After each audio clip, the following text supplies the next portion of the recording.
Opposed? Okay. Got one opposed, 4-4. All righty. Next item on the agenda is the consideration of minutes of March 19th. Does anybody have any corrections, changes? I do. I do. Okay. Is that you, Brian? Yep. Okay. Page 11, the second reference to Deshays, the third line down, change the word bill to letter. Is that it? That's it? Okay. On page 5, the first, Mrs. Murray from the bottom, it should read storm water control instead of containment. Okay, on page 7, it is the second time I am speaking, and I would like it to read, in 1996, the town rebuilt the town docks, including the commercial area and the Mount Washington dock. After 1996, the town owned the Mount Washington dock so other vessels could use that dock. Page 13.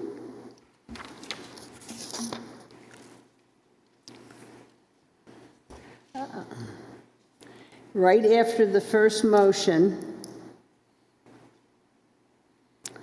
the third line after the colon. Okay, it's the second time I speak after the vote.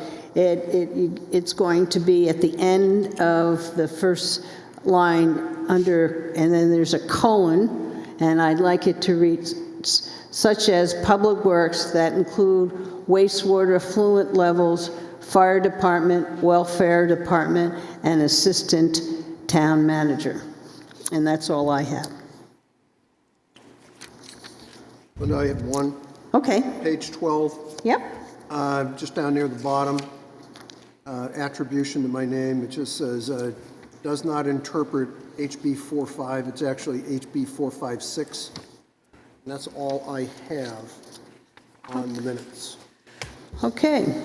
Can I have a motion to accept as amended? Move to accept the March 19 minutes as amended. Second. Okay, I have a motion by Paul, second by Brian. Any further discussion? Hearing none. All those in favor? Aye. Opposed? All righty. Okay, we have one extension because Mr. Senecal was not here. Okay, we're going to start with a whole series of public hearings.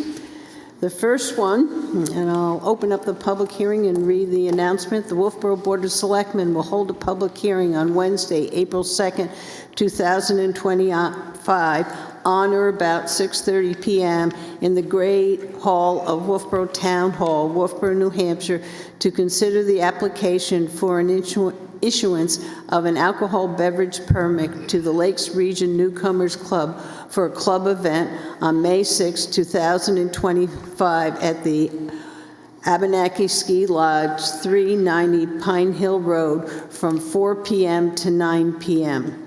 Is there anybody in the audience who'd like to speak to this? That would be.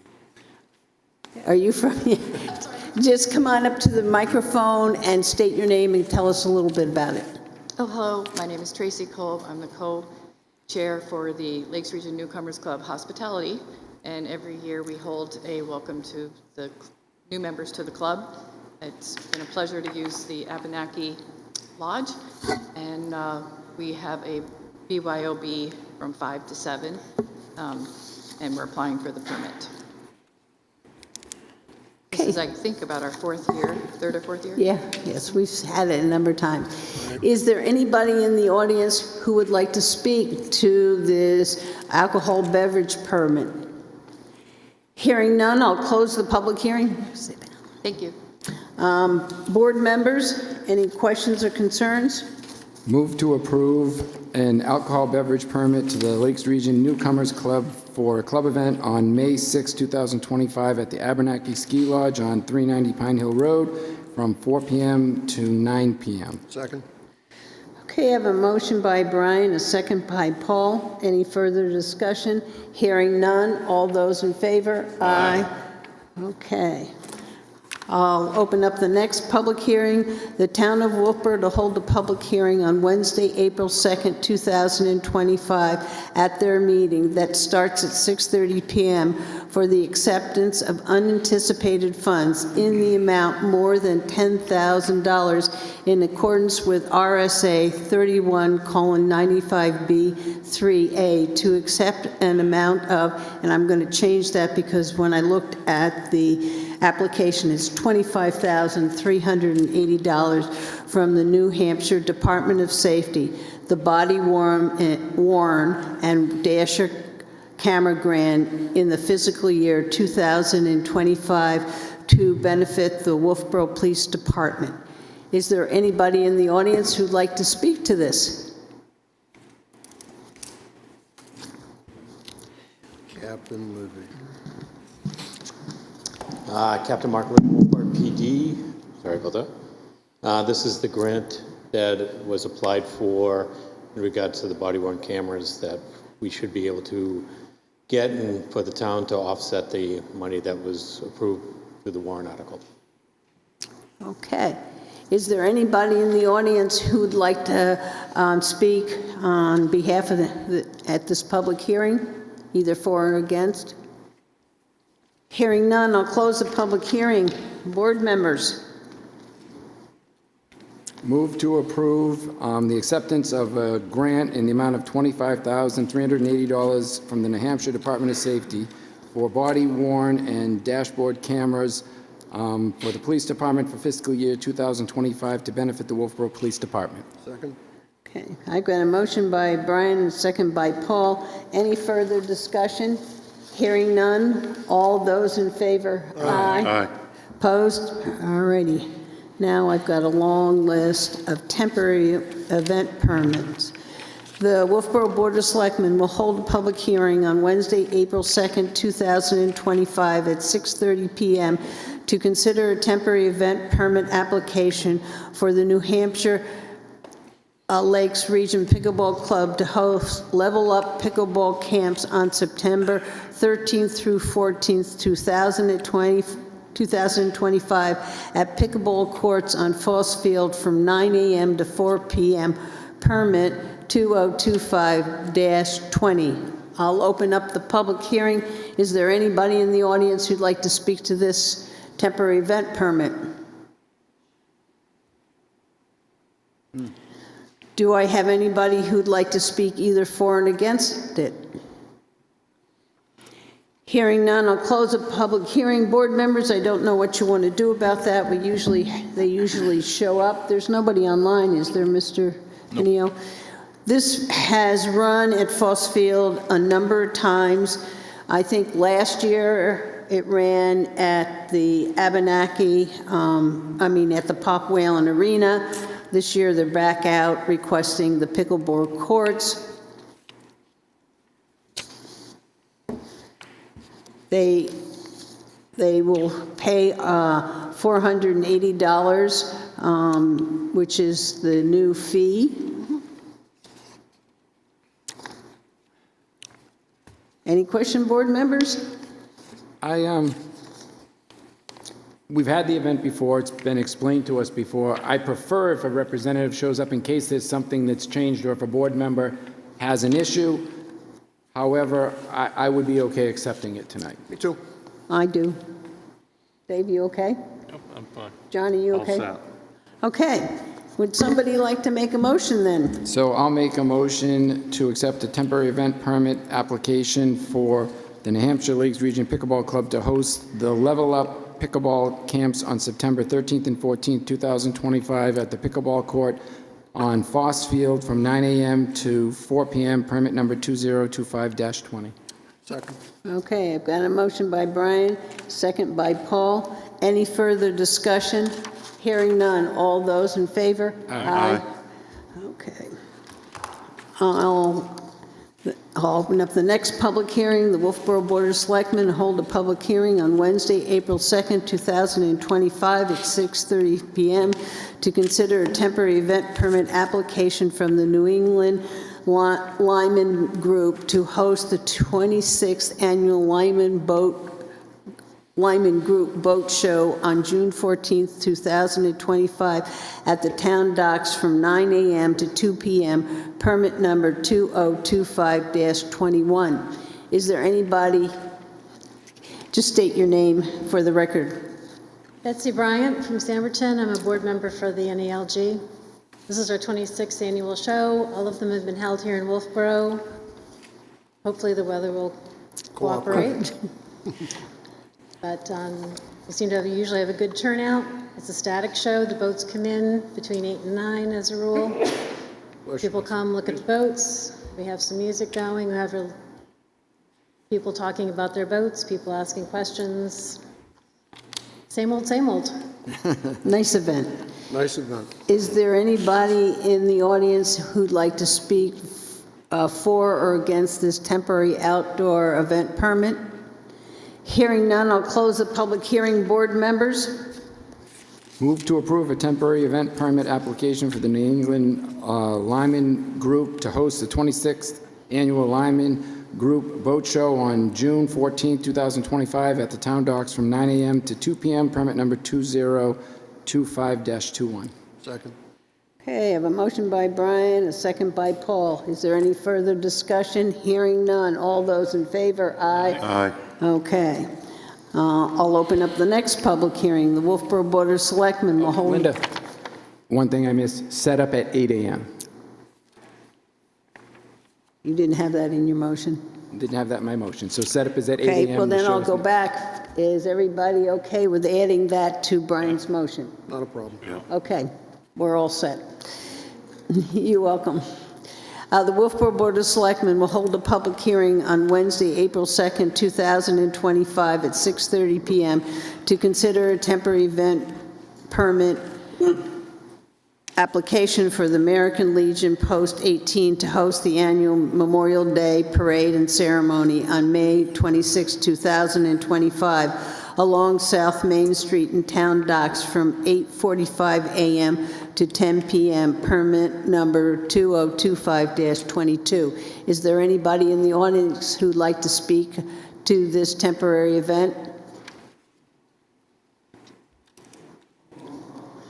Come on. Okay, I'm Tom Southern. I guess we submitted a request to have a Memorial Day, our annual Memorial Day celebration. Usually starts up on Pickering Corner, comes down Main Street, takes a left towards the dock, and then we hold a ceremony there at the dock and on the docks and at Cape Park. This year, as most years, we have the high school band, which will be marching along with us. We have members of the American Legion, and hopefully a crowd of hundreds. It seems to be gathering steam every year. It's a great time to take a moment to reflect and honor those who have paid with their lives serving our country. That's a request for that. I also want to make a couple announcements which are not part of that. Okay? All right. I'll just let you, we'll just make them quickly, and then we'll go on. Is Okay, we'll just everybody make it okay with quicker. it? This is not part of the Memorial Day parade, but there's something called the National Moment of Remembrance on Memorial Day. I don't know if you're all aware of that. This was passed in the year 2000 before Congress, where across the country at 3 p.m. we take a moment, silent, to reflect all those who have died for the country. This is not an organized thing. You can do it by yourself. You can grab a bunch of friends to do that. It's just done in silence, in memoriam. In addition to that, something else has come along with it called Taps Across America. This is part of the National Moment of Remembrance, where people are encouraged to take an instrument, whatever instrument you have. You don't have to be it, but it's to honor that these as a memorial at 3 p.m. Okay, we do it at Dockside. This is not part of the Memorial Day celebration, but one of the Boy Scouts started doing it 3 or 4 years ago. He was out there by himself and his family, and he played taps, and it was really stirring. So I'm encouraging people, you don't have to come down to Dockside, but consider taking a moment of remembrance at 3 p.m. on Memorial Day. You don't have to play an instrument. You can play a kazoo if you want to. But anyway, it's just to take time and remember. Okay, thank you. Is there anybody in the audience who would like to speak about for or against the temporary outdoor event permit? Hearing none, board members, I've closed the public hearing. Do you have any comments, concerns?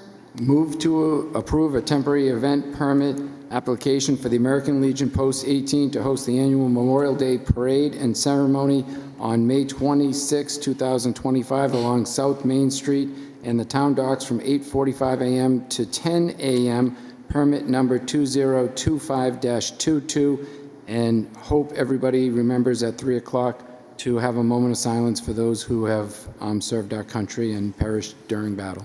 Second that. Okay, I got a motion by Brian, a second by John. Any further discussion? Hearing none, all those in favor? Aye. Thank You you. got your permit. Thank you.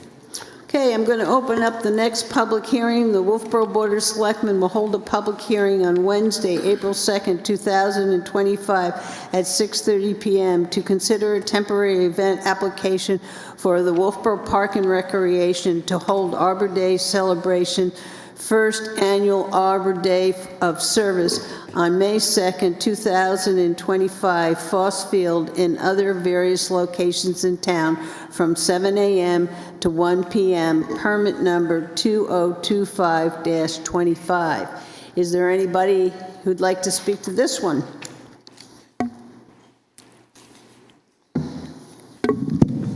Good evening, Bo Betts from Wolfeboro Parks and Recreation. So this is our annual Arbor Day celebration that we've celebrated for over 30 years here in Wolfeboro. This year we will be planting, for the Arbor Day celebration, the tree planting will take place at Foss Field on the Back Bay side along the path coming from the tennis courts towards Back Bay and the Bridge Falls path.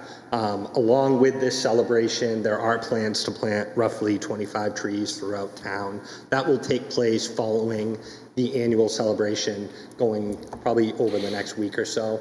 And those trees will be planted.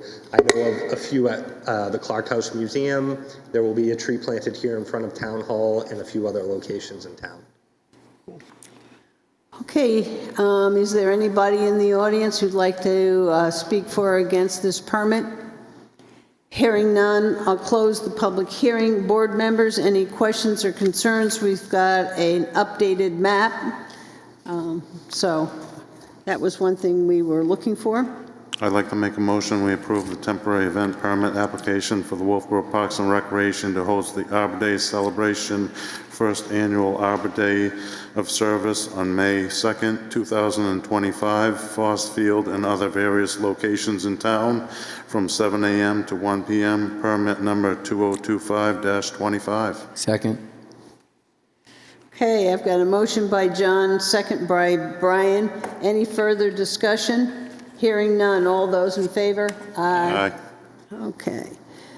We've got a whole series on Park and Rec. I'll open up the next public hearing. The Wolfeboro Board of Selectmen will hold a public hearing on Wednesday, April 2nd, 2025 at 6:30 p.m. to consider a temporary event permit application to the Wolfeboro Parks and Recreation to hold Bike and Walk Day on May 9th, 2025, Wolfeboro Town Hall and Huggins Hospital from 7 a.m. to 9, and it should be 9 a.m., right? Not 9 p.m.?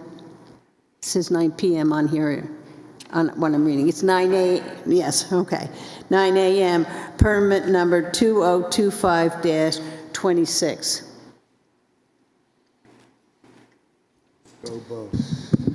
The This is another annual event that Parks and Rec has done for many years. We're just asking for people, if you're able to, find an alternative way to get to work or school that day.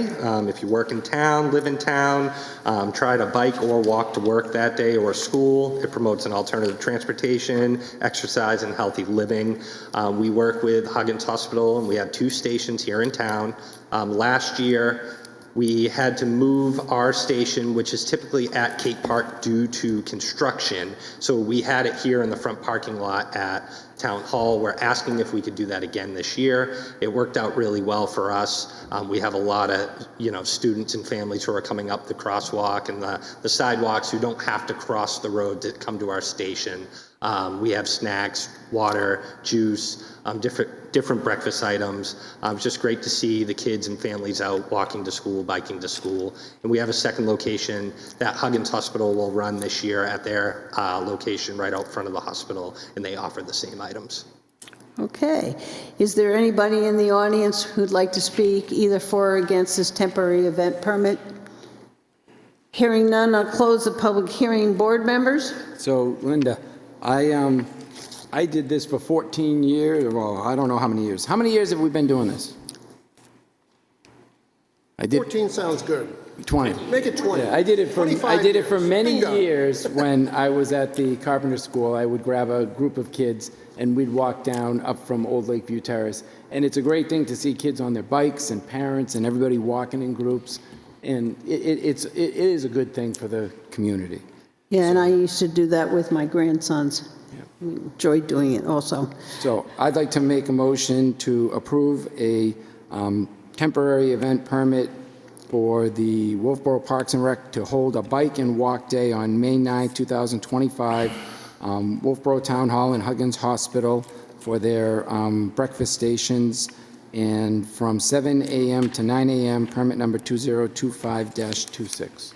Do I have a second? Second. Okay. I got a motion by motion by Brian, second by John. Any further discussion? Hearing none, all those in favor? Aye. Okay, I'll open up the next public hearing. The Wolfeboro Board of Selectmen will hold a public hearing on Wednesday, April 2nd, 2025 at 6:30 p.m. to consider a temporary event permit application for Wolfeboro Parks and Recreation to hold the 15th annual Stacy Burns 5K on May 10th, 2025 at Carpenter School from 8 a.m. to 10 p.m., permit number 2025-27. Go, go. This is a great fundraiser to help raise money for the Stacy Burns Scholarship Fund. This race will start here at the Carpenter School. It goes down the sidewalks all the way to Crescent Lake School and then back the same way. There's limited, if any, impact to traffic that day. We have volunteers on the sidewalks and at the crossings where they cross on just here at the four-way and then down towards the high school. It's a great event for a great cause, and typically we have over 80 to 100 people register for the program. Okay. Is there anybody who would like to speak for or against this temporary outdoor event permit? Hearing, seeing none, I'll close the public hearing. Board members, any questions or concerns? Can I have a motion? Move to approve a temporary event permit for Parks and Recreation to host the 15th annual Stacy Burns 5K on May 10, 2025 at Carpenter School from 8 a.m. to 10 p.m., permit number 2025-27. Oh, Do I have a second? Second. Okay, John seconded it. Any further discussion? Hearing none, all those in favor? Aye. Okay. All righty, I'm going to open up the last public hearing. The Wolfeboro Board of Selectmen will hold a public hearing on Wednesday, April 2nd, 2025 at 6:30 p.m. to consider a temporary event permit application for Wolfeboro Parks and Recreation to hold summer kickoff on June 28th, 2025 at the Pop Whalen Ice and Art Center from 11 a.m. to 3 p.m., permit number 2025-28. Last one from me tonight. This is our annual summer kickoff party. This was done at Foss Field for many years. We moved it to Pop Whalen in 2023 due to poor weather, and we decided it went so well, hearing a lot of positive feedback from vendors who attended the event, that we are keeping it at Pop Whalen. I think it's a great place to hold the event, showcase the facility. We have live music, games, local vendors, food trucks, goes from 11 to 3. It's a great event. We'd love to see people there. And then about the food trucks, they will be parked directly in front of the building. We'll typically have 2 to 3 food trucks. They take up just those few spots in front of the building, and that's it. Okay, is there anybody in the audience who'd like to speak for or against this temporary event permit? Hearing none, I'll close the public hearing. Board members? So, Bo, handicap spots, will they be clear and accessible? Yes, those will be accessible. We don't take any of the handicap spaces. Any other comments or concerns from the board? Hearing none, can I have a motion? I make a motion, we approve the temporary event permit application for the Wolfeboro Parks and Recreation to host summer kickoff on June 28, 2025 at the Pop Whalen Ice and Arts Arena from 11 a.m. to 3 p.m., permit number 2025-28. Okay, I have a motion by John, a second by Dave. Any further discussion? Hearing none, all those in favor? Aye. The next item on the agenda is bulk vote. We have weekly manifest, March 21st, 2025, $219,879.53. March 28th, 2025, $1,362,658.48. That had a school payment in. We have a property tax abatement. We have 11 property tax credits and exemption. We have a yield tax levy. We have a couple of those, and we have a raffle permit. Does anybody have any questions and concerns about the bulk vote? I had a citizen contact me about their exemption for a veteran, and did a little research, and I found out in 2018, the state raised their exemption or limits from 500 to 750. So Alton started, so this person said to me, how come my friend in Alton, who's a veteran, gets 750 for an exemption, and how come I only get 500? So it was done in 2018, and it's something that I think maybe the board should look at going forward and maybe have a discussion if we want to change that. It can change to any increment to... I think that has to be a warrant article, so we should Yes, put it on our list of warrant articles for next year. And it can be to 550, it can be to 600, it can be to 650, whatever we want to do if we want to step it up. Because I think ours has been at 500 since... Forever. Don't quote me, I think... No, I think we've changed it. 2008 or... That sounds like forever. Yeah. So it's just something to consider. Question? Yes? Do we need to, we're going to start talking about things to put on the warrant. Do we want to motion these things so that we can call up our motions and say, those are the ones we want to put warrants? If so, put a motion on the table. If not, we'll just create a list. I just asked that. I think at this point, we should probably create a list and ask our secretary, who's listening tonight, to keep track of that list when we say this should be a warrant article. Will that do for you? Without a motion, I'll second it anyways, that we should put that on the list of things that should go on the warrant. Yeah, I think so. Yep. Okay, any other comments or concerns about the bulk vote? Nope. Hearing none, I need a motion. I move that we approve the bulk vote A through E. Second. Okay, I have a motion by Dave, a second by Brian. Is there any further discussion? Hearing none, all those in favor? Aye. Okay, we're going to start our annual appointments to town boards and committee, and we're going to start with the Conservation Commission. We have Jim Knupp, we have Peter Foley, we have Warren Muir, and Ed Atwell. Hi, good evening. I'm Lenore Clark. I'm the chair of the Conservation Commission, and I'm just here to politely request that you renew the appointments or the terms for my 3 members who could not be here tonight, and to introduce you to Mr. Atwell, who I believe sent in an email that I don't know if Amy forwarded it to you or not, but gave some of his relevant experience, which if you have questions, I'm sure he would be happy to answer them for you tonight. Yes, and am I correct that you're looking to put him on as a member and to fill the term of Sarah Silk? An alternate member, correct. Oh, an yes. alternate, it is an alternate member. Okay, okay. Okay, you want to give us a little history or say a few Sure. words or not? Ed Atwell, I've lived here in town for about 30 years, so I guess I'm still kind of the new guy. New guy. But I met with John yesterday for about an hour. Active in a lot of wildlife conservation organizations and looking to do something a little bit more locally. So, vice president of the local Trout Unlimited chapter, part of the state council, part of Backcountry Hunters Anglers. Most of my concerns are really about access and preservation and conservation. Any questions I can answer? No, thank you for being willing to volunteer for a town committee. We always can use expertise, so thank you. Thank you. Linda, do you want to do these one at a time, or you want to do them in? Why don't you read them off with their terms as all part of the motion?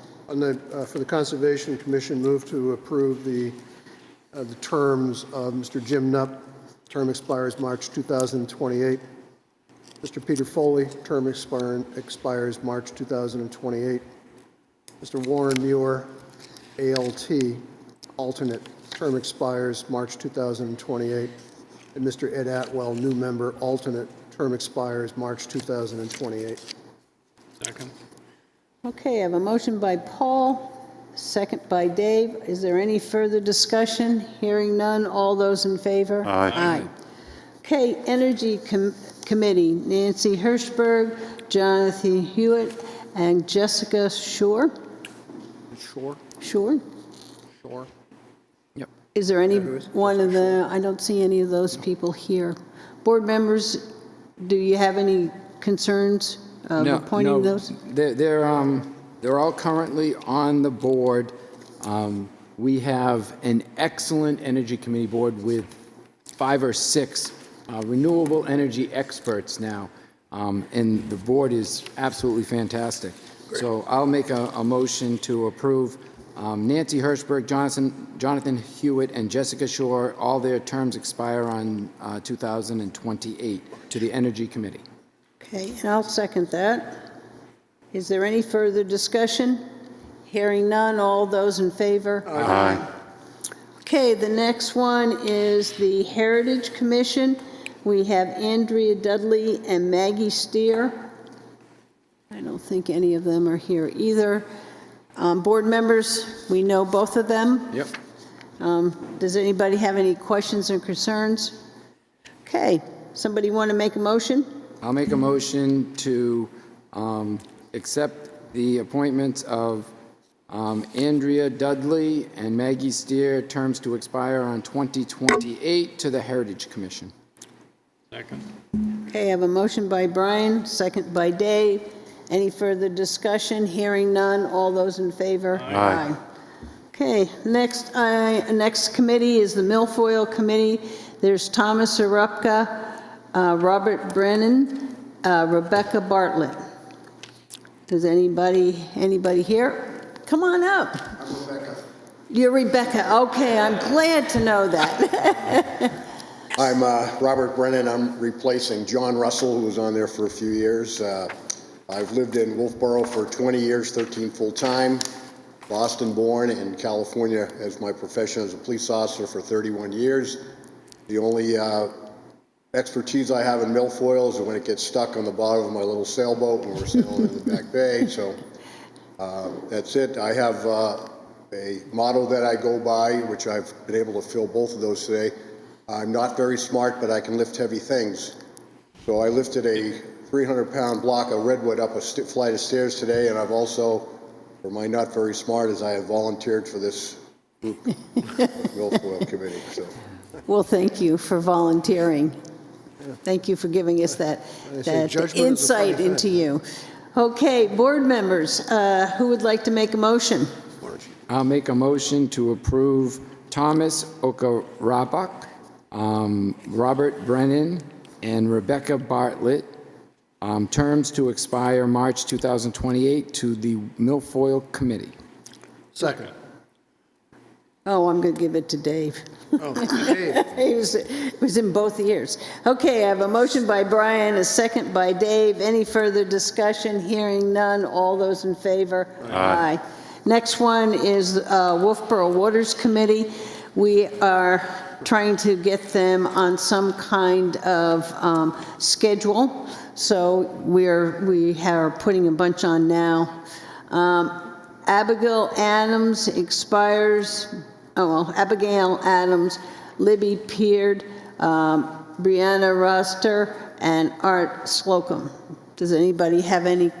I don't see any of them here. Does anybody have any questions or concerns? Linda, not on those individuals who I've served with, but I notice, and maybe you want to do it after the motion's done, I just want to ask a question about Dr. Muir not renewing. The vacancy, that seems like a big vacancy, and He's not going to stay on Wolfeboro Waters, but he's going to stay on the Wolfeboro Waters Subcommittee. so he's still the testing. Yes, he's the Wolfeboro Waters has 3 committees: Right. No, I mitigation, prevention, assessment, and communication. And he's going to stay on this The testing assessment. subcommittee? Yep. Okay, thank you. That was my concern, is that What are those would be a 3 big committees, loss. Linda? Mitigation? The 3 There's committees? mitigation and prevention, the communication, and assessment are the 3 subcommittees of Right. Wolfeboro Waters. Okay. Okay, does anybody want to make a motion? I'll make a motion to reappoint Abigail Adams, Abby. Her term expires March 2029. Libby Peard, term expires March 2028. Brianna Rossiter, Bree, her term expires March 28. And Art Slocum, term expires March 28. And a heartfelt thanks to Dr. Muir. Okay, and I have a motion by Paul, a second by Dave. Any further discussion? Hearing none. All those in favor? Aye. In our packet was a draft thank you note for being on the different committees. We have Brian Elliott leaving the Economic Development Committee, Dick Bird from the Energy Committee. I think he's been on for quite a while. Richard Skalenka, Energy Committee, and Warren Muir, Wolfeboro Waters Committee. Can I have a motion to send a thank you letter to those individuals? So moved. Okay. Second. Okay, motion by Paul, second by John. Any further discussion? All those in favor? Aye.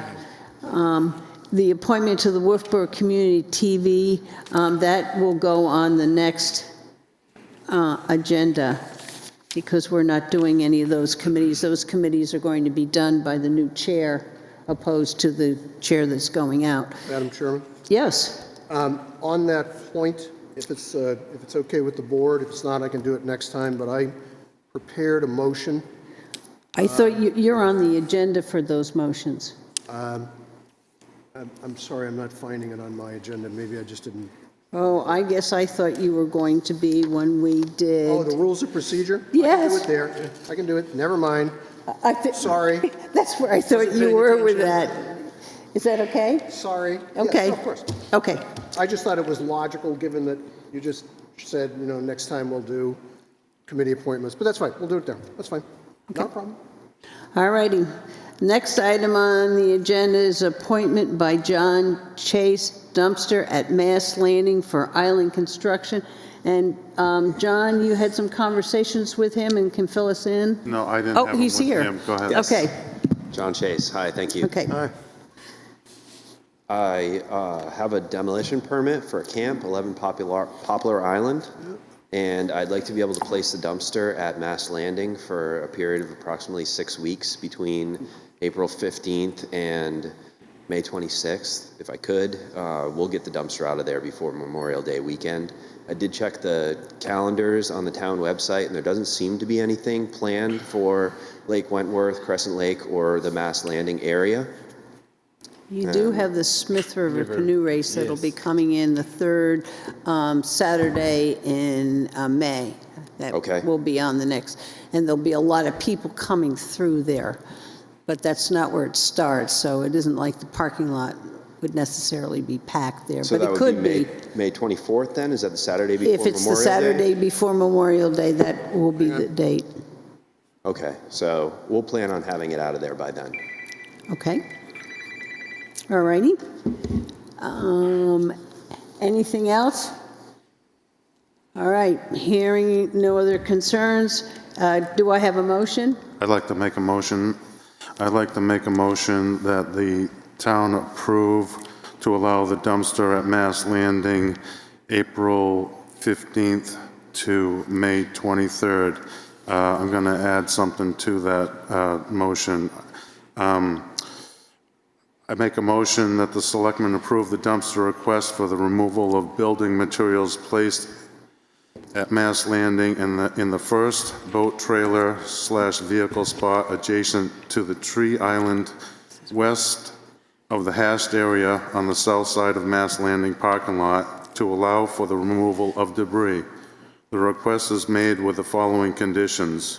A dumpster company and the person hiring the dumpster shall provide the company and the owner's number to be provided to the town so that every Friday a set of 3 pictures will be taken and provided to the secretary of the town manager to provide photographic evidence that all debris is contained within the dumpster and that the ground around the dumpster is clear of any debris by Friday each weekend by 3 p.m. If the person does not provide this photographic request of compliance to this motion, the town has the right to call the dumpster company to remove on the following Monday of the following week. And the owner shall pay for the costs associated with the dumpster removal. The dumpster shall and will be removed by Memorial Day, no exception. And the reason that I'm putting that in there, sir, is because we've had an allowance to allow other people to do dumpsters in other areas in our town, and they didn't hold up to what I just described. So it's nothing against you. I think it's a prudent thing moving forward, so that's why I made that motion. Thank you. I think that that's a good policy, and we'll make sure that we go through with a magnet as well. Make sure there's no nails or screws or anything that's going to mess with anybody's tires or anything like that. And shall I submit those pictures to Mr. Pineo's office every Please. Friday afternoon? Yeah. And Okay, thank will you do. for being willing to do the tires and do That's that no like problem. that. That's We were going to just- do that anyway. So. Okay, well, thank you. Yeah. That's important that Gotta that be a gets good done. neighbor. Yeah. There's the motion. Do I have a second? Second. Dave, second. Okay, I have a motion by John, a second by Dave. Any further discussion? All those in favor? Linda. Aye. Glenda, Oh. is John going to take that motion and attach it to the minutes? The secretary will get it from the Okay. motion. He can email it to her, but Okay. the secretary gets Yes. the motions Correct. right, so I don't see any issue with that. Okay. Okay, so all those in favor, I got Aye. to back up. The community TV wanted to come and also give us a report. And so let me thank you. You have your ability to put your dumpster there. Thank you. Okay. And I think we have community television. I'll come back to that. Now, absolutely, yes, Mary.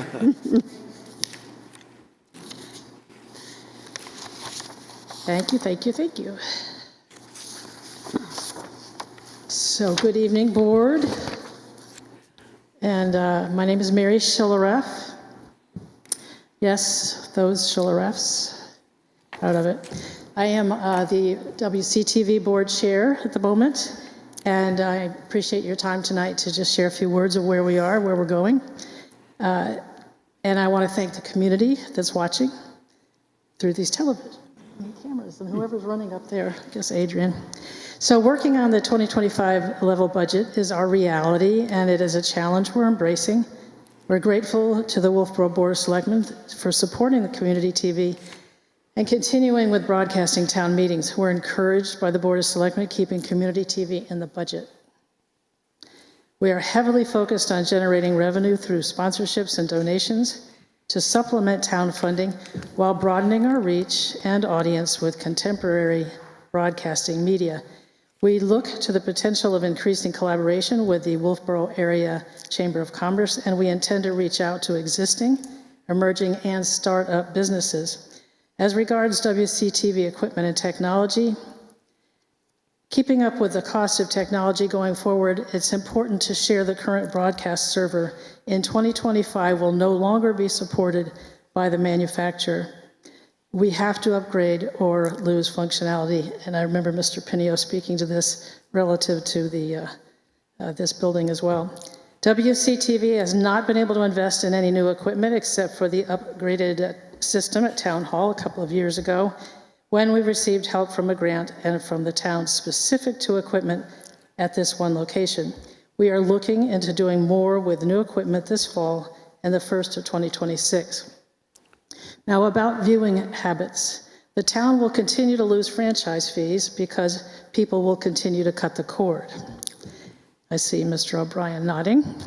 We have proven there is a desire for over-the-top services such as YouTube, and we could be including others such as Roku and Apple TV.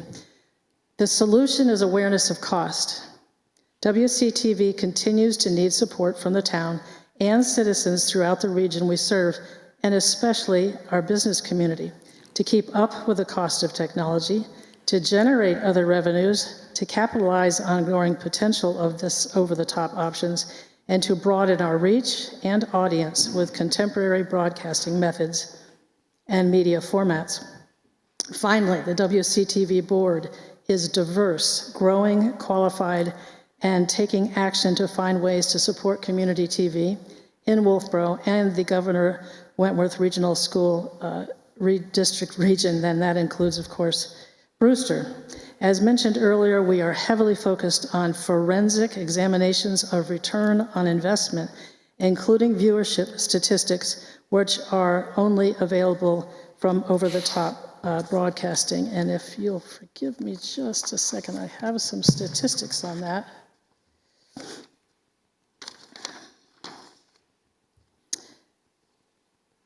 We have proven, as I mentioned, over-the-top services. For example, 730 hours were viewed on YouTube in the recent 28 days, and 42,000 views in 2024. And these are people not watching traditional TV.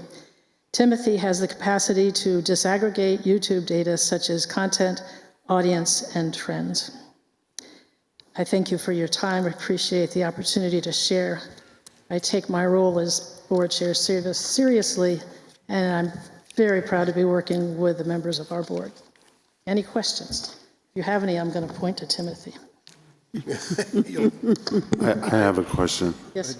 So, over the years, I've had people come to me and say they have a hard time hearing the YouTube and the conversation on the TV.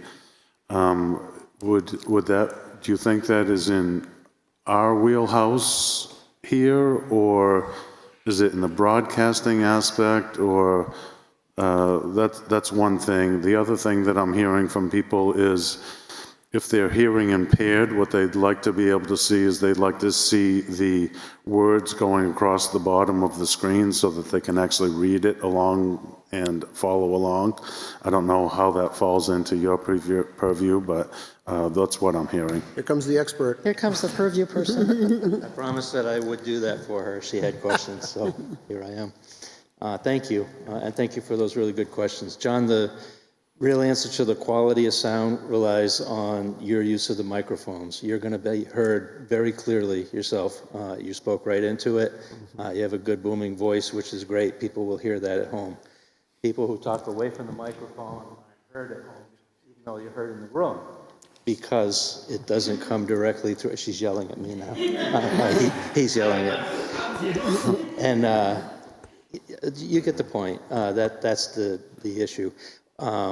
Similar to the over-the-top, the new equipment that we have has a capability of closed captioning. It will be something that would need to be sponsored because there's a fee that goes with it, and it could be live. We can do live closed captioning for our viewers.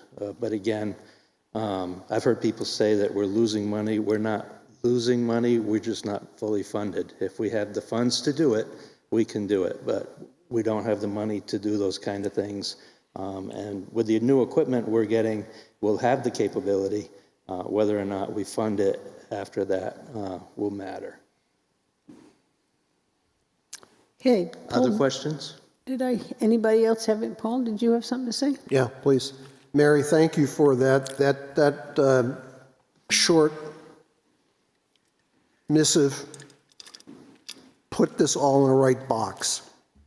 That's exactly the problem that you've dimensionalized the problem. We can't depend on franchise fees. We have to transition to the internet. To Timothy's point, it's not a question of losing money. It's a question of not getting funding. The challenge is, where do you get the funding from? And you've probably seen this as you've seen. The funding mechanism needs to have energy. And I think the words you used, we are super focused or laser, whatever the words are, that was good. I don't think, at least I personally don't think it's in the best interest of the town of Wolfeboro, and I'll speak for my colleagues here. I don't think it's a good idea for us not to have a Wolfeboro community television offering. I just don't think that's a good idea. I do think it's a good idea for the community to get more involved. And I think we have to find a way to do that, and I congratulate you for that. Not sure about, he's giving me a high five up there. You want to see him go crazy? Not sure about the technology choices you have to make, but that's something your board needs to thrash with. One of the things I do have just an ongoing question about, we have fiber cables going into just about every one of our buildings, and we probably need to have more presence for town meetings, budget committee meetings, at our library, a resource center for us. So wow for what you said. I appreciate it, and I look forward to seeing some ideas from you folks. Thank you. The board, our board is extraordinary. Great. Their capacity and life experience, so they kind of have an easy job. Thank you. Okay, we'll move on. We're going to go into new business. First one is waive fee daily for the rental of the Great Hall for New Hampshire DRA Revolutionary War Experience Display. Is there anybody from the DRA here? DAR. I always say DRA. It's just, Sorry, it's your last meeting. I always do that though, DAR, sorry. We had approved this Revolutionary War experience to be up here in the Great Hall from May 10th through May 23rd. My understanding is that it is only on a few places displayed. We have done it before when we've had, I think we had a thing on women that were up here, and we asked that they pay the fee once, which is, and it is $50 a day, is my understanding. So board members? Linda? Yep. So, yeah, couple of questions and a couple of comments. $50 a day times 14 days, that's $700. That's a lot for this exhibit. Reading through the packet, we will be the only stop, they say, in New Hampshire, which I think is a great thing. It is one stop, yep. Yeah. Is it going to affect any meetings being here, or is it going to be spread out? We already approved it. Yeah. We already approved it to be against the walls and stuff like that. Only thing we're discussing now is whether we want to charge them $50 per day or $50 for the whole event. And I'm okay with $50 for the whole event. Okay. if it were something that wasn't to the extent it is for the historical fact of it, and that we are the only stop in New Hampshire for it, I would say that we should consider waiving the fees. Board member, anybody else? Is that a motion? If you want it to be, yes. I'll second that. Okay, so I have Brian made the motion. I have Dave second. Is there any further discussion? I think it's a great idea. This is, you know, I not to bait people, I look forward to our students having academic posters of science projects. This is the Great Hall. I look forward to maybe someday Libby artifacts. This is the Great Hall. That would be great. It's a great idea, and I think $50 for the, as long as we're not moving stuff around and messing up the furniture, I think $50 is a great idea. Any other discussions? Hearing none, all those in favor? Aye. Opposed? Okay.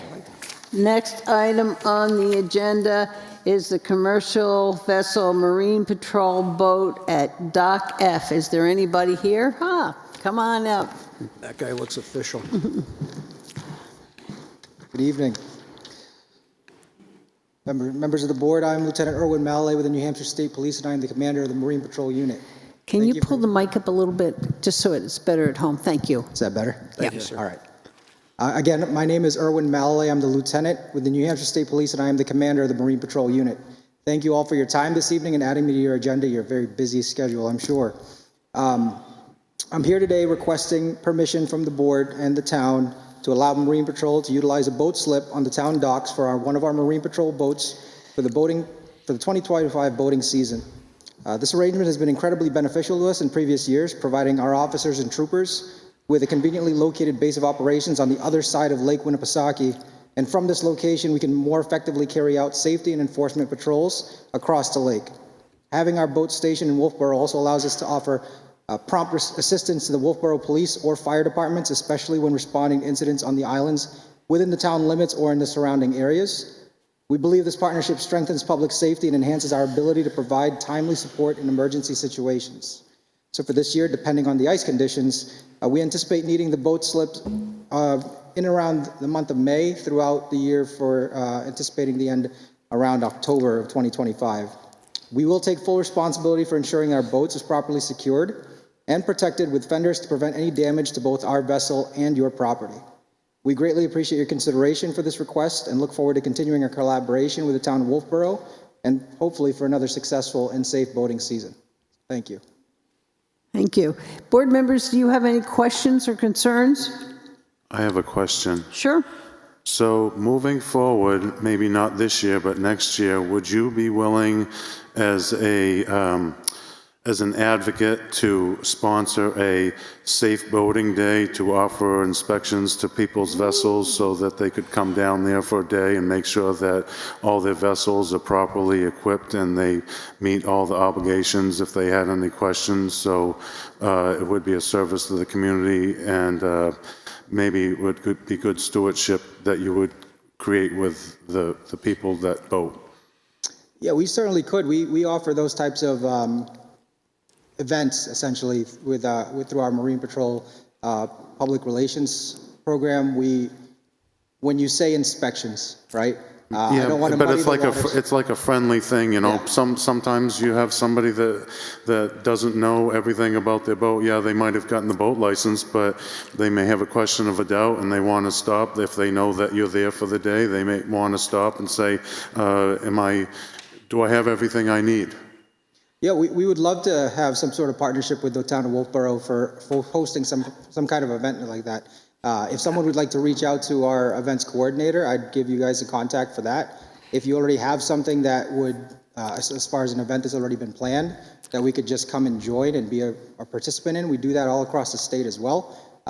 Specific to inspections, there's not specifically an inspection per se. It's more of a safety inspection more than anything. Yeah. I don't want to muddy the waters with that term, No, I understand. inspections, because there's nothing official that comes out of it. However, safety inspections is similar to how the Coast Guard would conduct one. Right. We're looking for all of the safety equipment and preparing the operator and the passengers, making sure that they know the best practices for water safety. Absolutely. John, do you want to follow up on that? Sure, thank you. Yeah, and Okay, Linda, that would be Great great. idea. yeah, we have the Marine Patrol come for Lake Winnipesaukee Day every year, too. Yeah. As a presence. Yeah, And that's, that- and this is in the beginning of the year, but yes, you're right, they do come to that. I Okay. think that's an awesome idea. So, nice idea. Okay, does anybody want to make a motion? Move to approve the commercial vessel Marine Patrol boat at Dock F from roughly the middle of May until, when do you think? October, right around Columbus Day, we're usually, Till Columbus Day weekend. Do I have a second? Yep. Go ahead.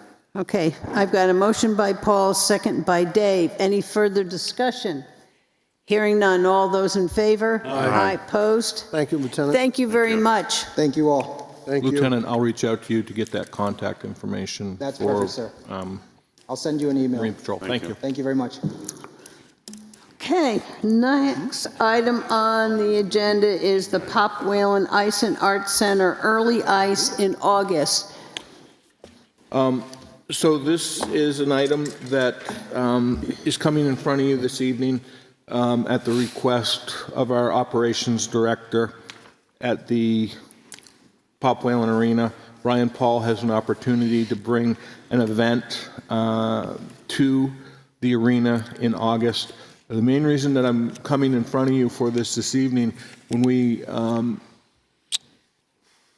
brought the arena on board, one of the conversations was turning it into a four-season venue and being able to utilize it for other items outside of ice during the shoulder seasons and summer season. We are seeing some activity. Brian is being able to attract some events for the summer, but he has this opportunity to leverage a couple of ice events, which would require us putting ice in a little bit earlier. I am supportive of Brian's endeavor here because I think this is something that will help get us to a point of breaking even at the arena, and Brian will be here to speak on behalf of what he's proposing. Brian? So what I'm proposing is that we put ice in so it's ready for skating on August 11th. To date, I have 5 organizations that have verbally committed that they will buy ice.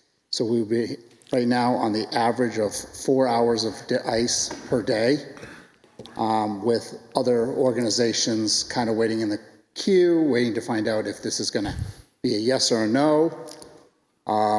With this extra revenue, as a lot of people are aware, we do have a compressor issue, and this would help offset that cost that we have to get fixed anyway. So the extra money that we bring in for the revenue on this would help pay for that compressor that we have to take care of. Right now, like I said, I've got that planned to also go along with the summer stuff. July 12th is the official date that we will have a wrestling event there at Pop Whalen. Tickets will go on sale soon. We'll also be looking for sponsors if anyone's interested. Also, to announce for the 2026 year, we just booked our first annual Wolfeboro Wedding Expo. Will be held at the Pop Whalen Arena on April 12th of next year, and so we're excited about that. It's the only Lakes Region Wedding Expo in the springtime. There is one in the fall in Guilford at Gunstock, but we'll be the only one here in the spring. And that's not on ice skates, right? That is not on ice skates. So it's not going to be skate with your beloved one? No, just a couple of things with that. We did have this past weekend a couple of fundraisers. We had Skate With Your Pup. Unfortunately, due to the snow, it was smaller than anticipated attendance. We did have 5 dogs out there, and 4 out of 5 loved it. One wasn't quite sure he wanted to be out there. Did Thurston bring his dog? Did you? No. No. And then Friday night, we did have a fundraiser for the Kingswood Robotics Club, which made the district districts for them that they're going to this weekend as a fundraiser for them. And they raised a few $100s on that also. So a lot of interesting things going on at the pop, and hopefully with your approval and blessing on putting ice in early, we can actually, encourage more people to come. I will tell you that this ice, if we go in, will steal about 3 items from Ham Arena back down here to Wolfeboro. Board members, have any comments? I mean, I'll make one right away. I think this is great. It still leaves us 3 months, and that is April, May, June, 4 months, July, that all events that are not needing ice can take place. And so to me, it still holds that 4 season. And when we look at it, we struggle to fill it when we do not have ice in. And we have, this is to be able to make around $10,000 is a real plus, and I think that's what we were asking you to do, and I'm very pleased with that. Got a motion? So I have a question. So do you think maybe that it's going to come in at a time when it's still hot and people may want to go into a cooler area to cool off later on in the season? Is that? So we will be offering public skating and stick time for people to come in, cool off. The Lakes Region Humane Society, who did the pup skate with us this time, would love to do one in August because they figure everyone wants their dogs to cool off. So they're already interested in booking an event with us in August also. Excellent. Shazam. Any other board members? Okay, can I have a motion? Wait, let me just, there's something else on here. I just remembered this. We will make the motion for putting the events in, but I see that there's also a request to increase some of the fees. Did you want us to make that tonight? If we can, I know this was put into your agenda last minute, so I didn't want to take up more of your time than necessary, but basically, I am requesting that we add $1 to public skate for both residents and non-residents, which is a 15% increase to both of them. It's a little bit less than 15. It's 14.86% on non-residents, but 15% on resident fees. Due to the ice costs that we have put in place this year has gone up to $255 an hour to help defray those costs. It's still definitely in line with everybody else across the state for public skating. We'd also keep the passes that we do, which you get 6 passes for residents at $30 and $35 for non-residents. We would keep those rates the same to encourage people to buy passes so that they can skate multiple times. Board members, I don't know how you want to do this. Should we do the opening on August 15th? August 11th, and put that in and then do the rates? Let's do it in 2. Does that make sense to people? Okay, so let's give me the first motion having to do opening the arena on August 11th, 2025. Second. Oh, I made that motion. Okay. And Paul, second. Any further discussion? Hearing none. All those in favor? Aye. Okay. Is there any comments and concerns about the increases to the rates? We went through and did a lot of the other rates, and these weren't touched. I think this makes sense, kind of falls in line with what we did with the others. Question? Sure. Jim, you okay with it?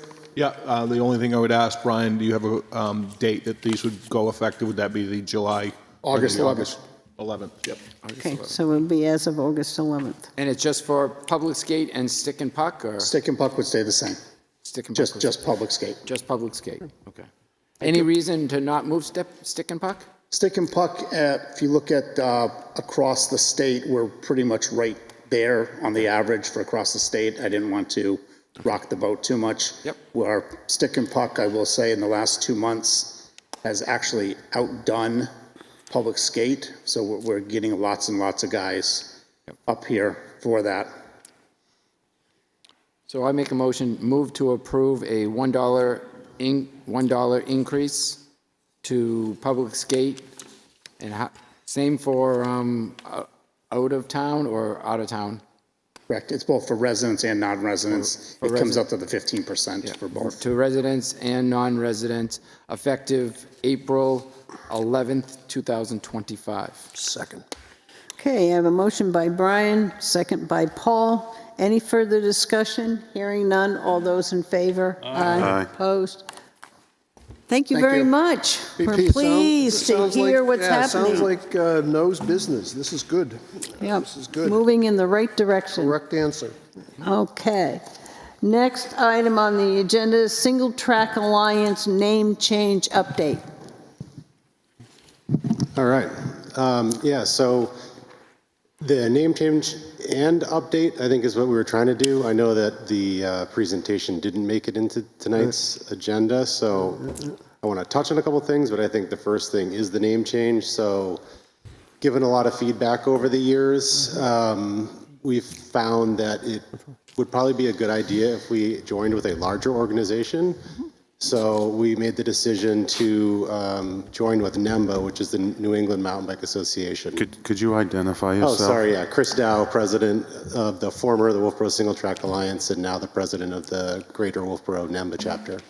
Okay. Sorry, yeah, I haven't met some of you before.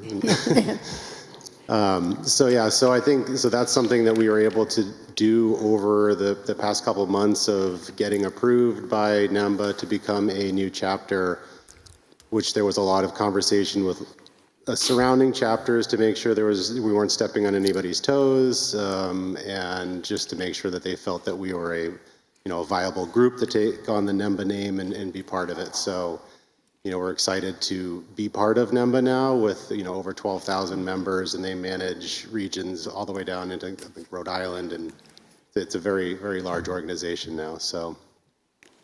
Okay. I think that we need to hold off on the update. You gave us a nice presentation, and we're, 7:45 right now. No, I know. And So the one thing I did want to mention about the name update is that I did send over to Jim, I think 3 weeks ago, the amendment to the MOU to allow us to continue with the new name. So I hope that we could try to get that signed, where we already have done that with the Lakes Region Conservation Trust, and the Wolfeboro Conservation Commission is right, like I think it's already drafted and we're ready to sign. We just haven't signed it yet. So it's just a simple kind of one-pager saying that we are now this name versus that name. Because as we go into bike season, we want to make sure that we can still, maintain and do what we want to do. So that was something I wanted to, I don't know if it needs to happen in this, or if we can hold just a special meeting, or if Jim can just sign it. I think, Jim? Yeah, so I would like to put that all together. I don't know if you have availability at the next meeting, Chris, which I believe is the 16th, to package that all up into one and get it done. That's what I was thinking too, to do it in one. Okay, so, and I guess my other one question would be, is there any way we could do it as a special meeting like we've done in the past, or just to quickly take care of it, because we're trying to align the trail builder and a lot of things. So another 2 weeks would be, because I had reached out about a month ago to get here, so. Well, it's probably pretty important for the public to be part of the conversation, so I'd be an advocate of you coming back and speaking in front of us so that the public can hear. I think that's what he's talking about. I think the question is, and the board will have to see, is whether we want to do a meeting on April 8th. In other words, instead of them having to go 2 weeks. And I don't know until we get later on in the agenda, there may be And that's fine. I just wanted to chance flag it as a, potential, just because timing is tricky to. Yeah. The one question I have is, I would love at the next meeting, whenever it happens, to see if you could have the regional representative from NEMBA come to one of our meetings, because I would like to meet the person that is in charge of the whole region, just so I think it's a good thing for the board to know that we're working with you, we're working with them too, the whole bit. Yeah, and that's something that I've raised to the executive director of NEMBA, that if there was an opportunity for her to come up and speak, she's willing to do it. I don't think she'd want to come up for every single meeting, but No. if for No, something I think it's a general introduction, isn't that what Yeah. you're talking about? I think Yeah. that would, I'm with Brian, I think that would be great. And at some point, do you have the list of when you're going to clean and do your maintenance? When you come back, do you want to come and kind of give us how you're going to maintain what we have there?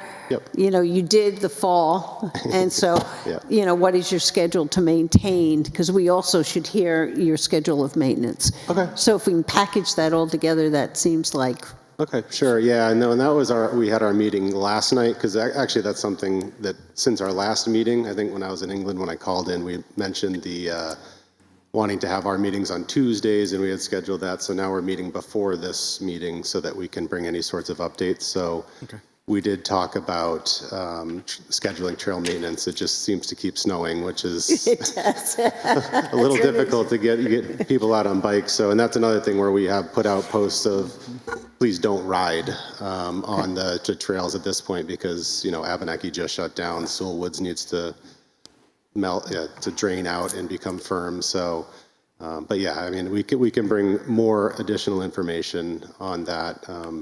Because I think really there's what we'll propose is, and again, I think Brian's question previously of, what do you, when are you going to stop with Abenaki? We've tried to put a bunch of things in there around what we can see as a future, with obviously a priority of things we might like to see this year. But, I'll stop because I know you guys have a long meeting. yeah, and we got it today, and I have other things. I just didn't have a chance to look at it. I think that's where all of us I do have are. one more.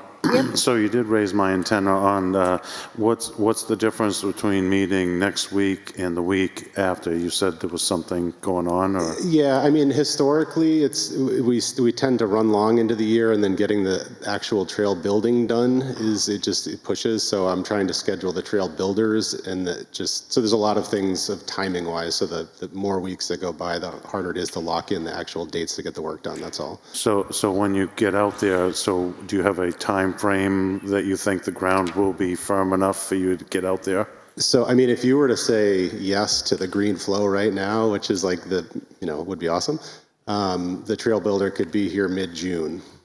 So that's kind of and then the later we go, the further out it could potentially go. So that's. I would rather wait because I mean it's a shaded area out there. It's pretty soft. I would rather err on the side of caution myself. Oh yeah, no, I mean it's not going to be until at least like June, July but if we, if it took more weeks, that just gets later to lock it in. I mean that's just my concern is scheduling contractors basically. So. Okay. Is any other comments or questions for Chris? I can make a motion though.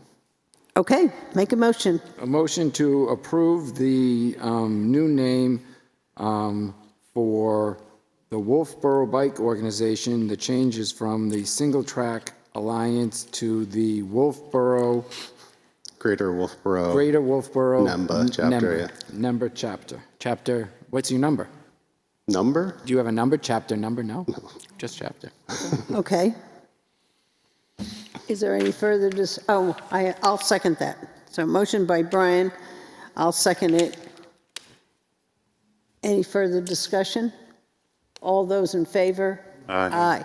And that means we'll make that change into that document, gives you that. So I guess the question I have at this point is, do you want to hold off to the 16th, or do you want to schedule something next week? I mean, I think that's up for you guys to decide. Yeah, I guess we're going to go on and do some, talk about the budget, and then we may decide to do a bunch of things on that day. Okay, yeah, just keep me posted. Yeah, we'll just let you know. Thank you. Okay. Okay, next item on the agenda is fees and other charges, Assistant Town Manager. Catherine Carpentier, Assistant Town Manager. I'm coming before you with a spreadsheet that I just threw together, but I was looking for your feedback on one information you're requesting. I plan to create a list of all fees and other charges to all the users by asking the department heads to fill it out. I just wanted to give you a chance to let me know if there's any missing information what fund, who's assessing the fee, description, amount, frequency, if we know when it was last updated, meaning the fee, the account number, and prior history, and any notes on the fees. So if you have any feedback, I'd appreciate it before I sent this out to the department heads. And right after the audit's buttoned up, I would compile the list and get it back to you, and we can decide the priorities of what needs to be looked at next. I had done some looking at the code officers, and I looked at the building code officers' revenue, and then I looked at the code officers' expense. Right.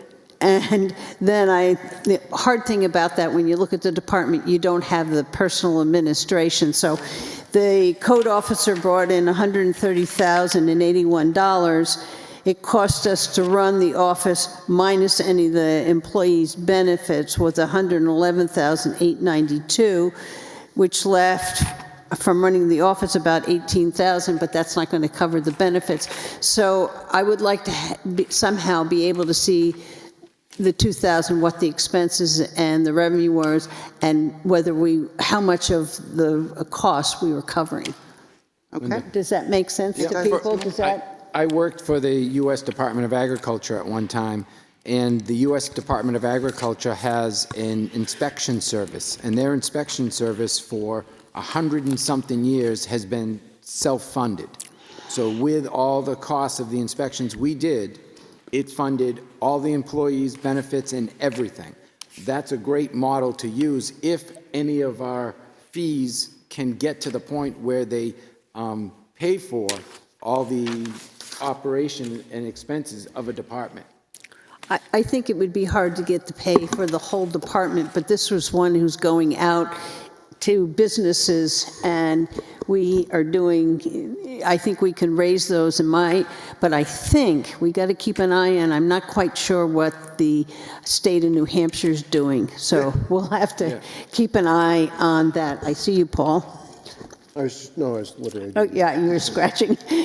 I do understand, but there will be some programs I'm aware of that are not going to fund themselves. Some Parks and Rec, we're doing it for the community. We're not doing it to, make a profit on. But in any areas that I can add the appropriate expense to the revenue, I will do that. That'll give us an idea, and then if we raise the fees, do we cover it? And I'm thinking of the building fees particularly was one I was looking at. Paul? Yeah, I'm going to use a John Thurston term. My antenna went up. You said you'd be proffering something after the audit is wrapped up? Mm-hmm.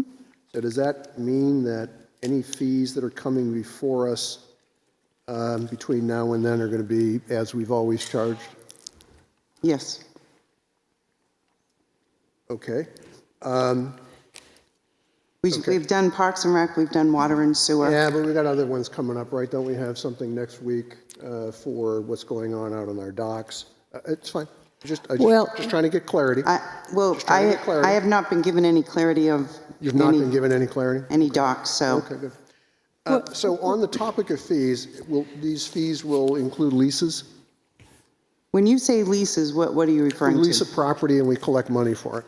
Those are other charges, yes. Okay, so that would be in your...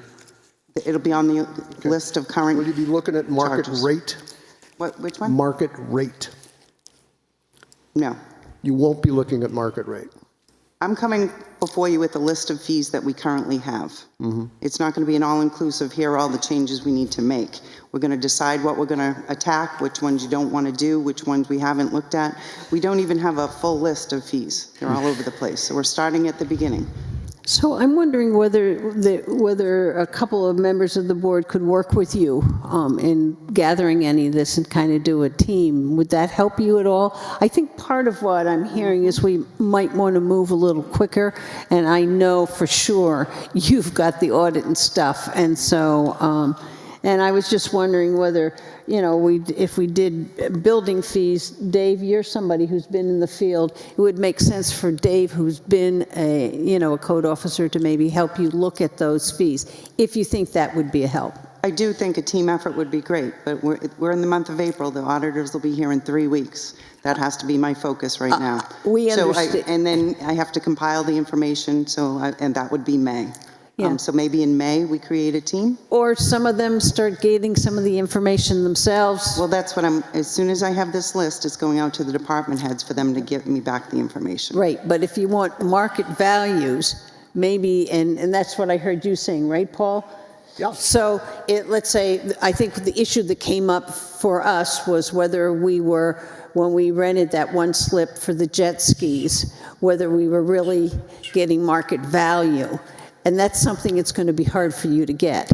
So I'm wondering whether the board can do some of those market fees for you. That's just some of my ideas. I don't know where other board members want to do on this. So I'm kind of in a position where I got this page here, and on the back of it, there was only 2 fees listed, animal licenses and marriage fees. And when I looked at it, I was really perplexed because I was thinking like you were the finance person and Jim, you work under Jim as the town manager and as the assistant. I was figuring that you guys might have coordinated and you would have been able to go dig up all the information because you're the people that are most high on the list. So I'm kind of looking at it as I don't know why you're asking me to come up with any of the information when you're there in the day-to-day operations.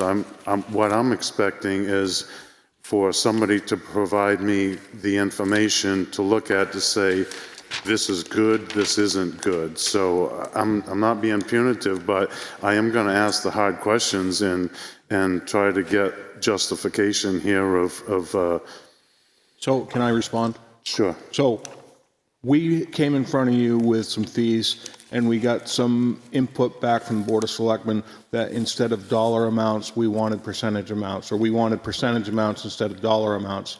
What Casey is coming in front of you with is a sample form, so that we don't all of a sudden go through all of these fees, all of these schedules, and then all of a sudden hear, oh, well, let's do this. Let's debate the data. Yeah. So that's why you have this in front of you as the criteria of the data points across that. That's all that is representing at this point before we go and do the work. And already I've heard 2 columns that needed to be added. Linda would like to see the offsetting expenses, and Paul would like to see market value. Had I gone off and done this whole project and come back to you, then I'd be going back to the drawing board, which is what I'm trying not to do. So if there's any information missing on this, that's what I'd like to know. Linda? Well, yeah, no, I said yes. And if the approach that Jim just clarified here is to avoid debating data, I'm signed up to do that. Because I do think we spend a lot of money buying studies. We have enough studies if we could put our grandchildren on them and prop them up. I'm with that, right? My agita is, I think we, the board, at least me, the board, is a little out of alignment with, the time frame in which we're going to look at these things. I understand you got to deal with the audit. That's probably an important thing to work on. We've been chewing on this piece of gum for, I'm looking at my colleague. Well, we've had it on for 2 years. We've talked about it. So it hasn't been assigned to anyone. No. I understand we haven't told you what to do. So, I'm trying to move it forward for you. I understand we haven't told you what to do. I got that part. But I've seen it when I was watching us guys on TV, people, and we put it in our work plan. So we're a little disconnected on this. In terms of what needs to go on the document, I agree with you and I agree with Linda. We can't make everything self-fund. That's a fool's errand. That could be crazy. But we need to know the distance between the event. And I had a conversation with a colleague today, and my ask on understanding costs is let's make sure we understand the loaded costs. oh no, a temporary person is X number of dollars an hour, is X, or we want to understand the loaded cost of things so that we may not be able to self-fund everything, but we want to know where we're at closely. On the leases, or whatever you characterize them in the books, I really think we do need to understand whether we are subsidizing a market rate, non-market rate activity. Whether we make a decision as a board of selected people to say, you know what, let it go. It provides economic value. There's some bigger picture, bigger glory we're going to find. But I think we need to consciously look at everything we got, get close to what it's going to cost us to move these things. My agita is, after the audit, is there any way we can work on we get a handful done, maybe by department between now and then? And I'm not asking you for a flash answer. Could you think about that? I'm sending this out to the department heads this week. I've got to give them a chance You're going to to task them to fill this stuff out. to give me any information. They best know when this has changed, when that has changed, and I can help fill in numbers and prior years. And just procedurally, if I could get into the sauce here, are you going to, and maybe I shouldn't get in the sauce, are you going to give them here's the fees that are in your remit. Here's the fees we're finding in MuniSmart. Are these A, the right ones? B, are there any I've missed? And then ask them to populate. So you're going to pre-populate things for them? I could give them whatever information. Each department's going to be different. I got it. Christine's already done hers, right? Yeah. I mean, she gave you the rates that she already has. I just want to, I got this part. So they're going into operations big time, and we don't want to task them to do staff work if we can avoid it. Okay, thank you. The other thing is, I think we have some of these fees are in our ordinances, and we talked about docks, okay, and there it is. We have dock fees in our ordinance. So maybe the Board of Selectmen, as they pick up the fees out there, we should go over and look at the fees that are in our ordinances. Yep. Is another way to look at it, because that would, and maybe we take the leases.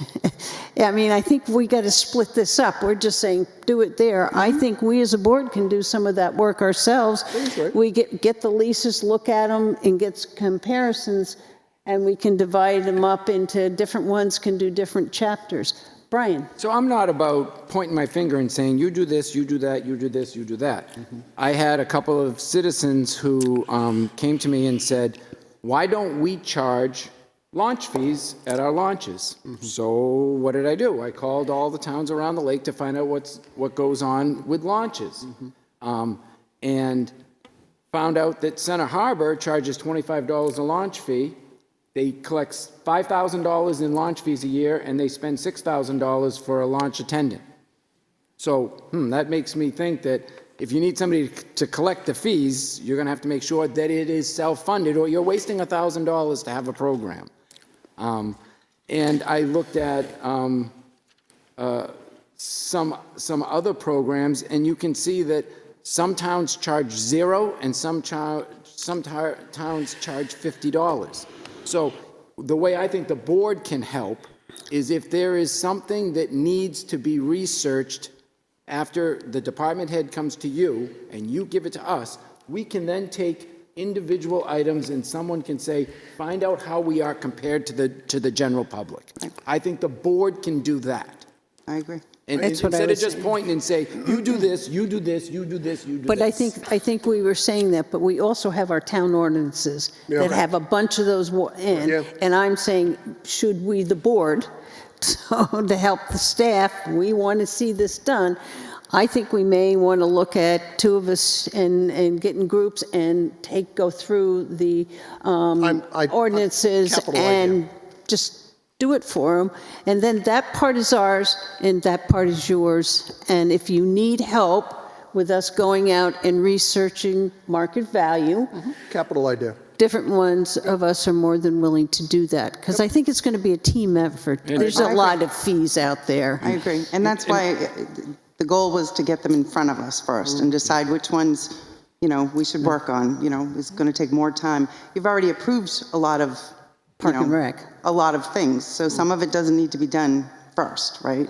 I mean, if something's coming up, like he just did stick practice is going to be in August, I mean, let's do it now before it happens. And with regards to dragging feet, I mean, we came together with a real viable sidewalk ordinance that we started with. We have to go back to And that. it came to the board, and a few board members ripped and teared and stomped No. their feet, and No, then it ended up it- going out. Now it's just hanging out. No, in it was, Neverland. we had a public hearing, and we heard it from the public. It wasn't the board, we had a public hearing, and they had problems with the permit, and they had the way the fee was going in. You and I need to go back, pick that one up, and see if we can make some changes to get it go through. We've got to listen to the public, because in order to change an ordinance, we have to hold a public hearing. I'm just going to go over, can I do Jim first, and then I'll come to you? Jim, are you okay with what we're talking about? Absolutely. I mean, it is part of the work plan for 2025. Review all fees and establish timeline for yearly review. Additionally, on top of that, examine and renew external leases with an eye toward market-based rates. We haven't done any of this yet. We're trying to get the ball rolling on our end, and Casey took the first step on that and saying, what do you want for data points so that we can get this moving without having to go back and change the data points or look for different sets of data points. So I'm 100% behind this. John. So I don't want to be disingenuous here, but if I was to go to a client's house, the client would say, I'd like this. How do I get there the best way? As a professional, I would give that information to my client and say, this is the best way, how do you get to this point? I did have the luxury of meeting with some of the department heads, and some of the department heads were saying, we're asking the town government above us to go and research the rest of our communities to come up with a fee structure so that we can do our job taking care of the operations that they are taking care of already, so that they don't get bogged down on what they're doing. I'm not interested in going and creating a launching fee or something new. I just want to address all the fees that are existing right now, and I want to make sure that we are covering our bases. And so I'm really asking for, again, I'm new here. I haven't been in on the discussion, so when I only see the two items, I'm thinking, I didn't get all the information, and I'm sorry for saying that, but it's just not in front of me. So that's the God's honest truth. Yep. I think this is a good, excuse me. I think this is a good conversation. So there are a couple of things I'm hearing here. One is, I think that, Casey's saying, I got limited amount of bandwidth. I'm trying to deal with an issue on our work plan. And you know what? We own the work plan. We talked about that work. We wrote the work plan. When did we do it? December 4th, 2000. I looked it up for you. I have it. We'll write it down on the bottom of the plan. We wrote that document, and those were 2 items on the document. It was 10 in total. We haven't done Bojangles on taking that work plan and putting it on the desk and chewing on it. So we own that one. Jim, thank you for reminding us. It's on our work plan, and I got it. The second conversation is the team out there, if I believe John, which I tend to do, the team out there is saying, please do not ask me to fill out a form. I got to go plow roads and mow grass and skate with my pups. I mean, that was a good one. And so then it falls back to either you got to do it or we got to help. And I'm thinking we got to help. So you're under the impression if I ask department heads for help, they can't do it because they're doing their job? No, I understand job descriptions too. I think what I'm saying is I want to minimize the amount of tasking, unless Jim disagrees. I want to minimize the amount of tasking we put out to department leaders, and if we can help by spending off some cycles here as board members, I'm signed up to help. And then if we have to go back to the department heads and ask them for incremental information, I guess we can. But I want to let them do their job. And I want to, and you could say their job is to set fees. Well, I guess it's in their job description. Barry does it, but he hires a consultant. So I'm kind of where Linda is. Maybe you don't agree, Linda. I think the board should step up and help do this. It's on our work plan, and we should put some resource on it ourselves. It's kind of where I'm at.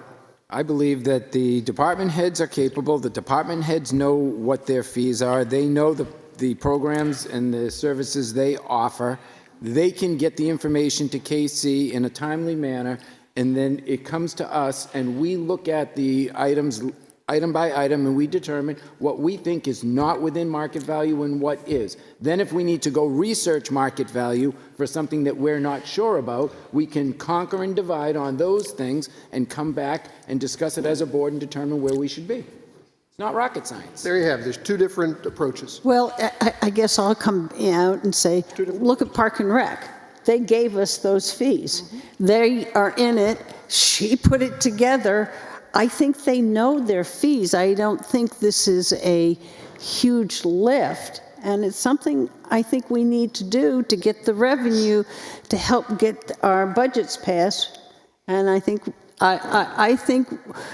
it should go out. We should get the feedback from the department heads. I'm with Brian. If they need help, to give them help, and I think the town should take the ordinances.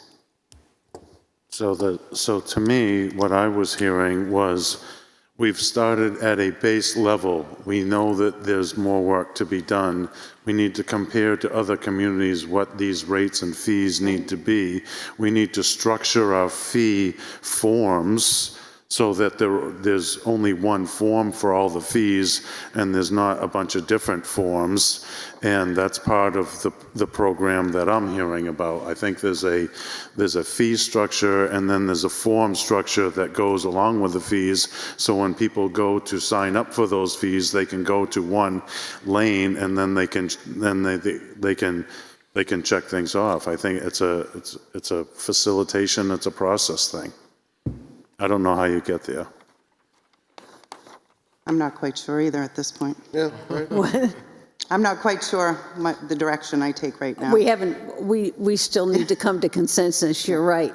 I mean, I took out of this right now that I need to add a few more columns. The expenses, a market value, and ordinances. Like, does this fee have an ordinance?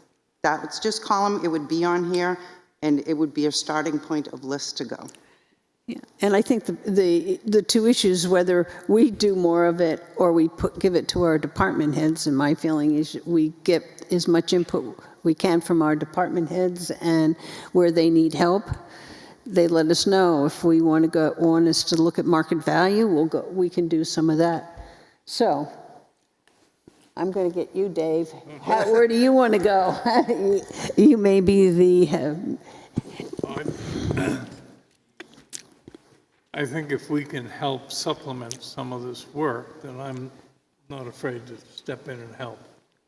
But I think the department heads know their departments better than we do overall, so I think they need to be the initiator, if you will.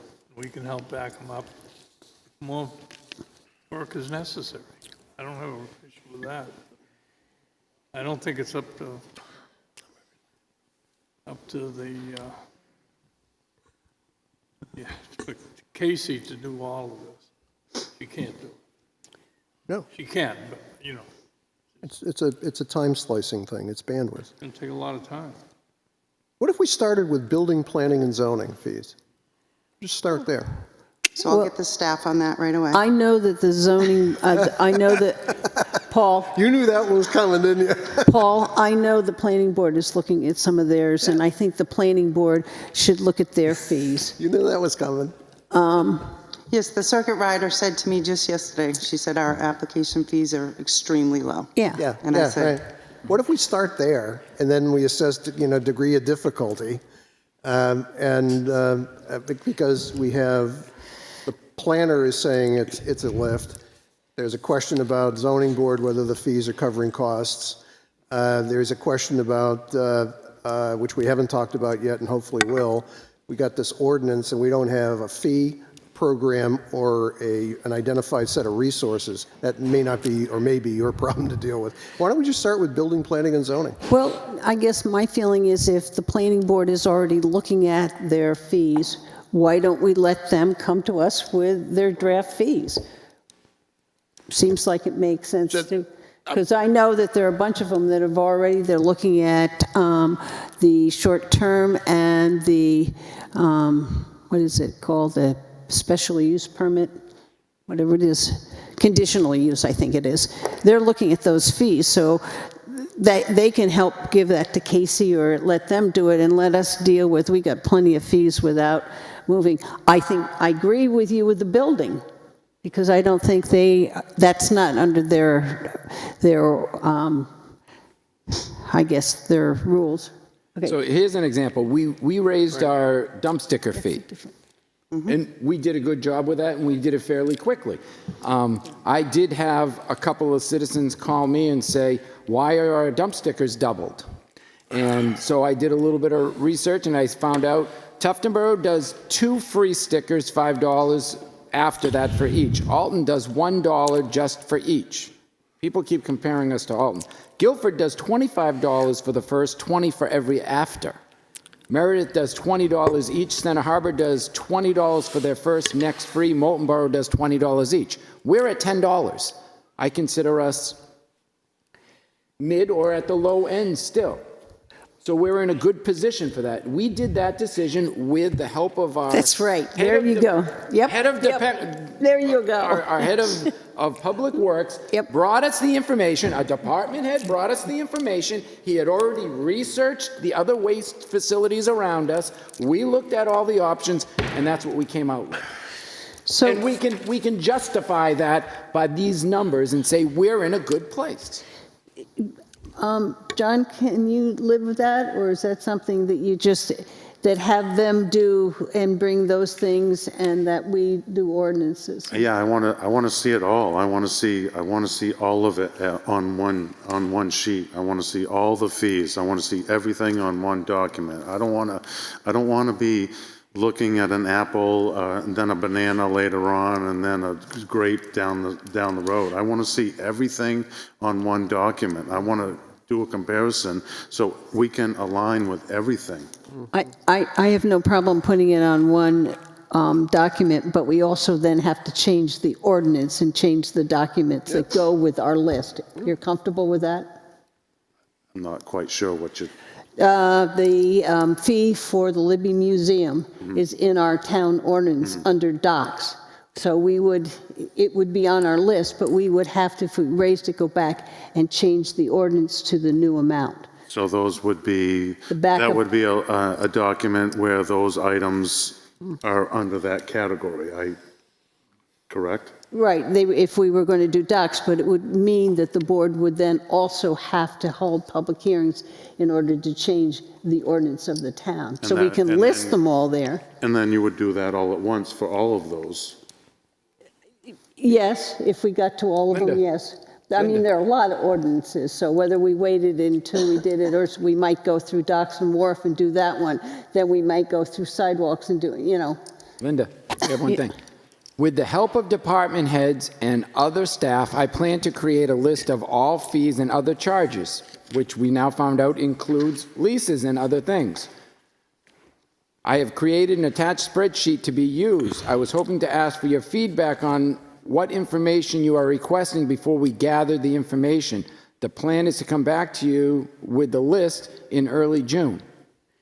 Yes, what I'm trying to do I think it's self-explanatory. But Brian, what I'm trying to do is, John had questions, and I'm trying to see if we all can come to the same point and place, which is what KC, and you had concerns, and I'm trying to say, is what we're talking about, is that within what you're looking for, is if we get all the fees finally on one sheet? Yep. I've got that? Yeah. Paul? John, thanks for your questions. Paul, are you... All set? Are you comfortable going through with it, going out to the department heads in the town, and the Board of Selectmen, taking some? If that's what you all think is the right thing to do, sure.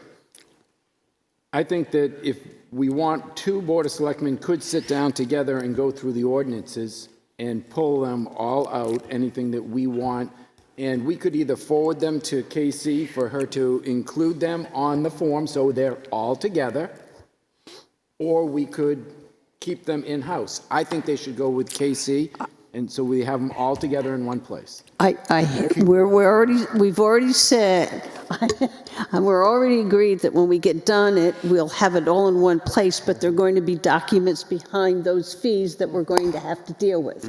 And that's what we're talking about, the ordinance. We will list wharfs, Libby, what is, what increases. It'll be on that sheet, but then we will have work to do in terms of the ordinance. Just a point of information, Linda. Sure. It has nothing to do with the decision we're about to make. I didn't follow the comment about the Libby and the dock fee. Is that something that we have to, could you help me with that?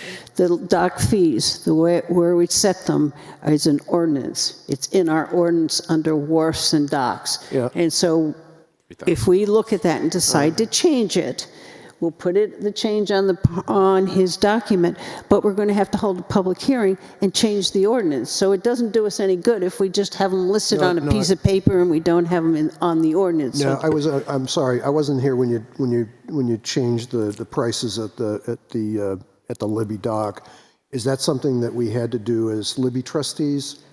no, it was in our ordinances. It's in the ordinance. Okay, that's kind of where I was going. Are we? Yeah. You know, because we're going to talk about Libby later on. Are we going to be messing around with the Libby trustee situation? No, we Okay, did that I got it. as a All right. selectman in It was, our ordinance. Unrelated to what was going on. Yes. There. I just heard something and didn't understand. All right, I'm sorry, I didn't No, quite it's all right. understand I what didn't you were understand. thinking. So, do you understand what we've said? I do. And that you've got us all as basically as we could ever get on the same page? You understand what we said? I have better direction than I did when I walked in. Oh, shoot. I think one of the things I'm that not we sure. will do, just in the interest of understanding the spreadsheet, we'll probably make 2 spreadsheets. One of them will be ordinance related, everything else will be just standard fees, so that That those makes sense. items that we know require public hearings are on a single document, and the other discretionary items are on a single document. Is that okay? Good. Okay. That makes sense. All right, we're all in agreement. That doesn't happen very often. Okay. Next item on the agenda is the Public Works Capital Project Update. And I think, Jim, you want to send it over? Yep, Steve is here to talk about his capital projects. Obviously, Mother Nature in winter is clinging on, so we don't have a whole lot of activity taking place yet on the 2025 projects, but he'll go through his capital project update and go from there. Steve? Good evening, Steve. Good evening, Steve Randall, Director of Public Works. Real quick, as Jim said, there is none of the 25 warrant articles are on here yet because they have not changed in the last 2 weeks since we voted on 3 weeks. The next quarter, those will be on here, and hopefully some of these other ones will have dropped off at that point. So we'll start back at the oldest one, which is the Mill Street Pump Station, my favorite topic. So where we are at with that, if you would like me to go through the breakdown so that people at home can hear it, I'd be more than happy to do that. So the overall budget, $3,143,800. We've encumbered 480 to date. We've spent 358 to date. Leaves us with just a little over 2.3 million. Take you back to 2022, there was a warrant article in town for just over $1 million for that. We then received $672,000 of Arbor funding. In 2023, warrant article 17, which was sewer pump station upgrades. We appropriated or took $455,000 of that warrant article and put it towards the Mill Street pump station. And then back last month, we voted on another $900,000 for it. Right now, we're dealing with some design issues, getting those ironed out, working a lot with Stantec and DES to see if we can get this pushed through. The goal is still to get this up to bid here soon. Anybody have any questions on Mill Street? I got a couple. I was afraid of that. Yeah, absolutely. What did I do now? Is there this ARPA money, you got, what, 672, and you got almost 800,000 in there, right? Is that money safe? Yeah, most of that is already spent. So I've spent. You've encumbered it? Yes. Okay. So I have tracked the expiration date. Because of this is spread out over so many years, there's end dates on this. So we have allocated it and spent it accordingly as that comes through. So Okay. we're not in danger of losing any of it at this point. And I have no idea, I don't know what's going on down in Concord, let alone what's going on in the 202 area code, but when I see those kinds of monies, we've encumbered them. And actually, most of them are already gone. Of the money that is spent, that is that, and between the encumbrances and that's where that came from. And on the overall project, you very nice words, dealing with design issues.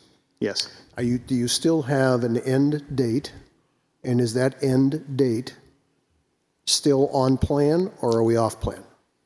Define end date. Well, didn't you figure out that this thing's going to get done by, June 8th, 2099? And are we still on target That's for June? exactly what, 2099? Are we still on target Yes. for June 8th, 2099?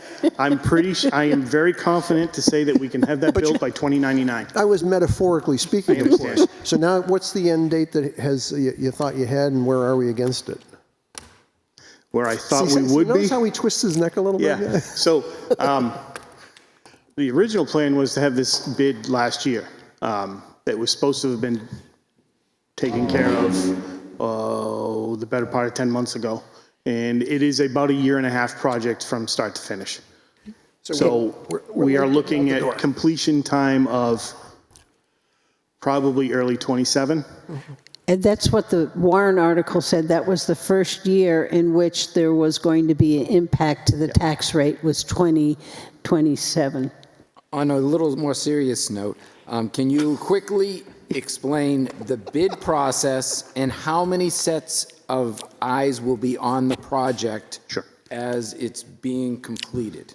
So the bid process, once we get the plans complete or up to date or fixed, whatever word you would like to use, and DES signs off on all of that, we then can go out to bid. We have already retained Stantec to do the construction oversight, which is we have to do part of this funding requirement, outside services. They had to put together scope and fee for their services. That goes to DES. DES reviews it and stamps approval for them to do that. DES will be here on the bid opening. We have, as with things I think I mentioned at the last point, when we get federal money of any kind, our ability to pick the bidder goes out the window. That goes to DES or the state or the feds or whoever is providing the money controls who gets the bid. So it's lowest responsible bidder. So we can't look at it and say, Paul's bidding on it, but we know Paul's going to do a bad job. We don't want to hire Paul. We want to hire, Dave. Brian, he's most responsible. So, you know what I mean? We're kind of handcuffed a little bit on that. So that's how that process goes. That's why we have the secondary of Stantec with a set of eyes. We have town staff with sets of eyes for us as well. Plus DES has their eyes on it too. Well, I wouldn't count on DES. They look at the plans. RIB site went down the tube, so I don't think DES stamps. That's just me personally. No, I agree with you because this particular set of plans, and I'm going to choose how I say this in case it makes it to Concord, it went there first, and it passed muster the first time. And then when we switched engineers, that sends up a flag. Like, why is the town changing engineers? Well, this is why. So then they look at the plans again, and then we find these issues, or they find these issues. And so with another engineer looking at them, environmental services looking at them, all these other sets of eyes, next thing you know, all this stuff starts to come up. We find math problems. We find issues that we are taking care of. Yeah, I'll go to you. So we had HDR was our main engineer. Did we have another set of eyes after they did it on the project. We did not. No. So now we do when we have Stantec, but DHR is no longer even. HDR. HDR. Unfortunately, so I have had to engage with our previous engineer that did the design work to get some information from them so that we can move this forward. Okay. So that's the only involvement that our prior engineer has in this project at this point. Okay. Paul? Yeah, so is it a facetious question to ask when the end date is planned and whether you're on target to meet it or not? No, it's a legit question. Okay, I thought so. It's not necessarily a question that I can give you a straight answer for, because if I knew when we were going to start, then I can tell you when we're going to end. But since I can't give you a start date, I can't give you an end date.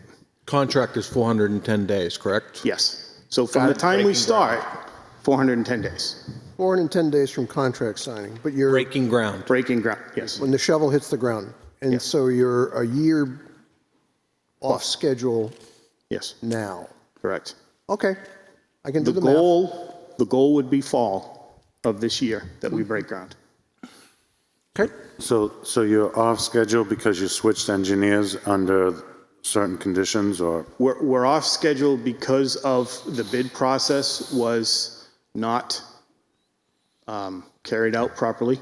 And then when we decided to switch engineers, we didn't switch engineers. That's probably the wrong. We had a contract that was signed back in 21 for design services for the station. We then needed to have another contract for inspection services. We opted not to retain the design engineers for the construction service, for the construction oversight. We decided to go with another option. Do we have higher confidence now moving Yes. forward? Very much so. Excellent. Very much so. Let's move on. Well, the rest of them are easy after that. Okay, Laner Street Pump Station. Also 2022, that was warrant article 22, 1.27 million. And then we received another 150 from warrant article 17 from 2023. Brings us to 1.42 million. We've spent just over 550,000. We've encumbered 830, and that one has started. The wet well is in. They are awaiting the contamination results from the soil and water, and then we will progress from there. So if anybody drives by, it might not notice like much, but there is, the wet well is already in place. All the manholes are on the site. There won't be much going on there for another week while waiting on test results, but that one is going very well. That contractor is doing a fantastic job, and we should be getting that one buttoned up by next month. Okay. The next one, seasonal water lines from 2022. There was $500,000 in warrant article 12 for seasonal water line upgrades. And we have spent to date 422,000. I've encumbered another 77. That work is going to start on the 14th of April. And we, as some people know, we had a few meetings last year about seasonal water lines. So we took that feedback from the residents. We took the feedback from DES. I met with them multiple times. We came up with a workable plan for now to protect our main source water. So we're going to put in master meter pits at the start of, we picked 11 of the bigger seasonal water line mains. We're going to put master meter pits in the ground there. So we'll come off the main meter, off the main line into a meter pit that will have a master meter, dual check valve, so that all of our water for everybody else will be secure. It will then come up and then still run like it always has through the woods and everywhere for there. And does that satisfy DES concerns and their request that we replace them? It is a really big step forward. What that is doing is securing the four-season water. It is not doing anything for the seasonal lines. Those will still need to be a conversation going forward if they continue to be town-owned lines. But this is going to satisfy the safety portion of the overall health of the water. Not sure, sorry. I don't understand the question, Linda. So My question? Yeah. Okay, we had DES here, and they were saying that we had to replace the water line, seasonal water lines, because of the possibility of contamination to our water system. Yep. And we had a room full, people were not happy, and then they kind of, what I call, waffled, and weren't sure whether that was really, whether we had to replace it all, because when you asked them to explain how it would get contaminated, a lot of different things had to happen. Right. A beaver had to bite, and then this had, so they kind of backed off. I think there was a change in leadership in DES, and so I was asking whether by putting in these dry wells that they were satisfied and were backing off and pushing us to replace seasonal water lines. I got it. So I'd like to add to that. So my impression there is basically when you have an open artery from one location to another, if Chief Jotty goes over here and starts drawing off of the system, he could suck everything back through, but instead the master pit is going to allow a check valve situation there so that it can't happen, but this leader line can still lay across the ground, and the complicated areas of ledge and other areas of digging complications will have to be addressed at a later time. That is correct. Wow. Yeah, and DES did say to us, when we kind of asked them to really explain this, that the chance, even with our current system, before installing these pits, it was extremely unlikely that they would ever have a backflow issue, even if the fire department had to open up a hydrant, that it was a 1 in a however many thousand or million chance, but they still didn't like it. So again, this is a step towards that. So on the 14th, we will start to put the pits in throughout areas we've identified in town. So okay, good. We have contractors lined up. We have all the material on site, ready to roll. And this continues to show DES we're continuing. Correct. And the main goal of this is to show that we are trying to do something, because we're not going to put mains everywhere. We're not going to, there's things that we can't do. So this is going to buy us time so that we can continue to engage with the public to come up with a longer term solution going forward, and we can figure out what those are. But this at least buys us. So do you have enough money? For this plan? Yeah. Yes. Okay. Thank you, John. Okay, you can move on. All right, where are we at? I'm going to skip the sewer station pump grades from 2023, Article 17. We discussed those. That money was split between Mill and Laner. 2023, Article 19, which was Green Street, $100,000 from the water fund, and then 480 was from the general fund. The encumbered funds that we have left is just finishing up some planning that feeds that vintage line. So that will all be taken care of. And you spent those ARPA monies? Yes. Thank you. Okay. South Main water replacement from 2023, Article 14. So in 2022, warrant Article 17 for $722,610, with half of that coming from ARPA funds. And 2023, warrant Article 14 was for $2,310,000 coming from ARPA funds, gave us $2,722,610. We have spent just over $1.7 million, and the rest is encumbered. That work is going to restart on the 15th of April and has a completion date of June 12th. They will be finishing up. There's 7 services, house services left. They have a couple hydrant risers to put in, and then fix South Main Street. So that will entail removing all of the hot top that is out there, making sure the gravel sectionals are still good, compaction testing, multi-lifts for binder to flush. It will then be milled 1.5 inches down through all the joints and all of everything, and then a final top coat will be placed on the whole road. And we will see one lane of traffic when this happens, or are you going to be able to have 2 lanes of traffic open? We will probably base that a lot like we did last year, depending on the days and the traffic flow. Obviously, if we can keep it to 1 lane of traffic, it will go faster. And we pretty well did that for the majority of the construction last fall, and it worked pretty well. We didn't have that many traffic things. And the fact that we'll have it done by June will be nice.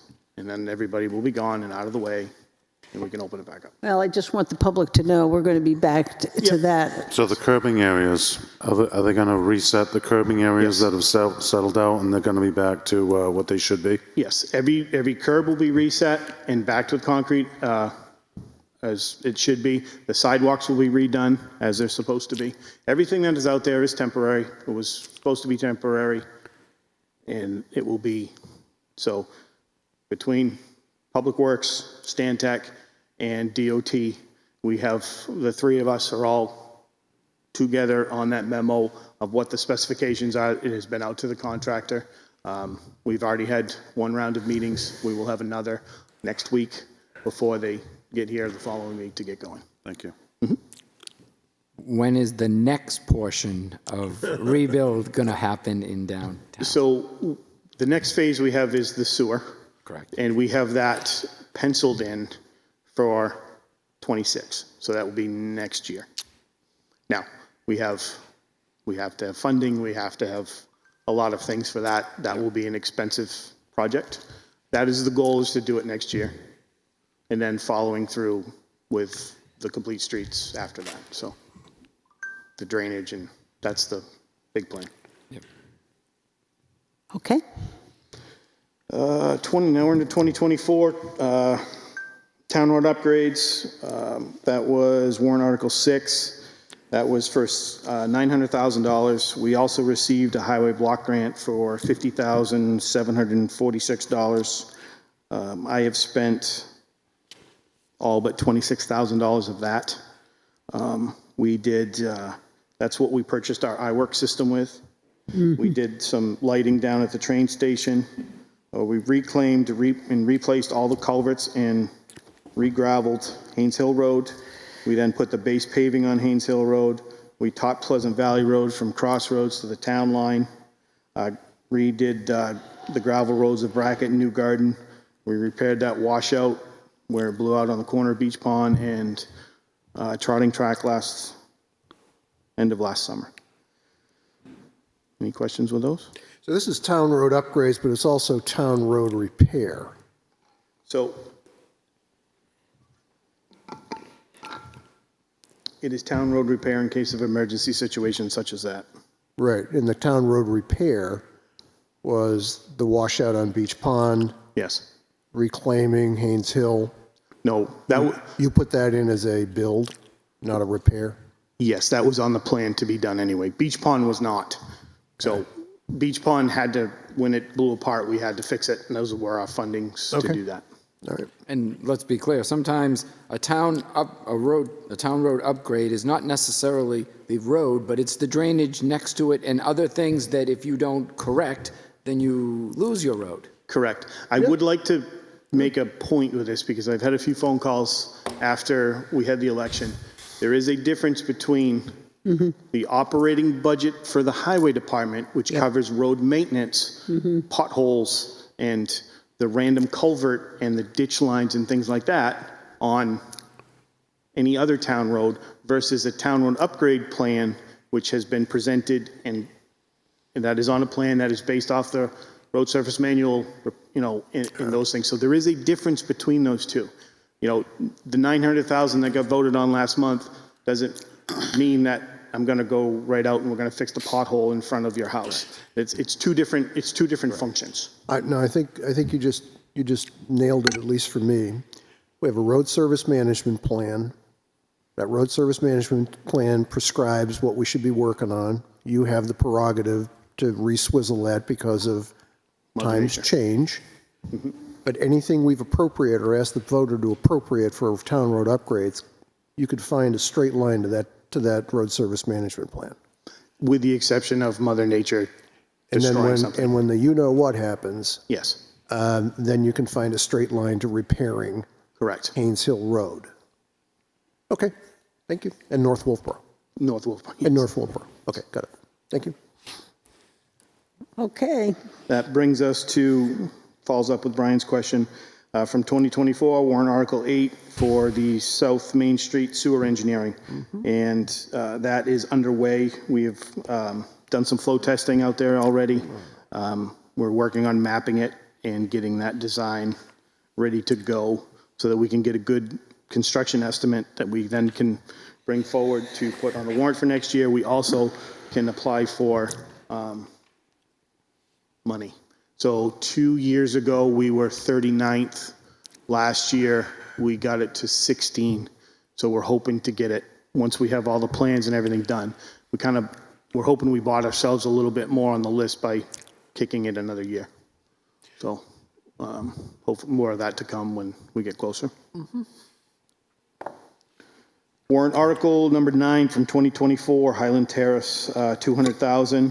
That job is all but complete. What that did was connect the water main between Highland Terrace and the Maplewood extension. It's a cross-country line that allowed us to get that flow of the circulation of water through those two neighborhoods, cleaner water, uptick in pressure. I was going to ask, is Highland Terrace was always a pressure issue? It's yes, and it's more so helped with water quality than pressure. Pressure is up some, but it's Highland Terrace is fed with a 4-inch line. Yep. This was an 8 that came off of Maplewood. Anything that we do now, obviously, we put in to make it to where it's supposed to be. So it's a bigger line, so the volume is a little more. Thank you. Less. All we have up there is a little bit of spring cleanup to do. That line has been operational since last fall. And the last one on my list here I have from 2024 is warrant article 10, which is Jockey Cove Stormwater Engineering. That design is complete. We spent $9,100 on that, with $10,000 left. Like I said, the design is complete. The project status is still in discussion at this time. Is that the end of Forest Road? That is down right across from Cary Beach. Okay. Okay. Does anybody have any questions? Thank you. Well done. Yeah. Thank you, Steve. Well done. Okay. The next item on the agenda is New Hampshire DOT Route 28 construction easement approval from last meeting. And we did, do you want to get back up or it's just really a formality at this point. We did get opinion from town council that he was fine with the way it was written. And you're just asking us to approve signing it. Correct, and actually it's DOT. I guess I'm here more on behalf of DOT. Yep. But yeah, yep, and I already signed Amy did email me the next day. By the way, Lenore Clark, Conservation Commission again, for people at home. Amy did reach out to me the very next day after the previous meeting and let me know that town attorney had approved it all. So I have already come in and signed the Conservation Commission portion, and now we just need your approval to sign the DOT needs your approval to sign the BoS portion of it, which is for the permanent right-of-way easement. And I think it's just the chair, am I correct? Correct. I believe so. Yep. So does somebody want to make the motion to have the chair sign the New Hampshire DOT Route 28 construction easement? So moved. And I'll second that. Okay. Brian made the motion, Paul second. All those in favor? Aye. Okay. Thank you. Thank you. Long wait. The next item on the agenda is the default budget and line item transfers. Jim, do you want to take this? Yep. So last Wednesday we met, we reviewed the entire 2025 proposed budget, and in that presentation you also saw what the default budget was and what the differential was between the two. From that point, I met with all the department heads. We identified funding that we needed to be able to maintain levels of services throughout the year, and where we may be able to make some reductions. After meeting with the department heads, we went through that presentation with the board, heard some things from the board, took some feedback from the board, went back, looked at a couple other areas for consideration, and in the memo you have in front of you, you can see that we do have some significant savings right now in the general fund personnel administration line. The reason for those savings right now is because we have 10 positions outside the 2 which department heads were willing to work with not having as part of the 2025 budget. And these are healthcare savings estimated through May 1st. I feel very comfortable about estimating them through May 1st at this point, because the health insurance program that we are under, when an employee comes on board, they have a 30-day wait period before they're able to come on the health care plan. So at this point, as you can see in the memo, we have identified, based on the 10 positions which are currently open, we've identified $136,160 in additional funding, and we're proposing to potentially utilize a line item transfer of $97,698. And we'll go through the presentation very quickly here. So you may recall this slide from the other evening. This particular slide shows you that we had identified $750,000 for transfer.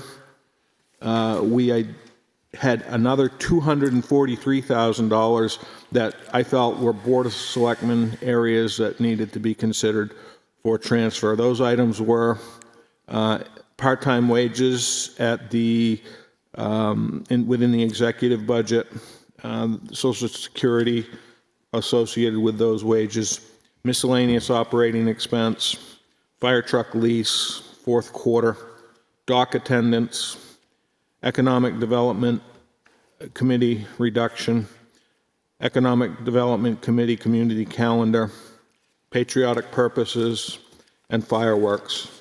The total of those items all in is $243,232 that we felt would give us some advantage going forward to make the entire budget whole, so that we didn't have to make any cuts to services. If you back out the fire truck lease purchase, that's a total of $60,977. Again, that's laid out here. So the top line shows the $750,000 of proposed transfers. The second line shows an additional $243,000, which I just read out, for a total of $993,000 in transfers.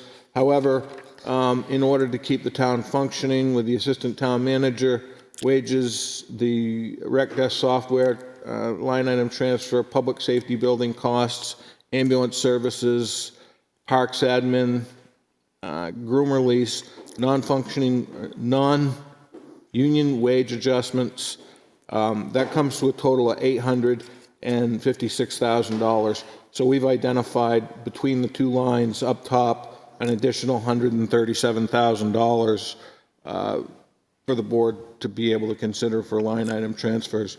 We did go through the budget a little deeper, found a couple other areas. We identified $12,000 in the public safety building, 12.8. That's because we had, if you remember, we identified an offset because the oil for this building was accounted for twice in the budget. We felt we could account for another $1,000 in office supplies, and we felt that that would work for us. Additionally, this is the default budget for the personnel administration for healthcare. It's a reduction from the default budget to the proposed of $56,000. When we came in front of you the other night for presentation, we had identified $68,080, and then we've identified another $97,000 that we're proposing to transfer at this time, knowing full well that we actually have an additional $137,000, but we're only proposing the 97 right now to balance everything. Additionally, when we went through, we looked at the funding required for the assistant town manager's position. We identified that New Hampshire retirement system we had accounted for twice, so we were able to back some of those funds out. So we needed $138,122 versus the $149. So when we go through this entire budget and we look at this particular page, what we've done is we've identified on 3/26/2025 in the presentation $750,679. We have the heat and oil offset reduction of $11,868, and then the additional $97,000 in personnel administration. If we were to back out the proposal that we gave you for the 243, which outlined the executive wages for the chamber, miscellaneous operating expense, fire truck lease, town docks, EDC, community calendar, patriotic purposes, and fireworks, we feel that this transfer of $836,509 balances well as laid out in the chart below. That covers wages for the assistant town manager, that covers the rec desk software, that covers public safety building expenses, that covers ambulance services, that covers parks administration, that covers groomer lease, that covers non-union wage adjustments, which we actually have a slight reduction in that line when we actually ran the numbers. And as you can see, the total required is $836,509, which balances what we're proposing for transfers. At this point, the only thing that I think the board would have to consider on top of that would be if you want to have fireworks, we need to add an additional $4,000 in here, which is something that I think we do have the funds to be able to do.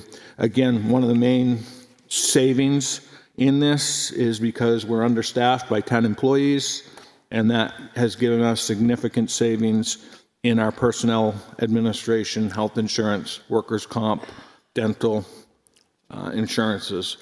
Behind that, you've got the line item transfers itemized out that shows you the $836,509, and I can try to answer any questions that you may have, but that's what we have for a recommendation for you. Okay, board members, have any questions? Have any statements or concerns? I'll start with the one I think is on my mind. So we talked about the fire department amendment where we would take possibly the money and pay down the bond. Where are we with that? We don't have to do that. But we can? The Board of Selectmen could, if they wanted to, vote to utilize capital reserve funding to make a lease payment for the fire truck, which was purchased 2 years ago now, I think. You do have that ability statutorily. However, one of the reasons I put it in the fourth quarter was that is an area that I think does offer risk, knowing what the expense of that equipment is. What kind of risk? What kind of risk, Jim? You said it has risk. What's the risk? Well, I believe that they have on their CIP plan in the next couple years to replace their breathing apparatus. I believe that's to the tune of $300,000. And that's an item that is coming up, and I think they have about $380 in the account. So the risk is use the money to pay down the current debt, and the offset to that would be we could come up short if we need my word, an emergency appropriation for a new fire truck.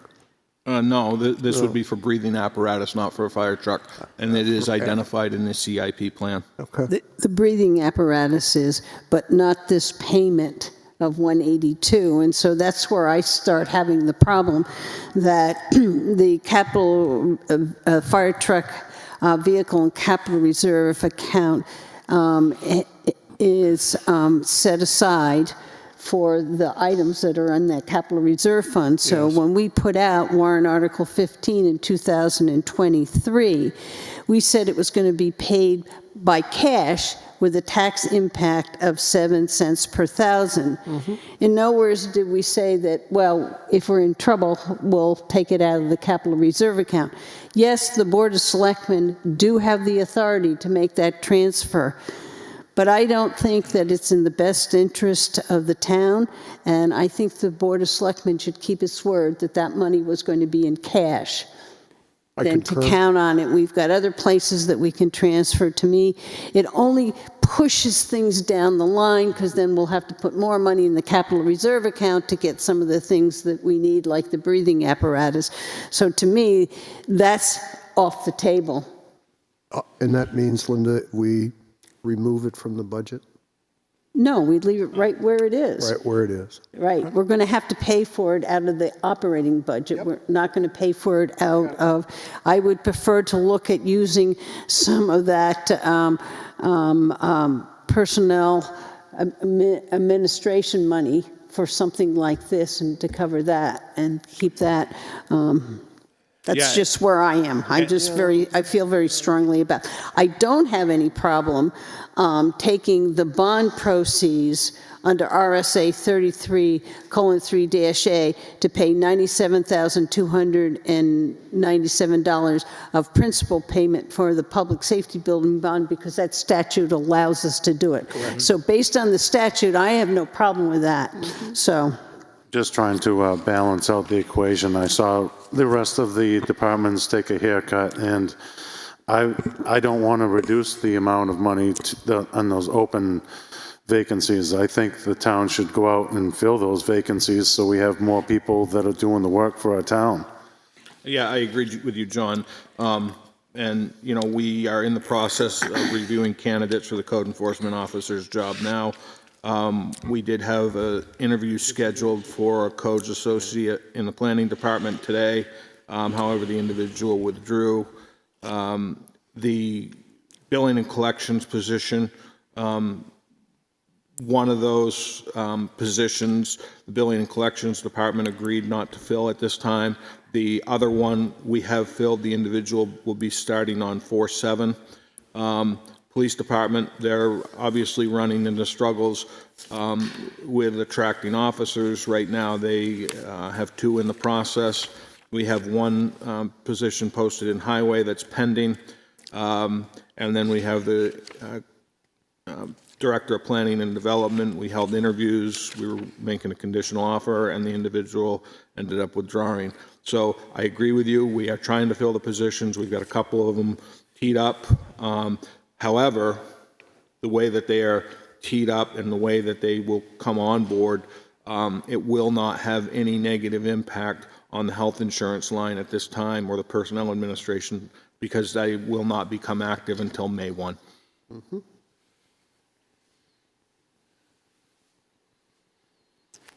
Can I? Yep. Thank you. Thanks for all the work you're doing here. So last week, I thought Jim did a pretty good job of parsing the budget into 2 directions. And if I got the words wrong, Jim, just tell me. You had 99%, 98.6% actually, of the budget was parsed into items that would have a direct impact on town operations. And then you teed up this $243,000, and it was called not impacting municipal operations. Correct. Okay? So my words, I said 99% of that stuff, and you know, I kind of went through this, and as I went through this, Parks and Rec took a, you know, off their original theory, 40% a haircut. Highway took a pretty big tom, so I looked at that and I said to myself, tough decisions. And when I saw this piece of paper that said, here, Board of Selected People, you got $243,000 to chew on. That's 1.4% of the budget. And so I'm ready to do something here. And then I got your letter, and I appreciate you doing it. And your letter did articulate all of the savings in the headcount area. And my initial reaction, and it still is my reaction, is we are having a proposal. You linked in your letter, and you and I talked about this briefly yesterday. What you did is you said, I can save money in the core operations of our town, and I can use that to help us all fund these items that are not impacting municipal operations. I got that right so far.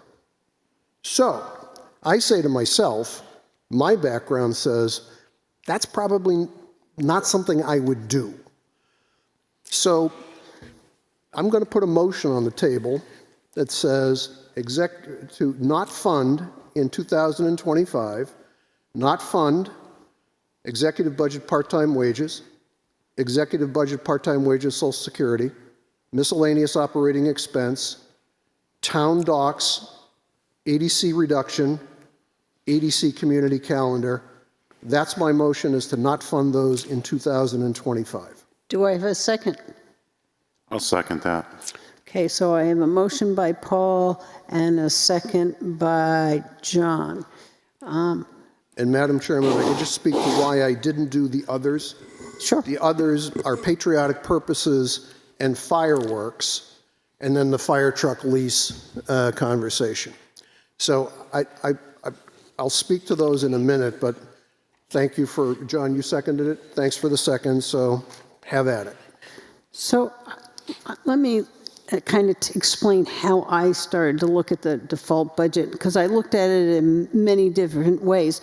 I looked at the default budget with the expenses, but I also started to think about revenues, because if we don't get the revenues, the impact of our spending is going to be heard. Yeah. So, and I also interpreted the 2025 default budget as voters saying to the selectmen for the second year in a row, they cannot absorb the pace of increases to the tax rate.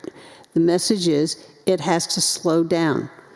I looked at the impact of the tax rate due to the bond payments for the public safety building, and I found this very interesting.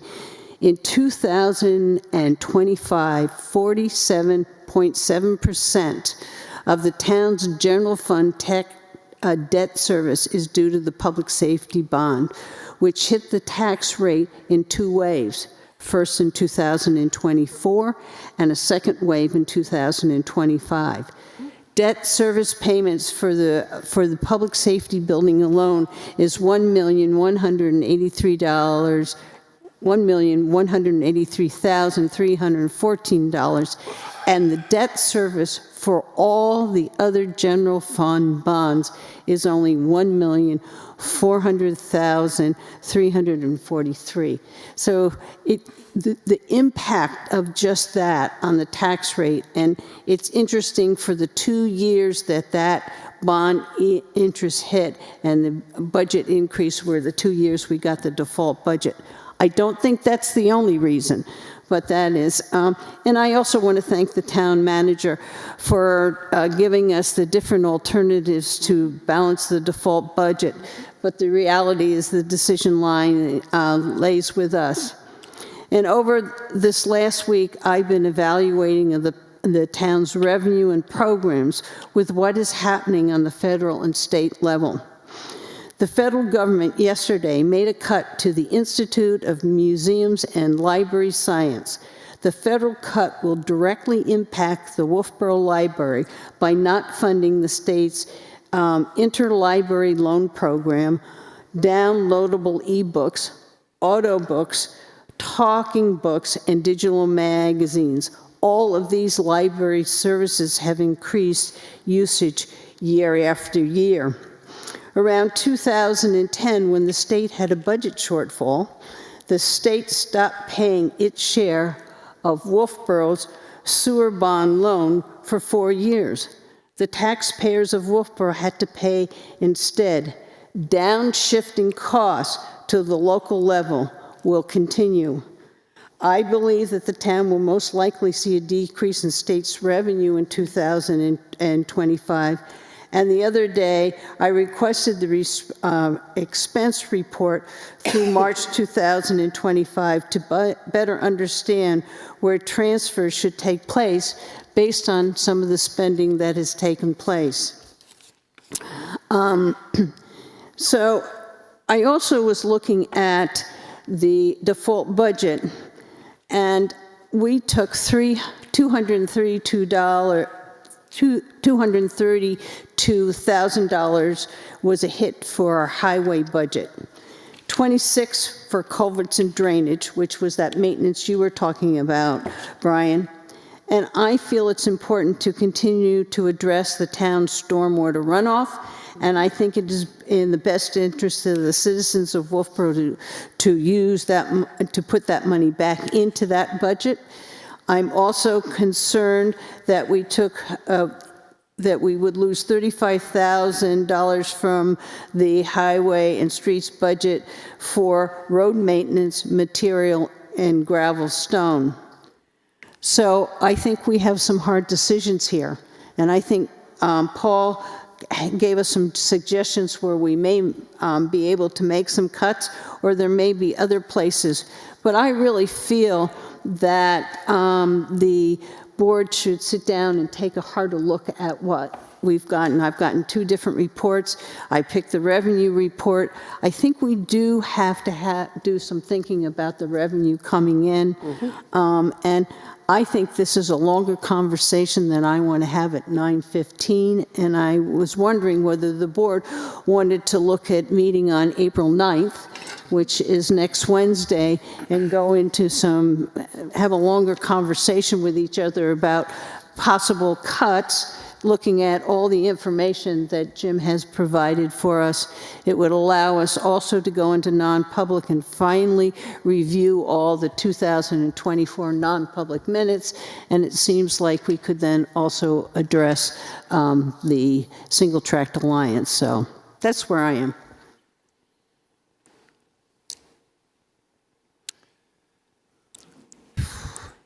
I'm okay with another meeting.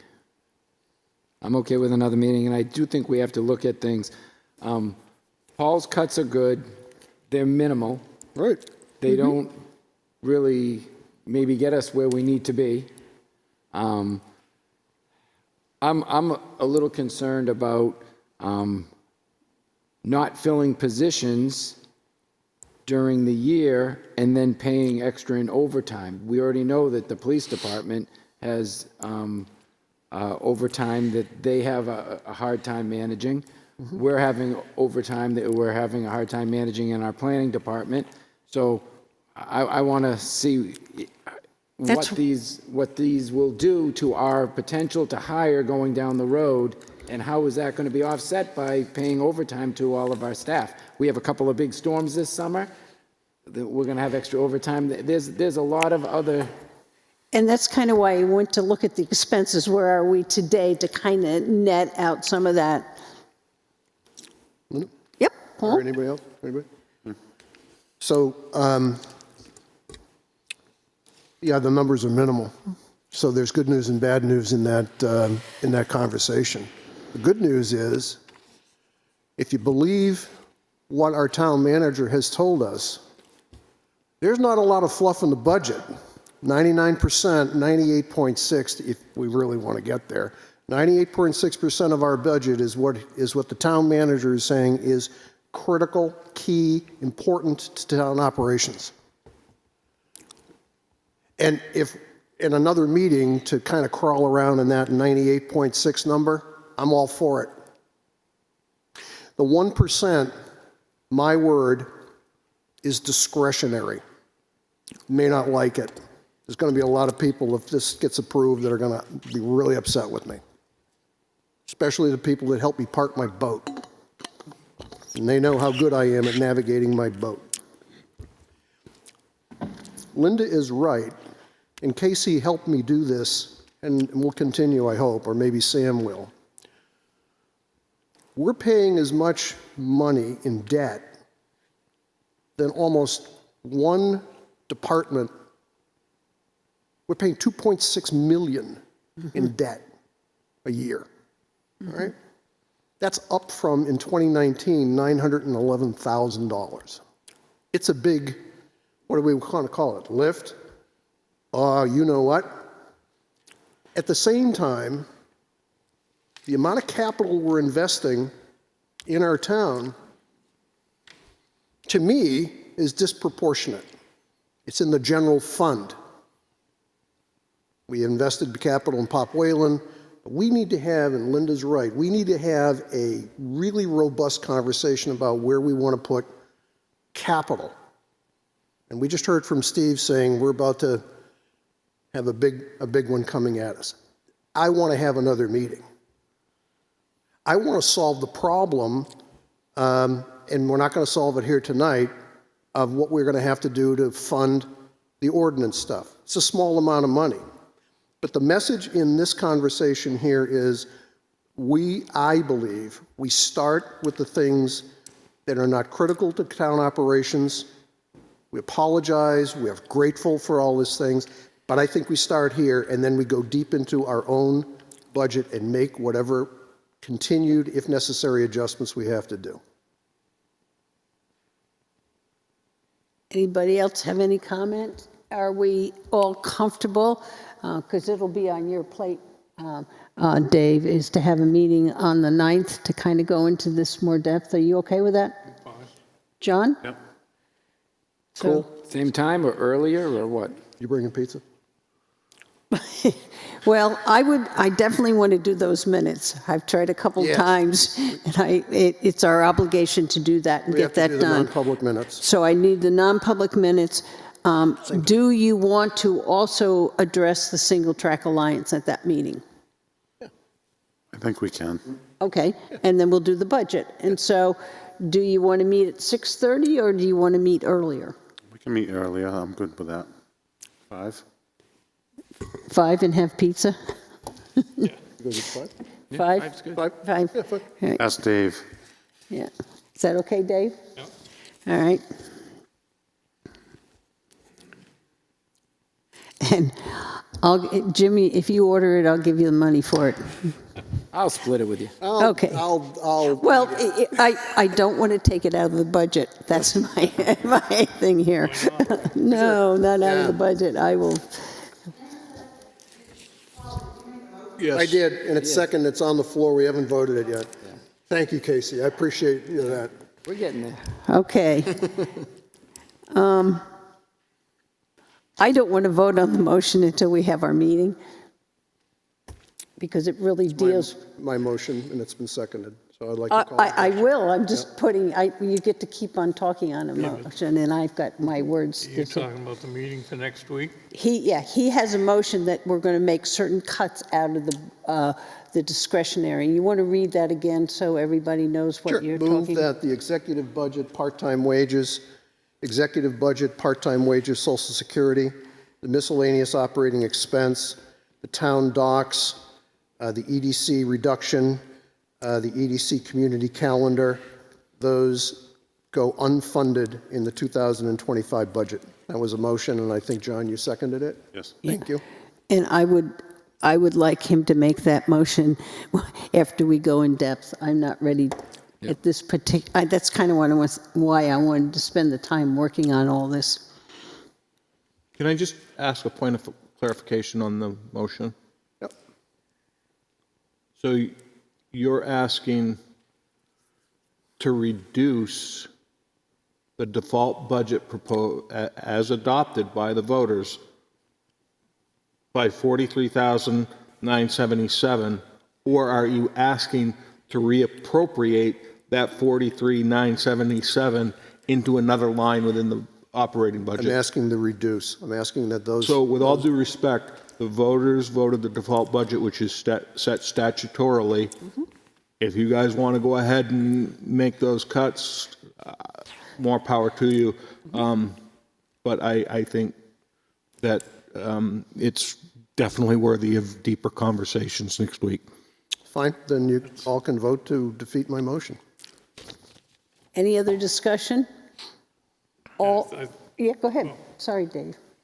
I just thought that what we were going to try to do next week was basically some of what he's saying. That was my feeling. So I'm not going to vote in favor of it because I think the purpose of next week's meeting is to discuss more in depth what we're going to do. That was my understanding of possibility of meeting next week. Madam Chairman, I guess we just call the question. I will. I'm just saying, when I have a motion and a second, I get discussion from the board, and that's what I'm getting, is the discussion from the board. Is there anybody else who has anything else to say? Okay. All those in favor? Aye. All those opposed? No. No. Okay, it's 2 to 3. The motion fails. Can I do another one, please? Sure. Okay. So we, Jim was kind enough to share with us that on the 4th of July, the town of Wolfeboro expends roughly $18,000 with our fire department, police department, and other members, highway department, parks and rec. That's overtime money that is expended by the town.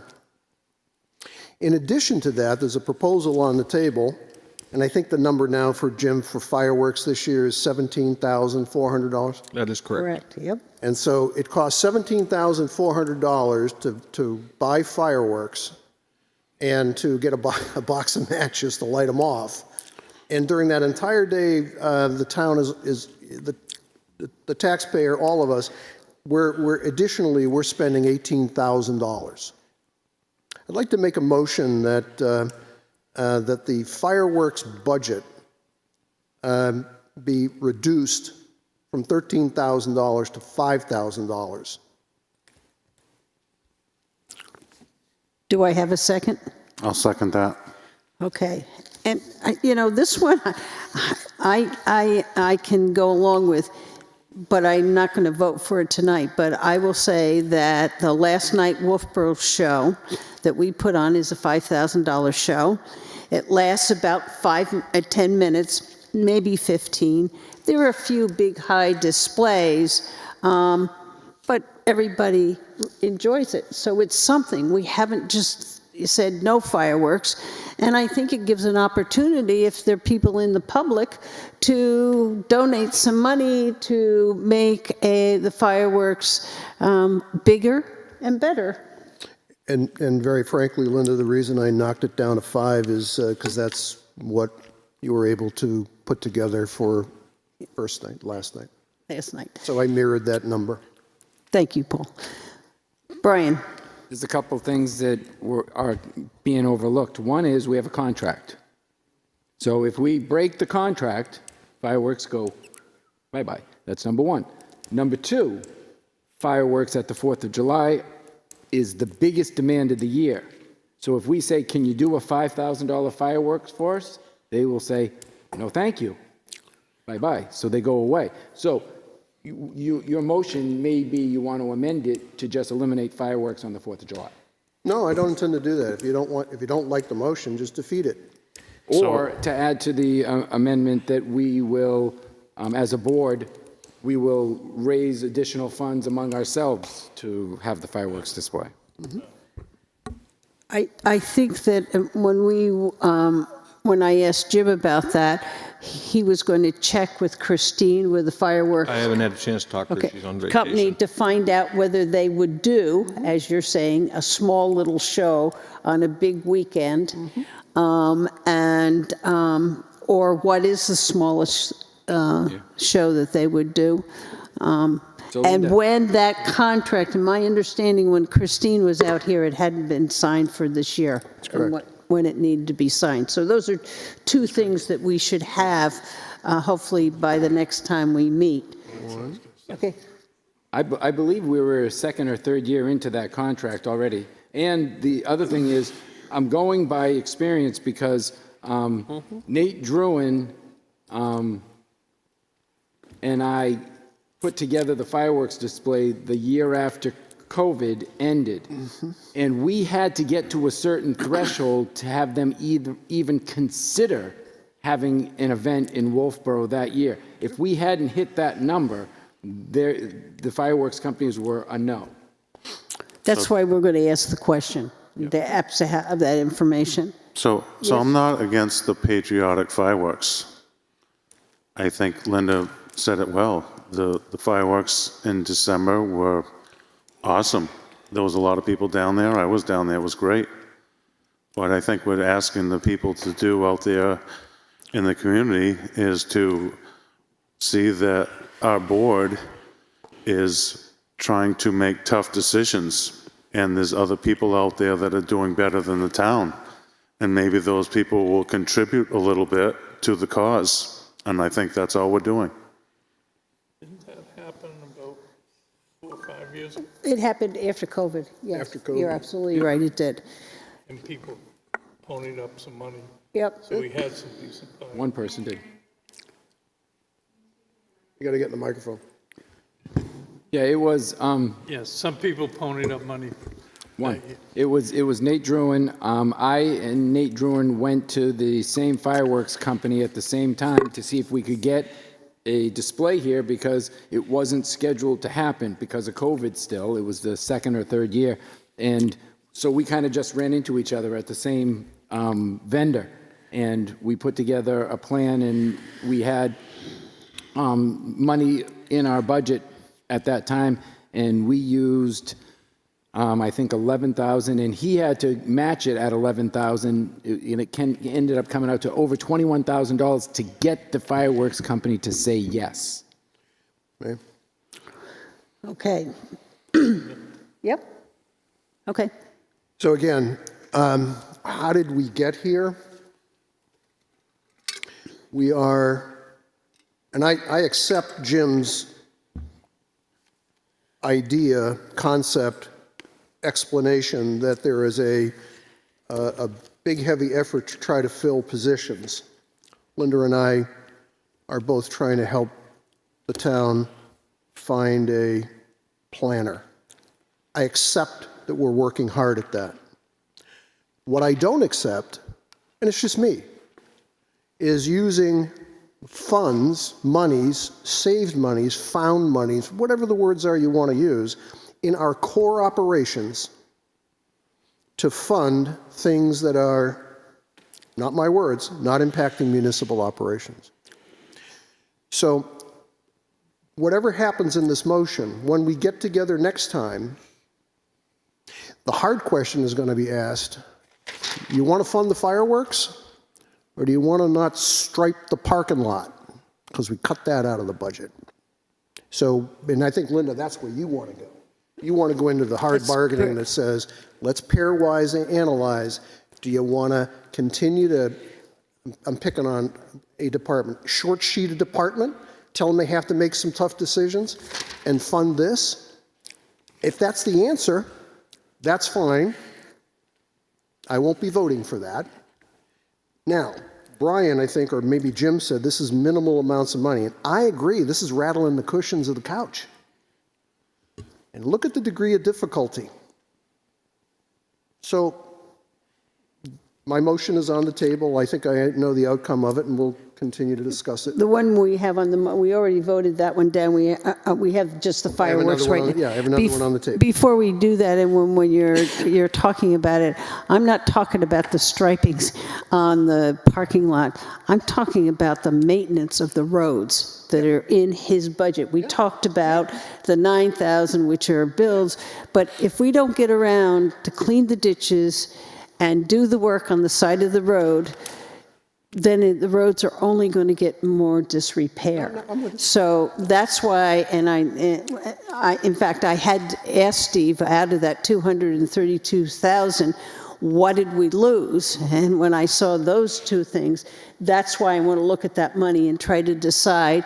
And we should also get the printout on what we've spent and take a look at where we are on that. So I have one more. Yeah. So for the public to know that we're not shortchanging Still have to do your money. safety, we're ponying up $15,000 for police and fire during that day to cover everybody's enjoyment and make sure it's a safe day. Okay. So to team with John on this one, I think what we're going to do is we're going to tee up, and Linda, you're in the maintenance of highway, me too, all right? We're going to tee up in a pairwising way is, sorry to use the prop, is this more important than that? That's correct. And you can depend on me to argue that this is not as important as trying to fund core operations of the town. It won't be. You really got to talk me out of it, and I don't think I'll go there. Okay, thank you. Okay, the motion on the floor is to put back in 5,000. Yep. For a small fireworks display. On next Wednesday, I'll probably vote in favor of it, but I'm not ready to make those decisions tonight, so. Well, I think we need to have a discussion with Christine and a discussion with the company first before we Right. cut that. We got the motion, so the motion is that we put it back in. All those in favor? Aye. Aye. Those opposed? No. No, okay. Maybe it happens next Wednesday. Which then asks the next question, if I could. If we needed to have those discussions, I'm not poking here, then why didn't we have them and not, as opposed to just putting them on here as a target?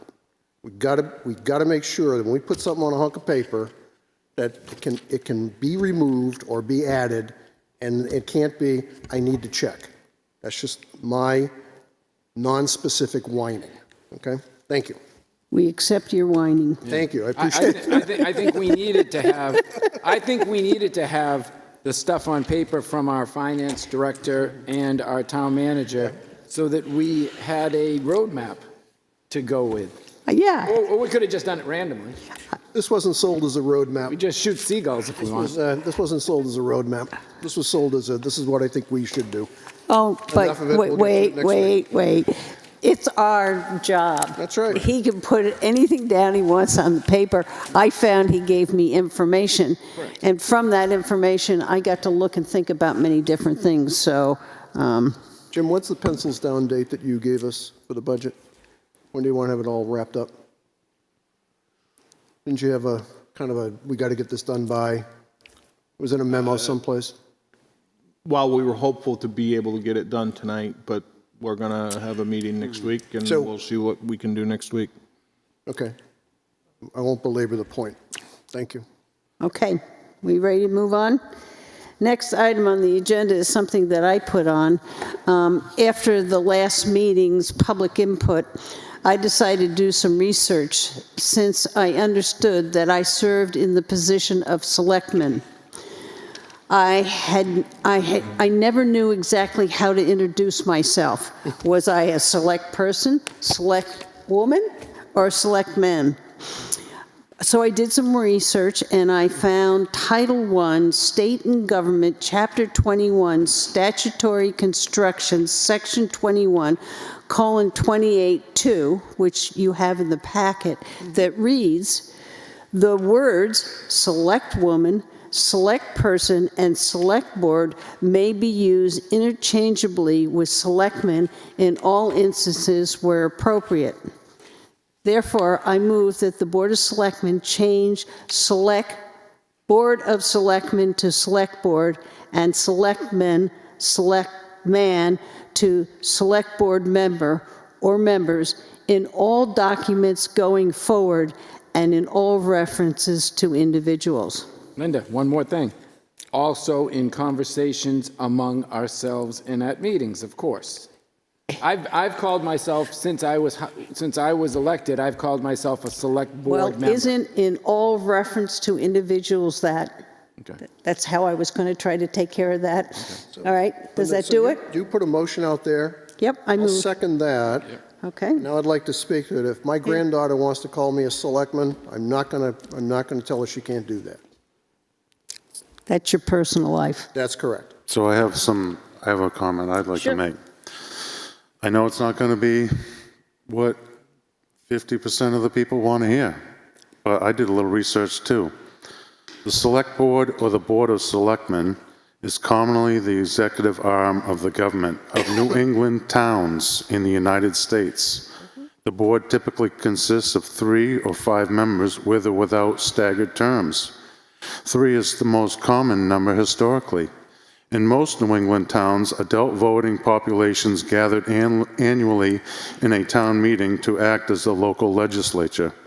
Approving budgets and laws, day-to-day operations were originally left to individual oversight, but when towns became too large for individuals to handle such workloads, they would elect an executive board of selectmen, hence the name, to run things for them. These men had charge of the day-to-day operations. Selectmen were important to the legislating policies central to a community's police force, highway supervisors, pound keepers, field drivers, and other officials. However, the larger towns grew, the more power would be distributed among other elected boards, such as fire wardens and police departments. For example, population increases led to the creation of police departments, of which selectmen typically became the commissioners. The advent of tarred roads and automated automobile traffic led to a need for full-time highway maintainers and plowmen, leaving selectmen to serve as supervisors of the streets and ways. The function of the Board of Selectmen differs from state to state and can differ within a given state depending on the type of governance under which a town operates. Selectmen almost always serve part-time with a token or no salary. It is the chief executive branch of the local government in the town meeting form of government. The basic function consists of calling town meetings, proposing budgets to the town meeting, setting public policy, calling elections, licensing, setting certain fees, overseeing certain volunteers and appointed bodies, and creating basic regulations. In larger towns, the selectmen's daily administrative duties are delegated to full-time town administrative or town manager. In some towns, the Board of Selectmen acts more like a city council, but retains the historic name. In some places, such as Connecticut, the board is headed by a first selectman, who historically has served as the chief administrative officer of the town and may be elected separately from the rest of the board. I myself even go back further to the Declaration of Independence. We hold these truths to be self-evident that all men are created equal, that they are endowed by their Creator with certain unalienable rights, that among these are life, liberty, and the pursuit of happiness. As a traditionalist, I will maintain the select men phrase, and I know I'm not going to make everybody happy. Thank you, John. We never make everybody happy, John. Half the people don't like us, the other half haven't figured it out yet. I have a motion and a second. Do I have any other discussion? Hearing none. All those in favor? Aye. Opposed? Okay, 4-1. All righty. Next item on the agenda is there were the proposed changes to the Board of Selectmen rules of procedure, and I think that's where you come in here, Paul. So I'll moderate that to say proposed changes to the Select Board rule of procedure. Okay. Thank you. So what we saw earlier tonight is something that I think is pretty amazing. Every year, this board elects a new chairman. sometimes with majority, sometimes with, but we elect a new chairperson, all right? And we do that because we want variety, we want experience. I loved, during my entire time as serving on this board, watching the process. I can assure you that it was not political here. The way we did it is kind of like Mr. Senecal was vice chairman. He gets first bite on the apple. If he said, I don't want to do it, fine. We expect the great things from our chairperson. I think that should also affect the way in which we serve and sit on town committees. And so I'm going to make a motion. And the motion goes like this.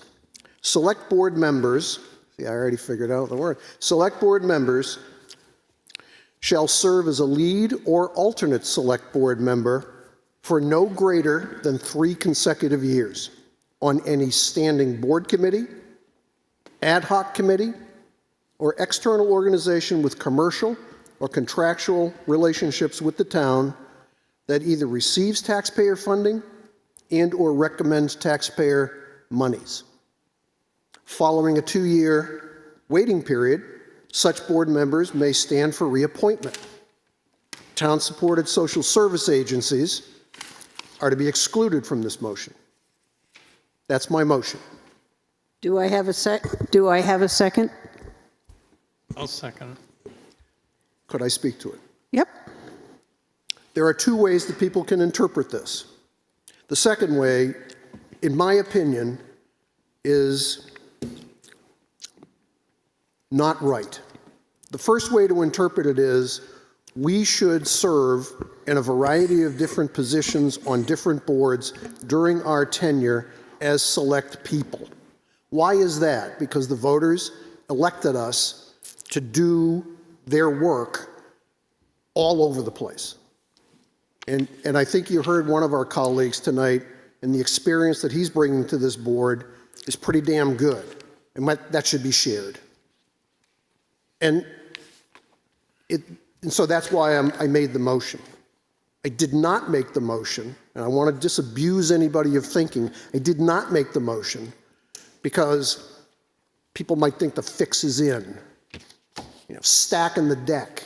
To me, that's a bunch of crap. I have never in all of my years here ever seen deck stacking, fixing. I see effective behaviors by some colleagues, and when people ask me, I say they're effective. I want that effectivity to find its way across all of our organizations. So that's why I speak to this motion. Thank you, Linda, for letting me do it.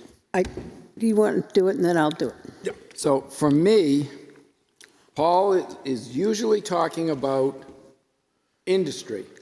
And I think if Paul was running a company, he wouldn't let the accountant take a position in human resources and have the human resources person go do engineering for a project and so on and so on. I think we're big boys and girls here, and we can decide who wants to be what, where, when, how, and why.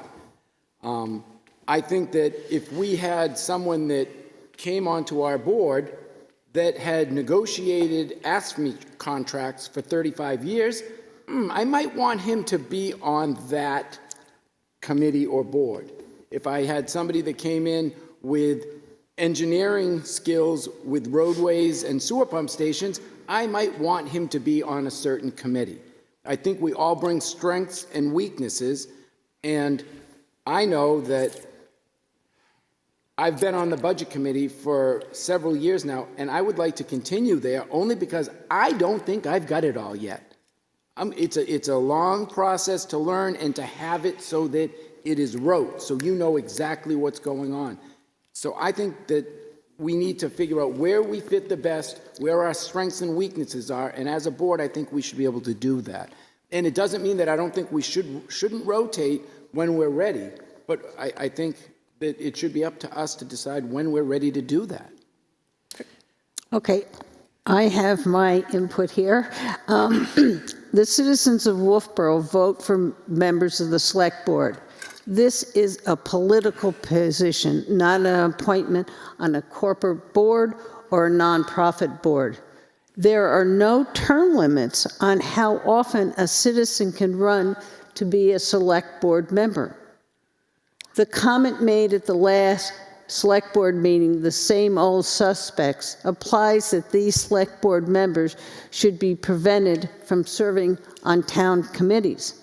The motion sets an arbitrary 3-year limit on serving on town committees and prevents Select Board members from serving on committees for another 2 years. I cannot find any state RSA that gives the Select Board the authority to prevent members from serving on a committee. The problem with this motion is it is contrary to the citizens' votes. The citizens of Wolfeboro have chosen to have these same old suspects continue on the Board of Selectmen and the Select Board committee. The Select Board members campaign on key issues and how they will work to address the issues over the next 3 years.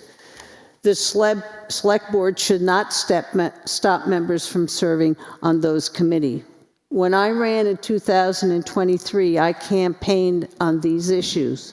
Wolfeboro needs to address water quality. I made that statement to emphasize my commitment to addressing stormwater runoff and all water quality issues affecting lakes. I have served on the Wolfeboro Waters Committee and the Milfoil Committee for over 3 years. The board expanded the membership on 2 committees to allow the Select Board members who wanted to serve. We make and change, and we let and take into account what the different board members would like. In fact, it will be Dave Senecal to get the request from the Board of Selectmen and then help sort out who can sit on what committee. The board has accommodated the interests of its members. Under the present procedure in our ordinance, there is an ordinance in our procedure, it does call out how we are to put people on committees. During my campaign, I stated that Wolfeboro is strongest when it has a healthy business community. I have served on the EDC as an alternate and liaison to the Chamber of Commerce. I head the subcommittee of the EDC Last Night Wolfeboro. With that committee, we have developed, expanded, and put on Last Night Wolfeboro on December 31st from 2016. Part of the event is a scavenger hunt from December 16th to December 31st to bring participants into the local businesses after Christmas. When Luke wanted to be on the chamber and be their representative, I supported Luke's appointment, and I became the alternate. The selectmen should not make rules that stop select board members from serving on town committees where they have interest, knowledge, commitment, and they have campaigned on those issues. The existing select board rules of procedure have and will address the process of placing select board members on town committee without stopping members from serving on key committees for 2 years. Does anybody else have any comments? Hearing none, I have a motion by Paul, a second by Dave. All those in favor? Aye. Opposed? Okay. All righty. I think you have something else? No? Oh, that's later. I'm on a roll here. That's later. Could I just speak to this? Sure. So what you just saw is a motion that I made, pretty passionate about it. And what you just saw is my motion got defeated, is my budget motion got defeated. You know, I'm on a roll here. But what we will do tomorrow morning is we will pick up a cup of coffee and we will talk to each other and we will forget that we had this conversation, and we'll start working on trying to continue to fix the town's problems. That's what I hope and expect that you all see. May not, I'm not happy that I didn't get what I wanted, but it's just the way we roll, okay? So I'm fine with that, okay? I'm fine with that. Thank you. Because what we're disagreeing on is issues, not each other. It's the Dave Bowers commentary. We work together when we're in harness, and when we come together and we disagree, we just sort it out, we move forward.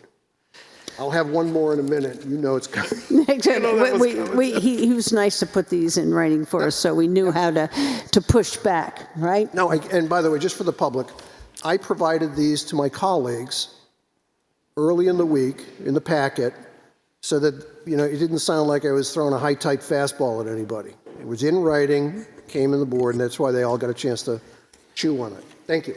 And thank you for doing that. My pleasure. Yep. Okay, next item on the agenda is the Board of Selectmen handbook and committee list. And as I recall, last meeting, we decided to put public input under approved minutes. We then, on number 5, appointments, decided that we would have it for 20 minutes unless they asked for added time, and that we wanted to change this is on page 4, the day, have the stuff for the packet in no later than 4 p.m., and we wanted to change Friday to Wednesday.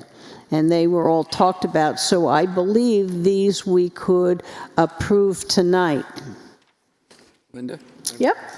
What if I wanted to add the construction of a couple additional committees? Is that a discussion for when Dave takes over, or is that a discussion to add those committees into this handbook?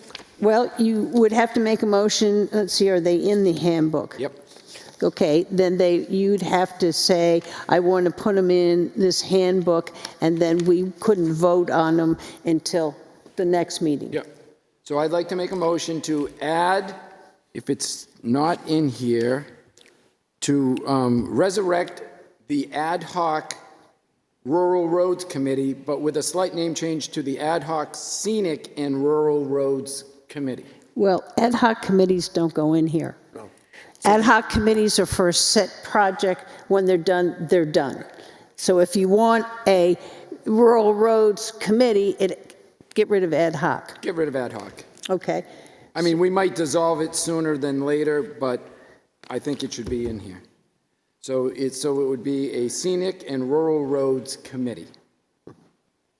I've had a lot of people that have come to me that want that committee so that we can get policies in place on how we will maintain our scenic and rural roads. Okay. Just that one? That's the one. Okay. We'll start with one, and then I have one more. Well, no. Okay. I think we should vote on them individually. We put them, my understanding, you should put them in here like I did. Yep. We had talked about them, we went Okay, and then through. you want to vote on the whole package? Okay. No, and then those ones we'll vote on next week. Okay. These that we talked about last time get voted on. Okay, I thought we could make a Why motion. don't we hold off on yours? Okay? Let's vote on the ones that I did that we talked about last time, and then we'll put yours for the following one. So I'll make a motion that we put public input after 2 in the beginning, approved minutes in the beginning of the meeting, that 5 appointments we have for 20 minutes unless we are advised that they need more time, and that we change Friday to Wednesday. Do I have a second? Second. Third. Okay, so I made the motion. I've got Brian and Paul seconding. And any further discussion? All those in favor? Aye. Okay, for next time, you want a Scenic and Rural Roads Committee, and what's the other one? I would like a Capital Projects Advisory Engineering Committee. That's a mouthful. That's a mouthful. What's that? So what I'm looking at is to see, and it might not happen, but I would like to see if we can find 3 to 5 people who have experience in highway projects, sewer projects, water projects, things of that extent, municipal buildings. I have he's not in this town, but I have a friend in New Durham who has spent time as a project manager building large commercial buildings for the last 30 years. So if we could gather some people to help us, they could take and be a second set of eyes on our engineering projects. If they're a mix of expertise, they could feed off each other, and they could help for when we're going to have a project done. It would give us another way to look at things without having to hire engineering firms all the time, especially for smaller projects or whatnot. Now, I know that with some projects, when we get state and federal funding, there are rules and regulations that we will have to follow. But I think that, like the Energy Committee started with just citizens and a lot of very, very smart citizens. Now we have 5 people on it that are all energy experts, all in different fields. And when the Energy Committee needs to attack something, they've got it covered. They really do. Between grant writing and solar and wind and, everything. So I think that we have the possibility to get something like this in our town. And I find it kind of interesting because Wolfeboro Waters has somebody who's an engineer who has done state roads, and we have another engineer who retired from an engineering firm, and what they add to the discussion. I think this is an interesting idea. I don't know whether we want to make it a standing committee or this is one that we do an ad hoc and get it going and add it once we can find that it really is a committee that we can get. So that would be my input. Paul? Yeah, on the first one, Brian, I had just come aboard on the board. And this is on rural roads, gravel roads. Mm-hmm. That was a short-term kind of deal, and I found that to be a very helpful team of people. It was good. What we didn't do is we weren't recommending policies, but we could have, right? But it was advisory, which is good. The second one, I'd really need to hear more about it because it sounds like it could move itself into an operating role, business term, I'm sorry. It could move into like, we think you ought to do X versus Y.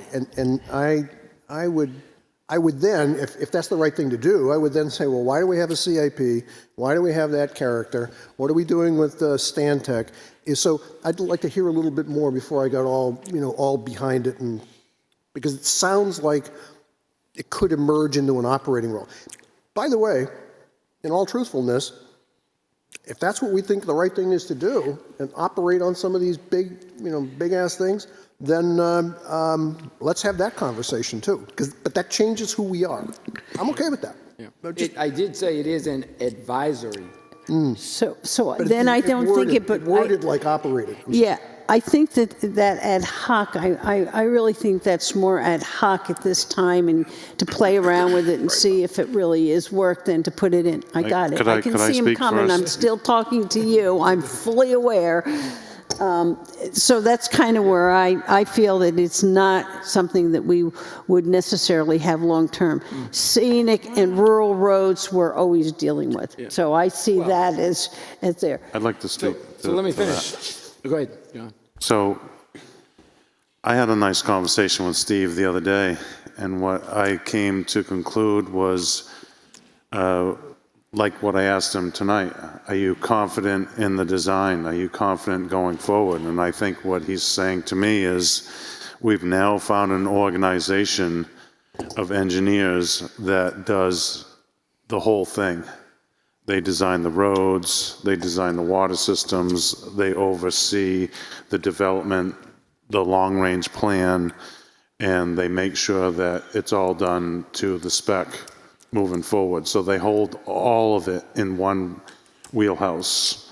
And to me, what I'm thinking about is more of a engineer's services line item that outside of our warrant articles that allows Steve to take money out of the engineer's services, give it to his engineering firm, which right now he's designating as kind of Stan Tech, and he won't have to pull his money out of his operating fund for the Public Works Department. And so to me, I would rather go with what he thinks is the right thing, but from what I was hearing, he has a pretty good grip on things right now. Okay, I got to let him in. Even though I see you, I need to go here first. I don't see him. Go ahead. But I think an approach could be, if you wouldn't mind, write up I'm not asking for the great American novel here, but write up a short piece of prose that says, objectively, here's what I think this committee could accomplish for us. You talk about the accomplishments, and then we can use that and kind of go, okay, and maybe that makes sense or not. That's all. Just a short piece of prose, maybe that size, something like that. That would be good. Here's a little example. We had a pump that was installed down at Cary Beach. Not working. And there was an issue with it. Now, maybe if we had a group of individuals that were, well, maybe. If we had a group of individuals at no cost, and Steve can run his department as he sees fit with his engineering companies and everything he sees fit. How many different engineering companies have we used in the last 10 years? How many times have we gotten into trouble with designs and with engineering companies? I think that I will go down this way where he said, I absolutely don't want everything in one company. I saw what happened with the RIB, and we had Wright Pierce in here and everything, and you got to have two eyes on a project, so. Go ahead. So mine's more a little question. Not working. Yep. So Linda and I spoke about the engineers. I think the mic's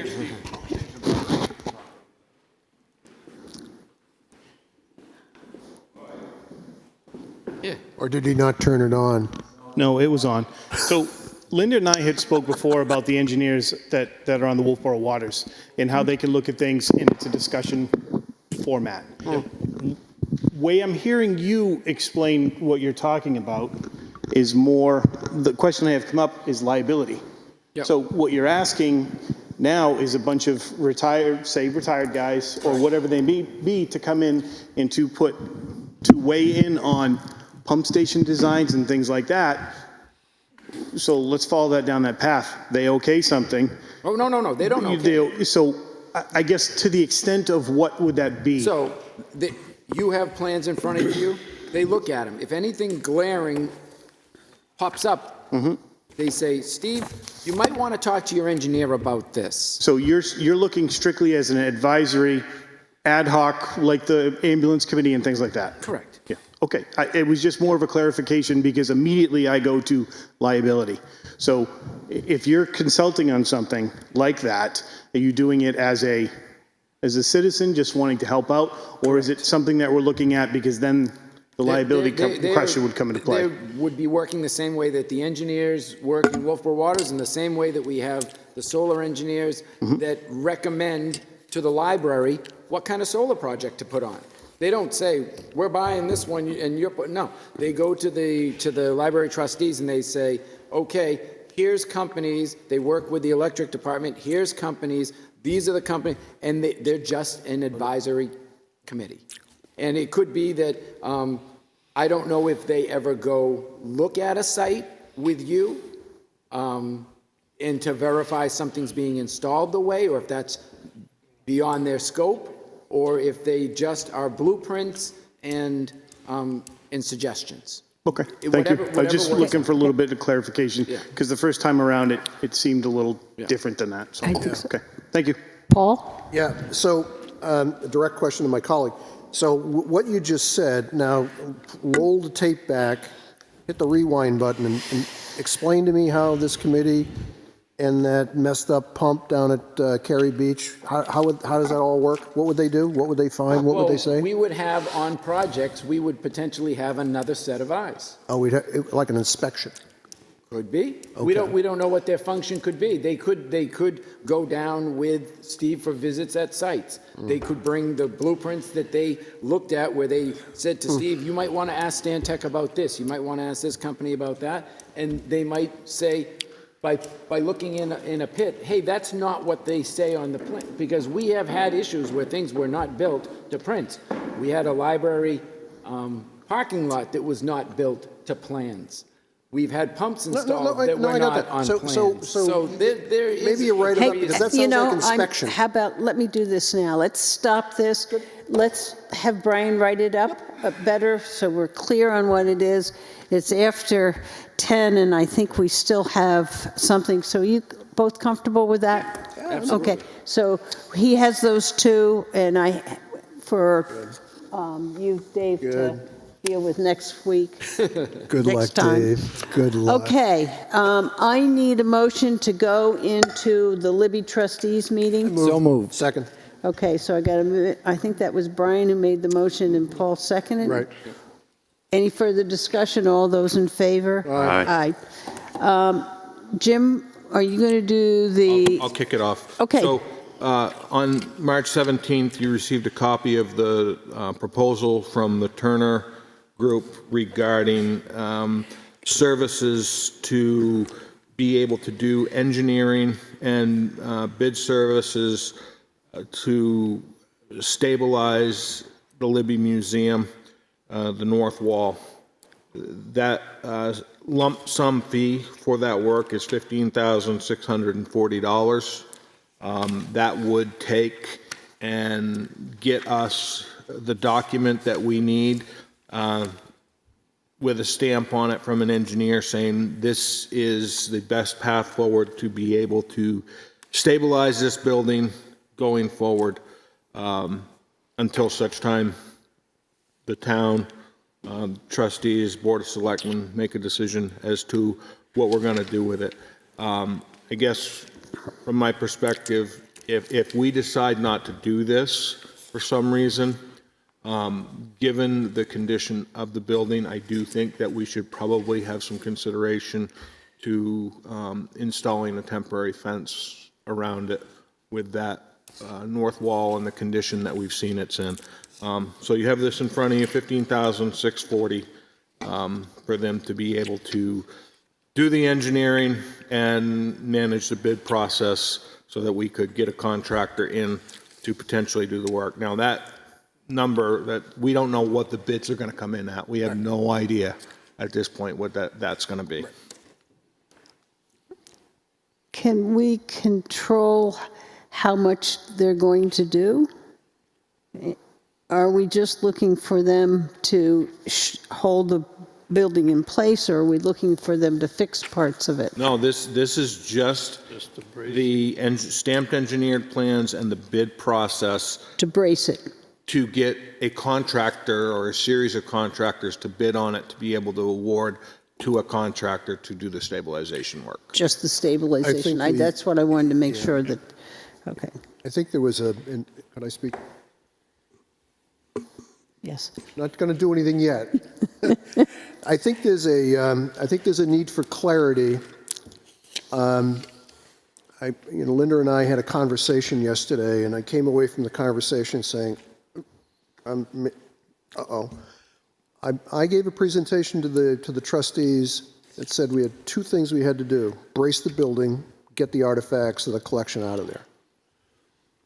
The brace the building conversation that I thought I had, and I believe was agreed to without objection by the board, so I'm doing one of these implied consent, was we were going to brace the building, nothing else. I'm still believing that's the objective, is to brace the building so that we can remove the collection. Am I in error? My feeling was I wanted him to get clarity here and get us all to agree that that was what we were talking about. So that's my question. Am I in error that that's the objective, is to brace the building and remove the collection, period? Well, my suggestion 6 months ago, 8 months ago, was to let the museum stay open till it closed in the fall, then to remove everything out before the winter, then to get the report to see what was going on with the back of the building, because we already knew there was a problem, and then to do the fix. My other suggestion just recently was to have the head of the trust division for the Attorney General come to this first meeting that we had about this, so that we could sit and ask them to their face, what should we do? What are our options? Because we have options that we can divest it to someone else if we can find somebody that's financially capable. We can repurpose it in some way that's like. We can, and we've talked about these things before, it could have dual purposes as a limited museum and other type of, and we could also go back to probate court, and we could take and we could have it changed into a park or a different type of outdoor museum facility. So there are other things that we could do. And I wish that we had reached out and had the Attorney General here for this first meeting so that we could see what their direction to us is. I think in this, I guess I will go to here. We received a privileged confidential memorandum from our attorney on his call to the charitable trust unit about the Libby Museum. And I need to know from the board whether we're willing to make this public or whether you want to keep it still as privileged and confidential. I'd make a motion to keep it, to make it public. I think it's for clarity to the public, yes. Okay. Do I have a second? I'll second it. Madam Chairman? Yeah. I asked a question, and we digressed into a different direction. My question was, and stands, am I correct that this board agreed, this trustee board agreed that we would brace the building and remove the collection? That's it. I did not get an answer from anybody. I got a conversation from Brian, and then I asked about this privilege document because it may change how I may respond to some of the questions. So I just want to get this clarified as we work back to your question. Okay. Can we get clarification from Jim on that question? On what question? Whether we can What Paul asked. I believe that is a correct and accurate good. statement, I believe. But that isn't from the select board, okay? And I nothing about Jim. Paul asked it from the board. Am I correct? You asked the board? I did. Okay. And I'll ask the I have town no manager. problem you getting it from him. I just was John was asking for it. I wasn't here at the time Yep. sitting on the board, so I'm Yep.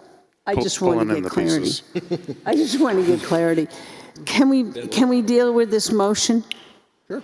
Okay, the motion is to release the town attorney's opinion. Any further discussion? All those in favor? Aye. All opposed? Okay, it's 3-4 opposed. All righty. May I? Sorry. We've got to get back to your question. You want us to answer your question. I do. My understanding is that was the direction we talked about. When you and I talked about it, I wanted to make sure this board reconfirmed that that was the direction it wanted to go in. Okay. That was, and that's where I was on it. Okay. Knowing that we didn't get the money, knowing that we might want to look at this whole thing differently and give John a chance to be part of the discussion. Would you like me to read this letter? No. I'm gonna say why I voted against this letter. I think the letter doesn't really give the intent of what the voters asked us to do. So I voted against the letter and the contents of the letter because I'm more focused on what the people asked us to do rather than what this letter asks us to do. Okay. Anybody else want to comment to Paul on whether we are to stabilize this building and get out the collection? And that's our two main things here. Dave? Well, we know the amount of money we need from Turner to give us a set of plans.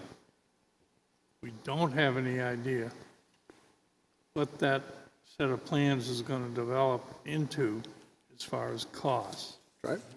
We also don't have any information yet that I'm aware of as to what it's going to cost to take contents of the building and store it. Yeah, we do. Roughly. Right? Yeah. We have a rough idea. 170, rough. 176, I think. Isn't it 176? Rough. I think it's 176. 176. So I don't have a problem with the letter.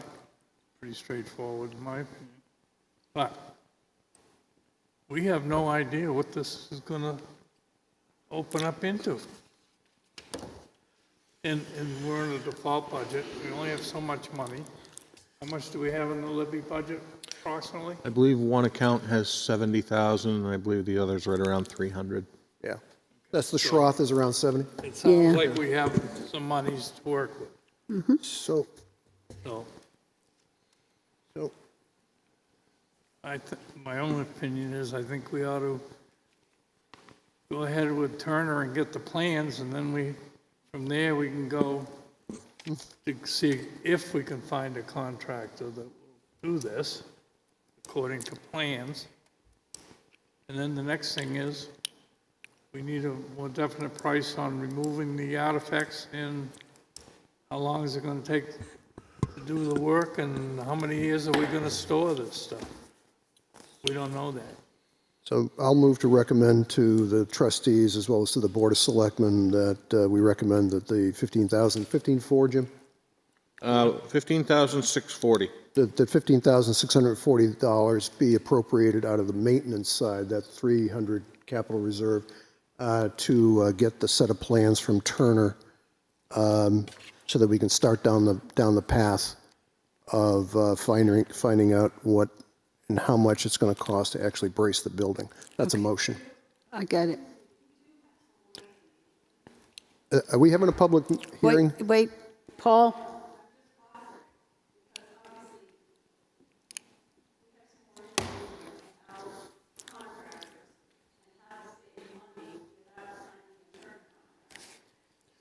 Okay, I'll ask the board, because I'm going down in my agenda, and this contract was the first thing on it. I wanted to speak once before. What? I'd like to speak to, Can I just find out if we're willing to put it, and then I'll let you speak? I'd like to find out if the board is willing to let the Heritage Commission's subcommittee on the Libby Museum, after we talk about this, to get up and speak. Is the board willing to open up for that? I'm a yes. after we talk about it. After you make your comment, and then I'd like to, okay? Okay. Yep, go ahead. So along with Dave and his questions, to Brian, his comment, I don't know if you read under client responsibilities, second paragraph, client representative, the client shall designate in writing a person to act as the client's representative to the respect of the services to be rendered under this agreement. Such person shall have complete authority to transmit instructions, receive information, interpret and define clients' policies and decisions with respect to TTG's service for this project. an item that we have never had with our library or our police and fire building. So one item in here I do agree with, that we have been neglecting on all of our buildings. So we're going to have to figure this one out and probably move forward with the motion to open up to the public. So, question? Yes. So Jim, Jim, have you received any document, any proposal, any piece of paper, anything that says, other than Turner, we can do whatever is necessary to be done for, and provide a stamped set of services? Have you seen anything, received anything? I have not. The only other thing that's in here is the email dated March 27th from Maggie, where she lays out her Dave Bullock's conversation with Milestone Construction. Okay, Paul, Brian. I'll be, It's getting I'll late. be quick. I'm not sure who that I am, down. I don't want to spend another $15,400 and something on the Libby Museum until we have, and I know we have a letter from the Attorney General, but I would like to see and they've come up before, they came up and visited us at the Libby, they've come up here and they've spoken with us, we had a work session with them. I would like the head of the charitable trust unit of the Attorney General's office to come up and talk to us face to face with suggestions and information before we spend another $15,000 figuring out what we're going to do. And I would also like to listen to what Maggie has to say. I had a motion. Did anybody second my motion? No, because I didn't get a second to the motion. She spoke up. I asked the board whether they wanted to hear her. So we'll come back to your motion. I'll just withdraw it. Well, we haven't. just withdraw Okay, it. you withdraw it then. Okay, because it's withdrawn anyhow because there wasn't a second. So, Maggie. Yeah.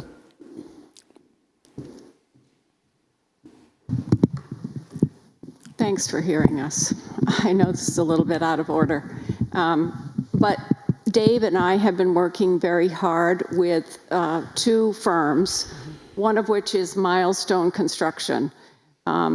They were outstanding as a choice to do this work because they have qualifications working on a lot of historic buildings.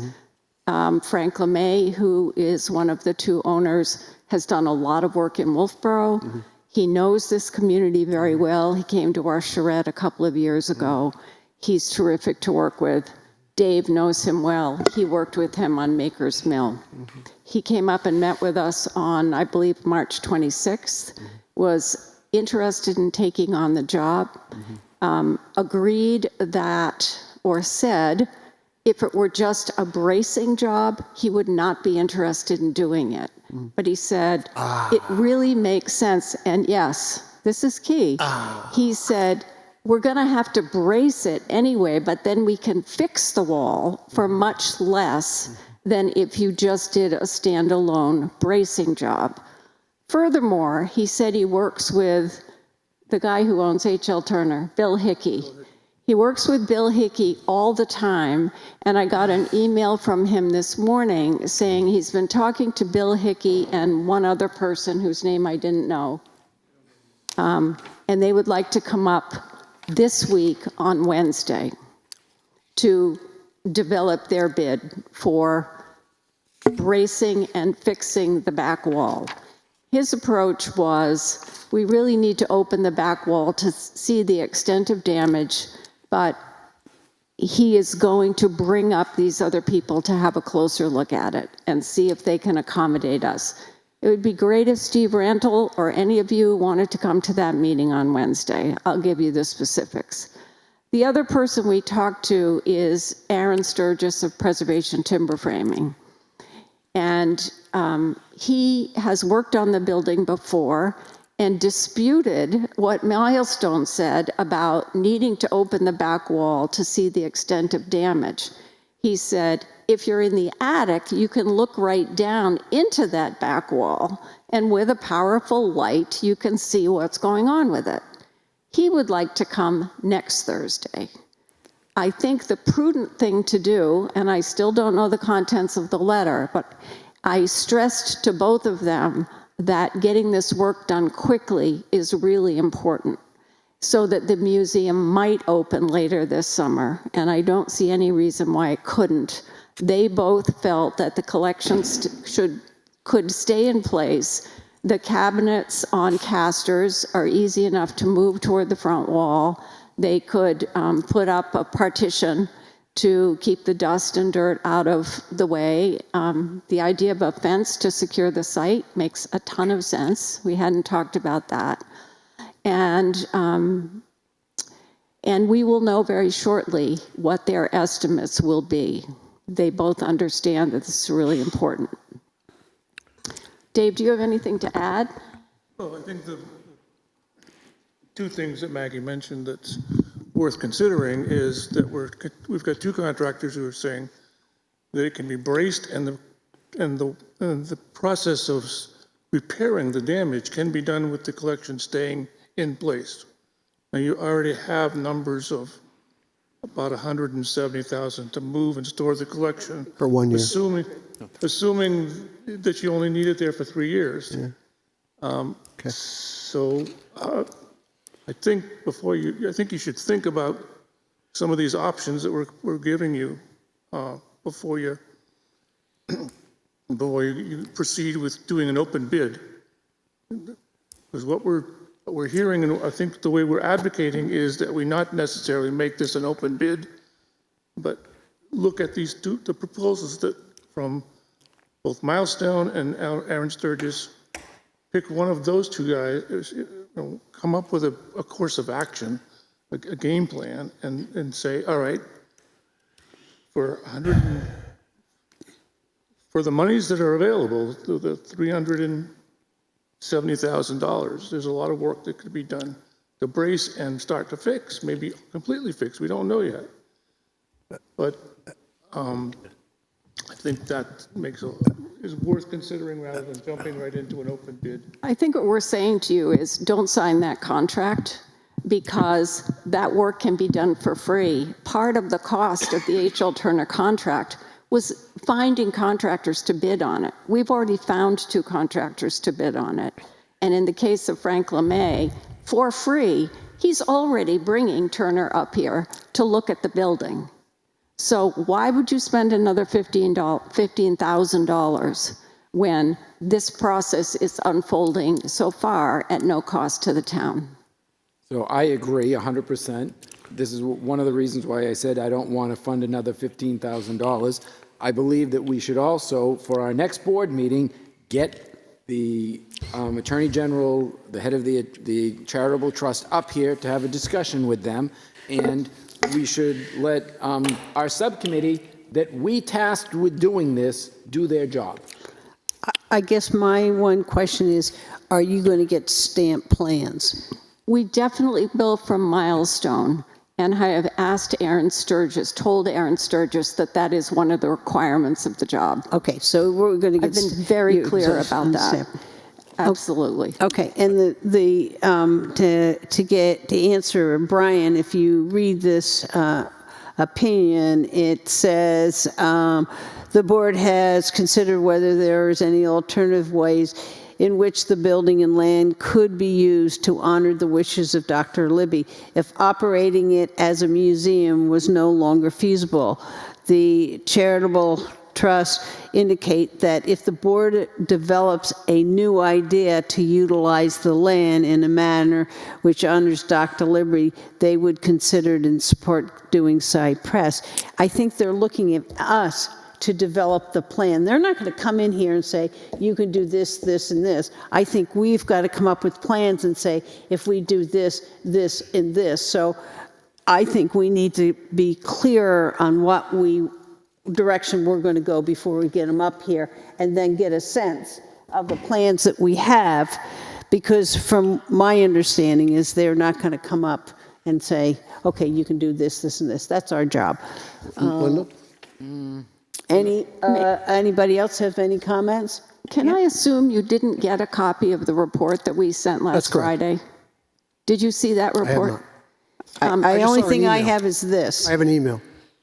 I have an And I email. haven't mentioned in an email that you were going to send your quarterly or monthly Yeah, report. I sent it and- to Jim, but I guess it haven't seen didn't get forwarded to you. Our committee reported 3 things in the executive summary, and one is to know more about what's going on with the Attorney General's office. Sure. I'd like to just point out that in the trust document itself, it doesn't say anything about going through the Attorney General's office. If the town doesn't want to run the museum anymore, it goes back to the probate or the court of Carroll County. That's correct. I'm but not it's- sure where the Division of Charitable Trusts Authority lies. Number 2, we gave a summary of where we stand with the building repair process. And number 3 is that we'd like to form an advisory committee of museum professionals, educators, people interested in the Libby Museum to begin to put together a new vision and mission for the museum. We could also incorporate in that work this idea that maybe the museum goes away, but somehow the intent of the Libby Trust is maintained. I'd hate to see that happen. I'm not sure how many other people would hate to see that happen. But the thinking is that if we get at least that mission and vision, then perhaps the courts have the next step already in front of them, which is the town makes its exit, but there's another group and another concept ready to come forward.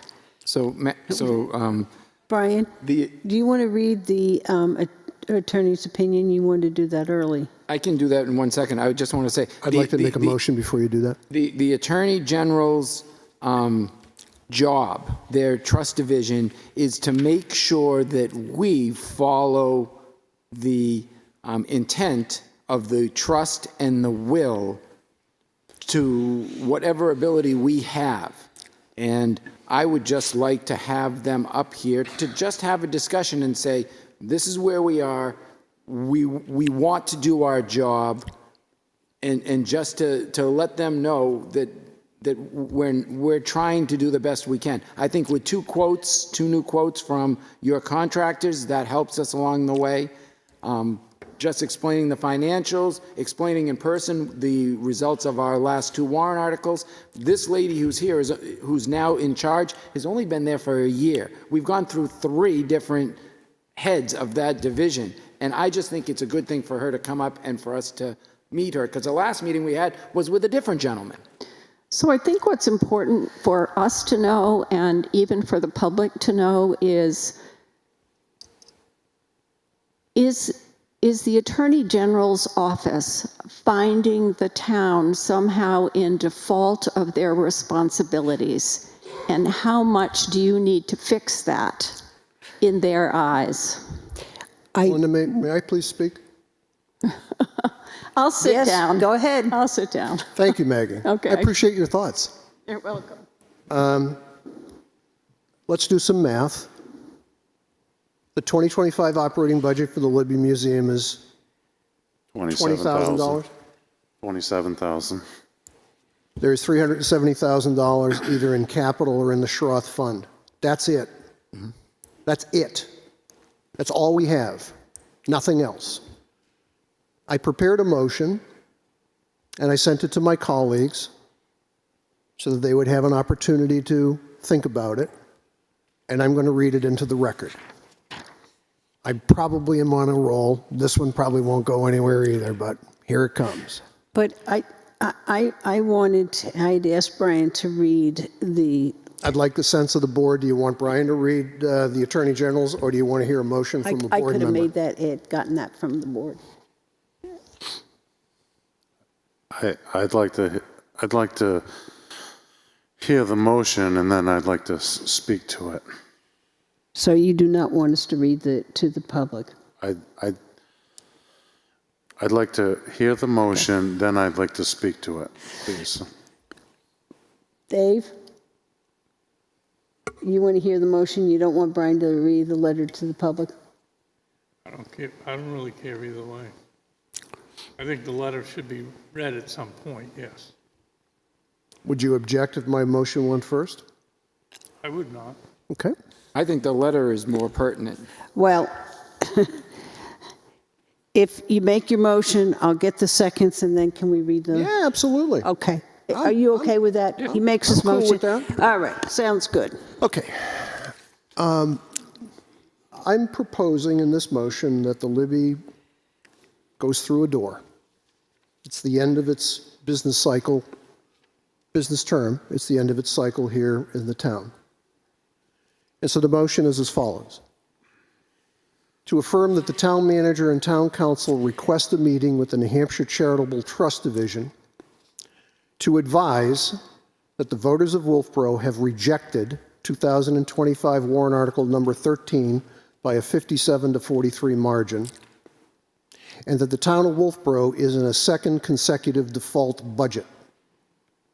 The town of Wolfeboro being left with minimal capital funds to temporarily secure the building and secure and store the Libby collection, no other funds for repair, maintenance, or restoration have been appropriated. Without funds, and due to an ongoing mold and building safety issue, the museum must remain closed to the public indefinitely. And to further advise the Charitable Trust Division that the town can no longer financially support its ongoing operating role as trustees of the Libby Museum. That's my motion. Okay, I have a motion by Paul. Do I have a second? I will second that, and I'd like to speak to it. Yep. So I really appreciate what you folks have done, Maggie and Dan.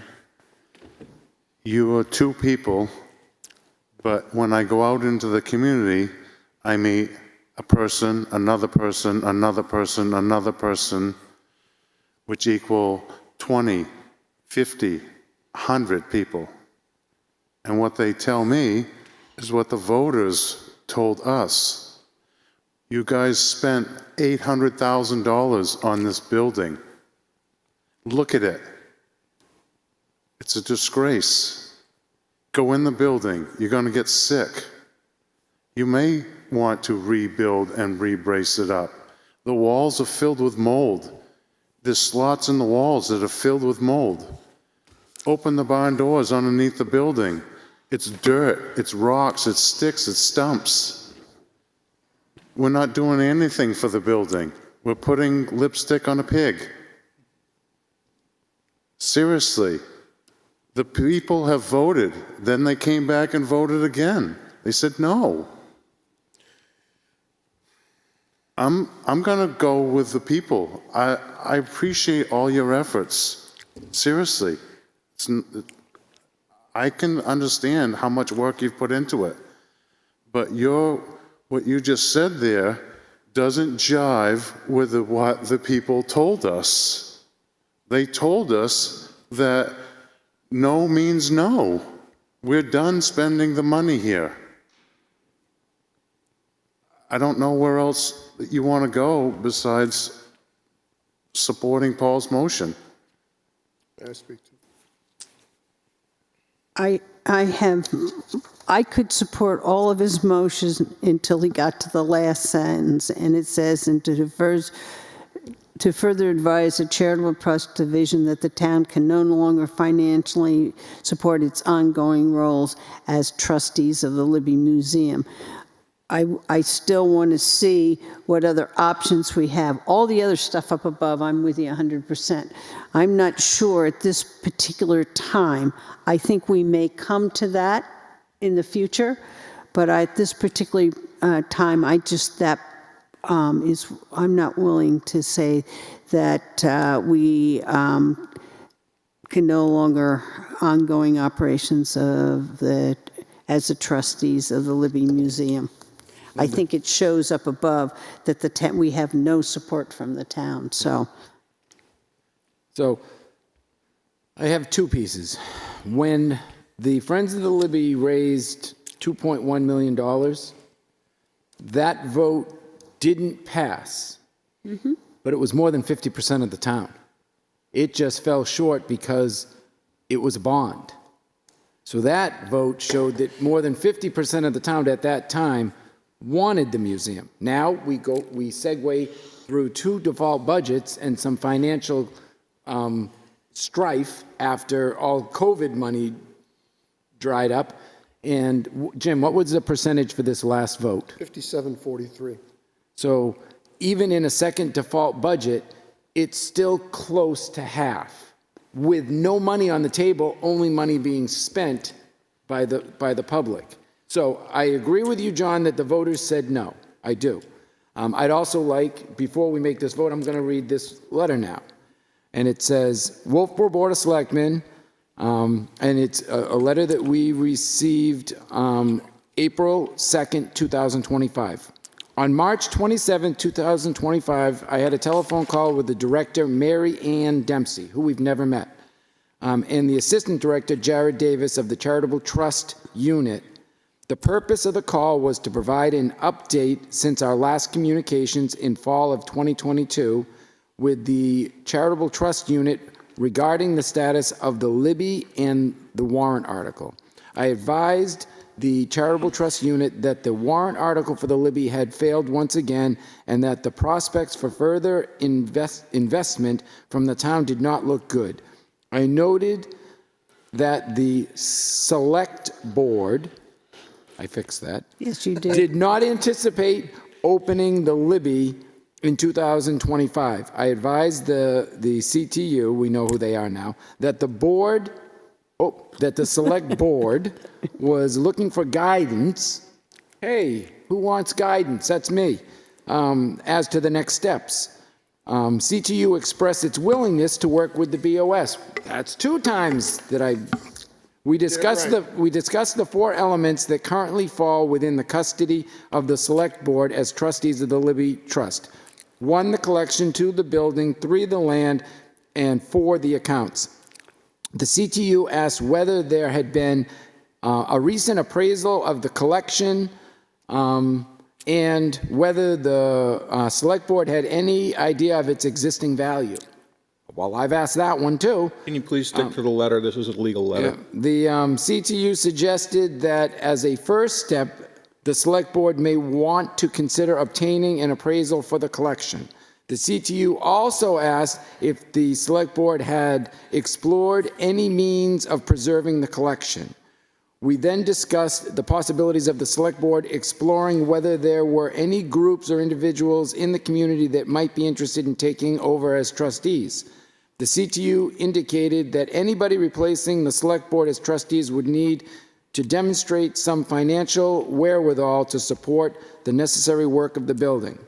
We then talked about the building and the land. The CTU asked questions about the current structural integrity of the building and the Select Board's ability to expend funds to shore up the building.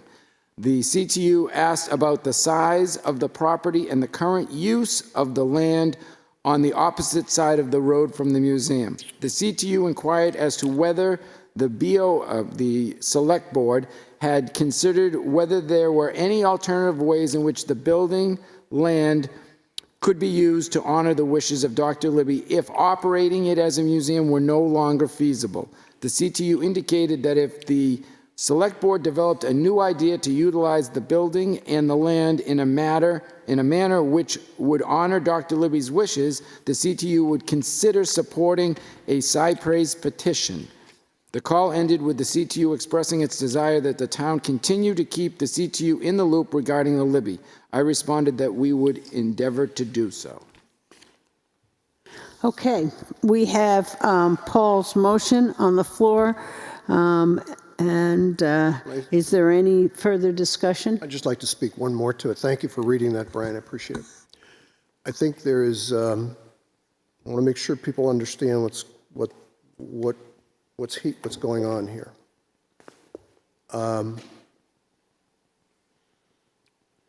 What's taking place in this motion is, as I said earlier, it is drawing a point, making it official that the town is asking for help. If anyone believes that there are more monies available, please tell me where they are, because right now, we don't have much more than 370 plus 20. And ergo, that's why I put the last sentence in.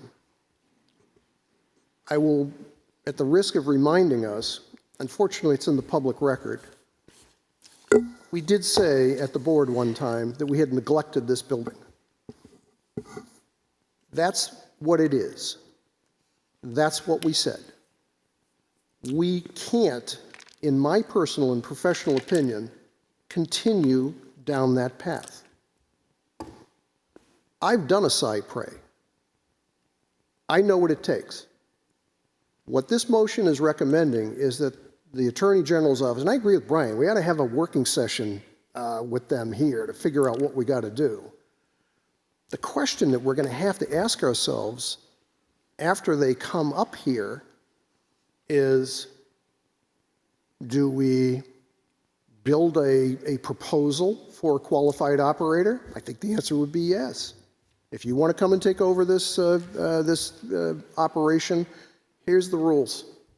I think that's the next step. That's an implementation step. I think that we would want to sit down and have a conversation as to whether we want to continue to be the trustees and license that operator out if we could get permission on a cypre to do that, or whether we want to go hands off and it's done. Those are implementation steps. I'm worried, and my motion could either fail or prevail, I'm worried that we must be clear about what we're saying here. And what I'm proposing is we're saying we can't go forward in current form. We can't go forward, the voters have said no. I agree with Brian that it was a 52% or whatever it was vote, but unfortunately, we're not playing horseshoes. They said no, and they said no again. They said no to a big number, and they said no to a small number. We have no more money. We don't have a theory. And I think that we need to ask for help, and we need the Attorney General to steer us, consult with us. And I personally will stay with this because I do believe that we have a responsibility to that collection of Dr. Libby's, and we have a responsibility to the people who donated it. Those people, that's what you do on a cypre. You really got to take care of donor intent.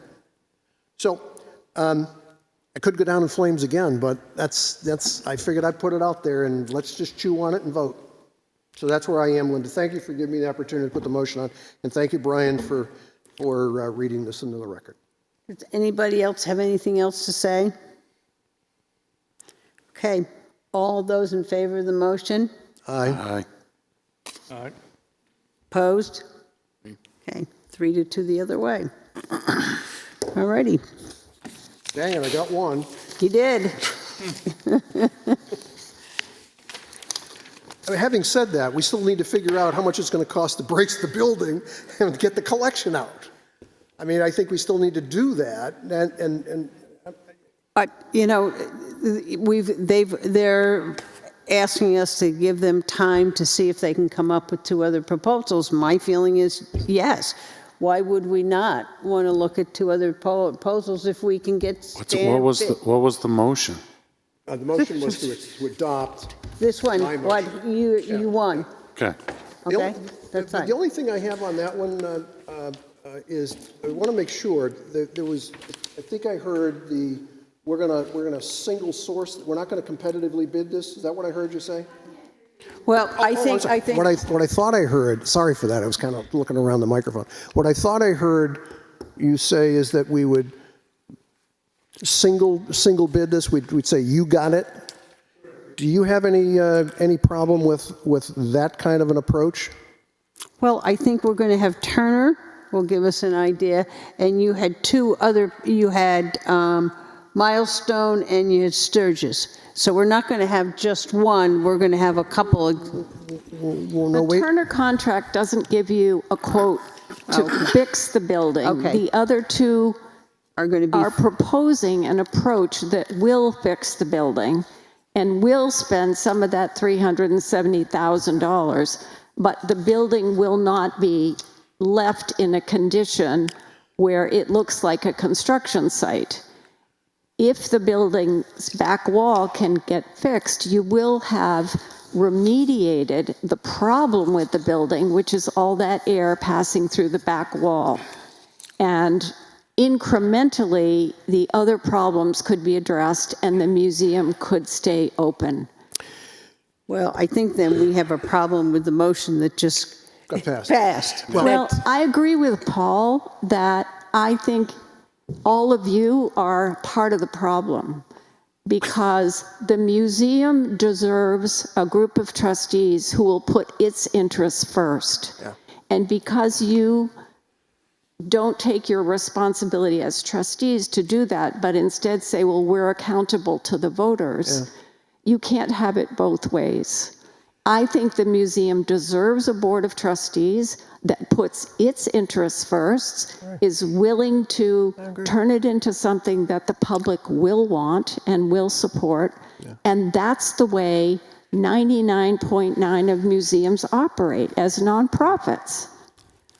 And so I don't mean to hurt your feelings, but nowhere in the Libby Trust does it say the voters of the town of Wolfeboro get to decide what happens to the museum.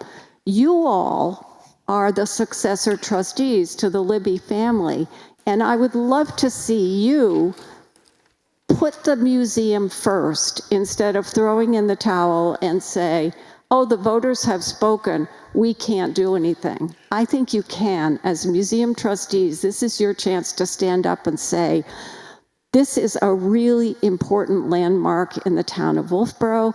Generations have enjoyed coming here. We know from the past fundraising campaign that the money is out there to support it, and we're offering a really scaled back yet updated vision, which I think will garner a lot of interest and support. And I don't want you to just be saying, well, we can't do that because the voters have spoken. A museum is not accountable to the voters in most instances, and I'm just asking you to please let this process evolve so that this museum gets what it deserves in terms of leadership and fundraising capacity, so that it can survive and serve this community for the coming years. I agree with you. I think we're putting the cart before the horse. You know, I would, you know, we saw from the Friends of the Libby a business plan and a way to move forward, and I would love to see you get a group together who wants to take over the trusteeship. I think the reality is the Board of Selectmen need to get out of the business of being trustees, and I think that's, and I think you're right. I don't have any museum experience. We're kind of doing what we do as selectmen and not as trustees. And I thought the Friends of the Libby had a good, you know, proposal on how they were going to move forward. But it does say here that we would need to have a group that could financially do it. So that would be a real challenge for your group. But, yeah. Yeah.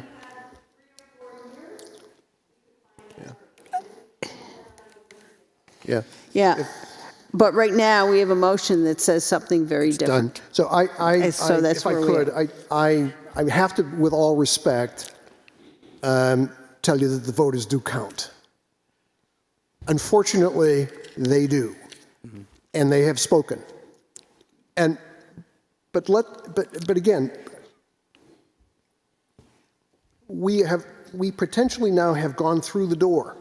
We now have the potential, as trustees, if we choose to do that, to help craft what could be for somebody else to come in and take over the facility.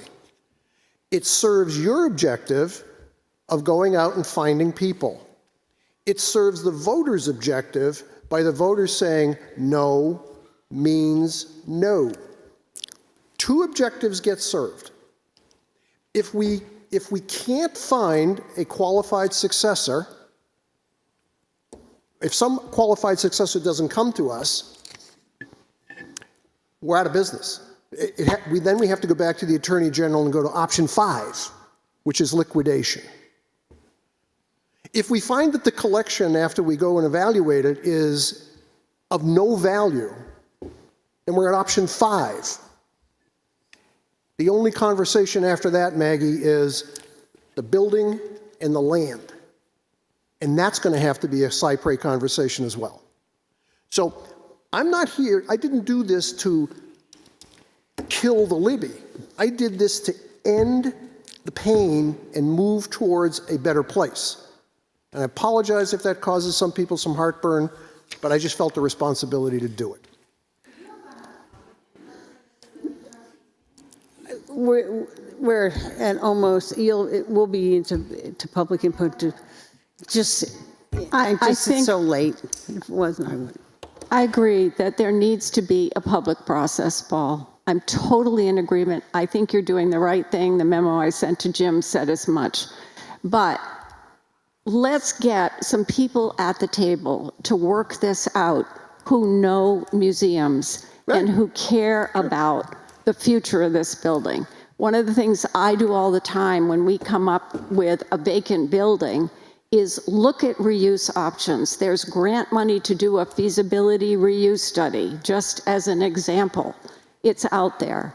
I had talked about applying to LCHIP for some grant funding to supplement the work that the building needs. We can't even begin to compete with LCHIP money because we don't have the leadership in place that is unanimous in support of leading this project. We have a default budget and voters who said no. So yes, we need to start the process, but we also need a robust public process that looks at the alternatives for the future. Well, I guess I will respond by saying we got your group together because we knew we didn't have all those expertise, and we looked to you to help us with something we didn't feel that we did. So, you know, we can look at each other and say, yep, we agree. We don't have it. We're looking at you. And so... So I'd like to make one. So if the people came to the town and said, we have $10 million, we'll upfit this building, we'll rebuild this building, we'll do whatever we need to do to this building. I'm sure the voters would probably support it, but the building needs to be taken and put in the dumpster. I'm sorry, the building is not worth anything. It does. So I know. Okay, can we move, it's almost 11, can we move on to the next item under it is the extended invitation to the Attorney General's Office Charitable Division to come to a meeting with the Board of Selectmen. Are we in agreement? We want to do that? Motion passed. It was in the motion. Was it in the motion? Yeah. Okay. Motion passed. Okay. And actually, the motion was the town manager and... Town council. And town council.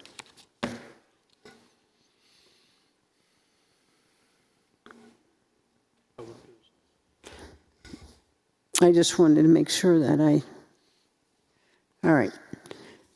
All right, we need a motion to come out of non-public. No. So moved.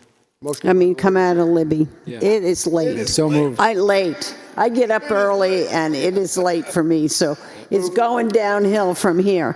Okay, who gave me a motion to come out of the Libby? Brian, and then Paul.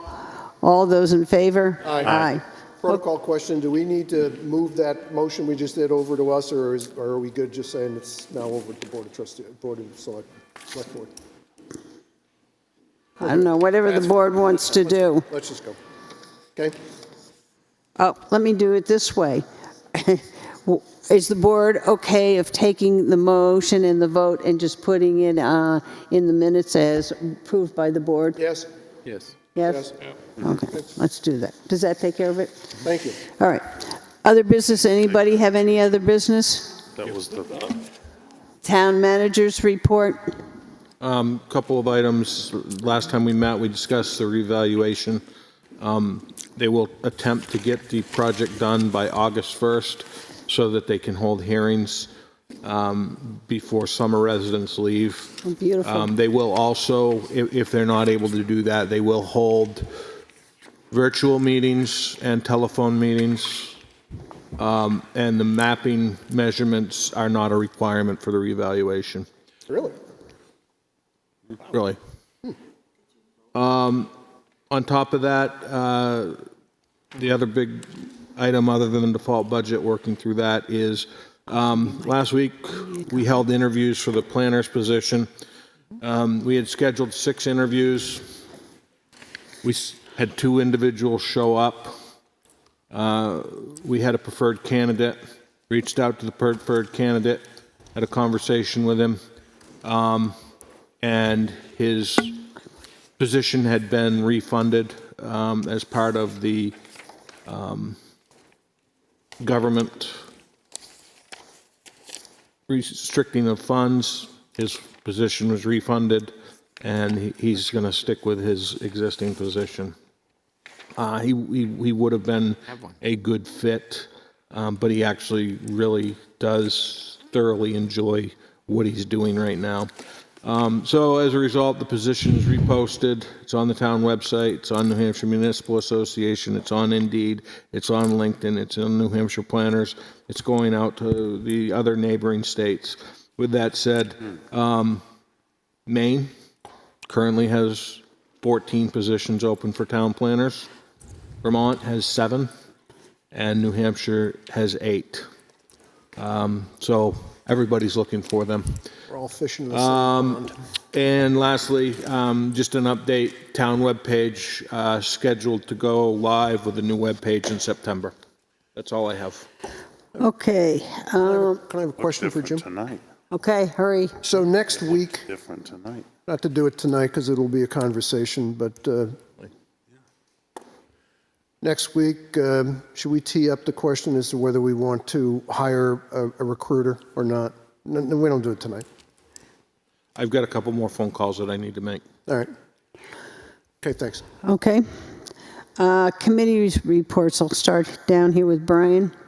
I didn't have anything. First time since I've been on the select board, I didn't have it. We only had a week in between. It was really No, they're 2 weeks because we didn't do committee reports last time. Well, I'll give you mine. For the last 2 weeks, I haven't done much either, other than I interviewed a planner candidate. So after that, nothing else.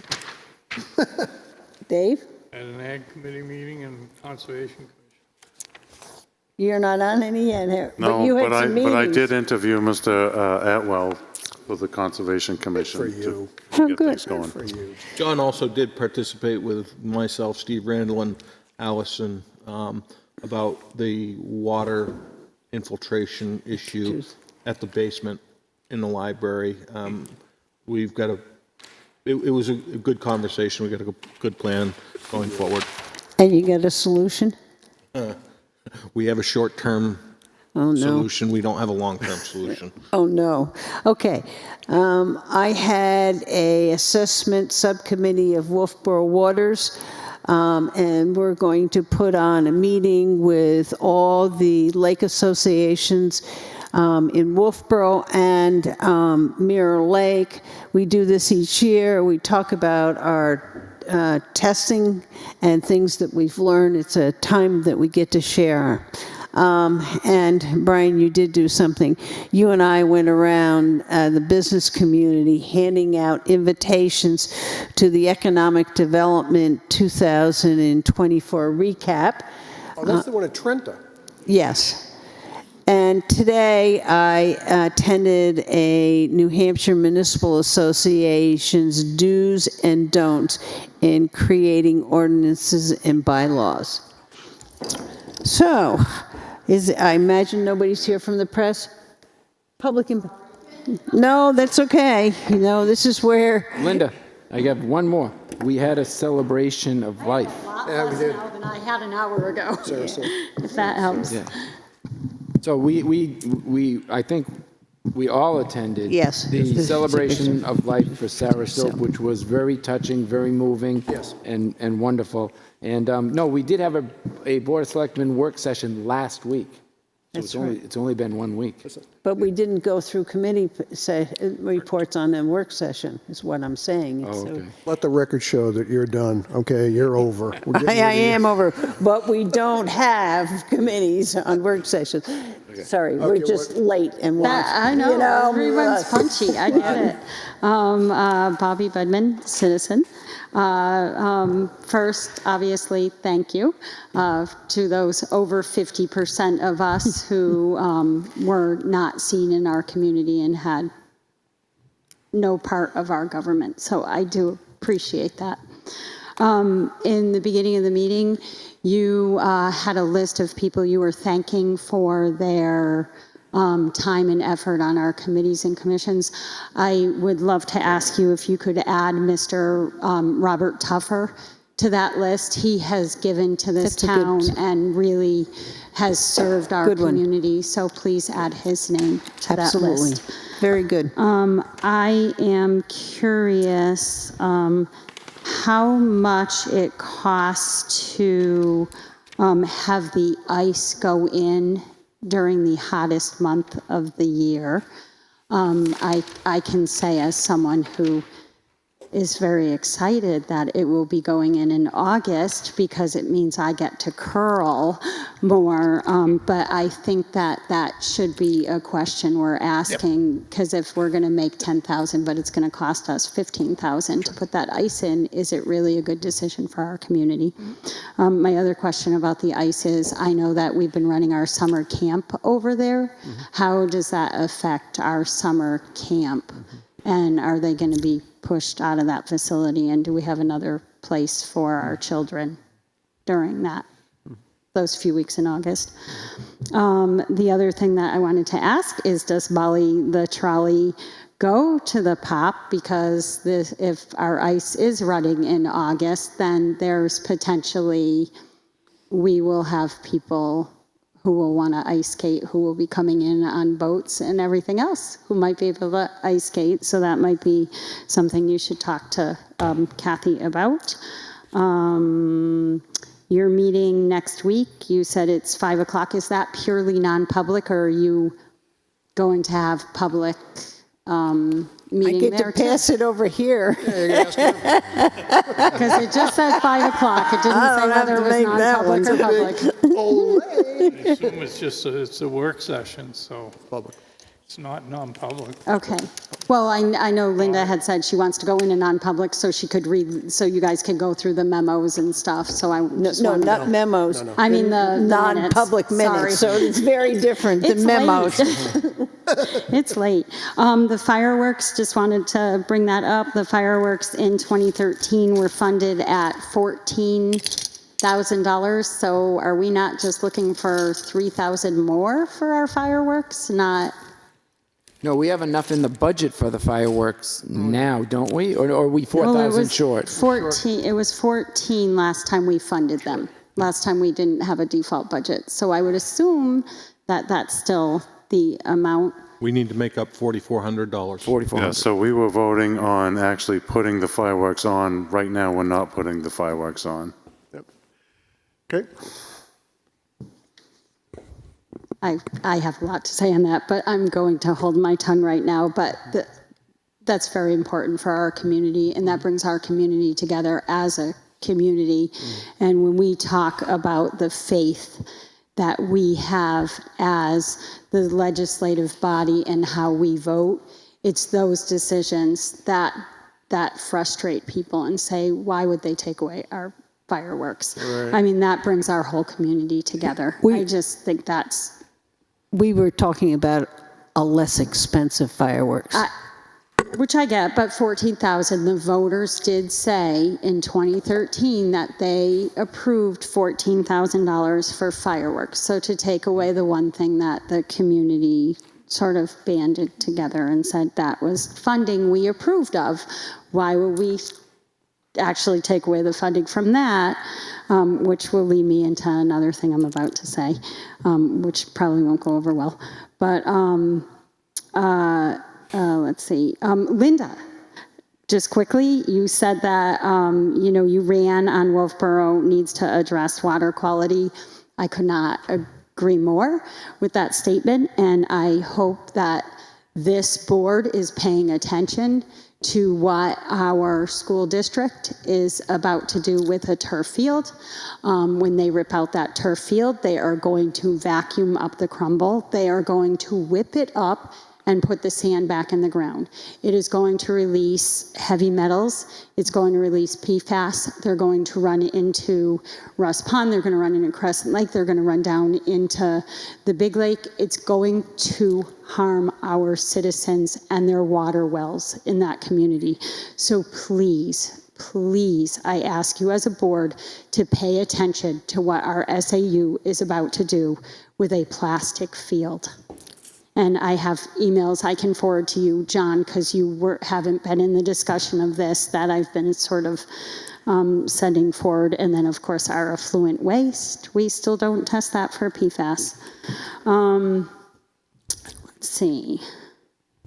I just want to quickly talk about the Libby, just because I am hoping that one of the 3 people who voted for Paul's motion might open that back up and take a revote on that and maybe take a step back. You have a meeting a week from now. You have a meeting 2 weeks from now.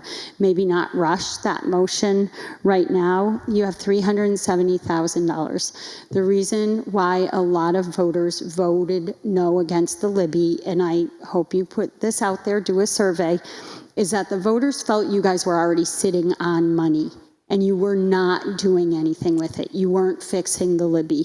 So there's a lot of voters who really felt like they've got the money, let them fix what we can fix before we give them more money. So I don't know, do a survey before Paul's vote to really see where the people are at, because sometimes expending money does not mean voters don't support the Libby. It just means that they feel like you're already sitting on a big pocket of our money. Okay, and the reason I came tonight.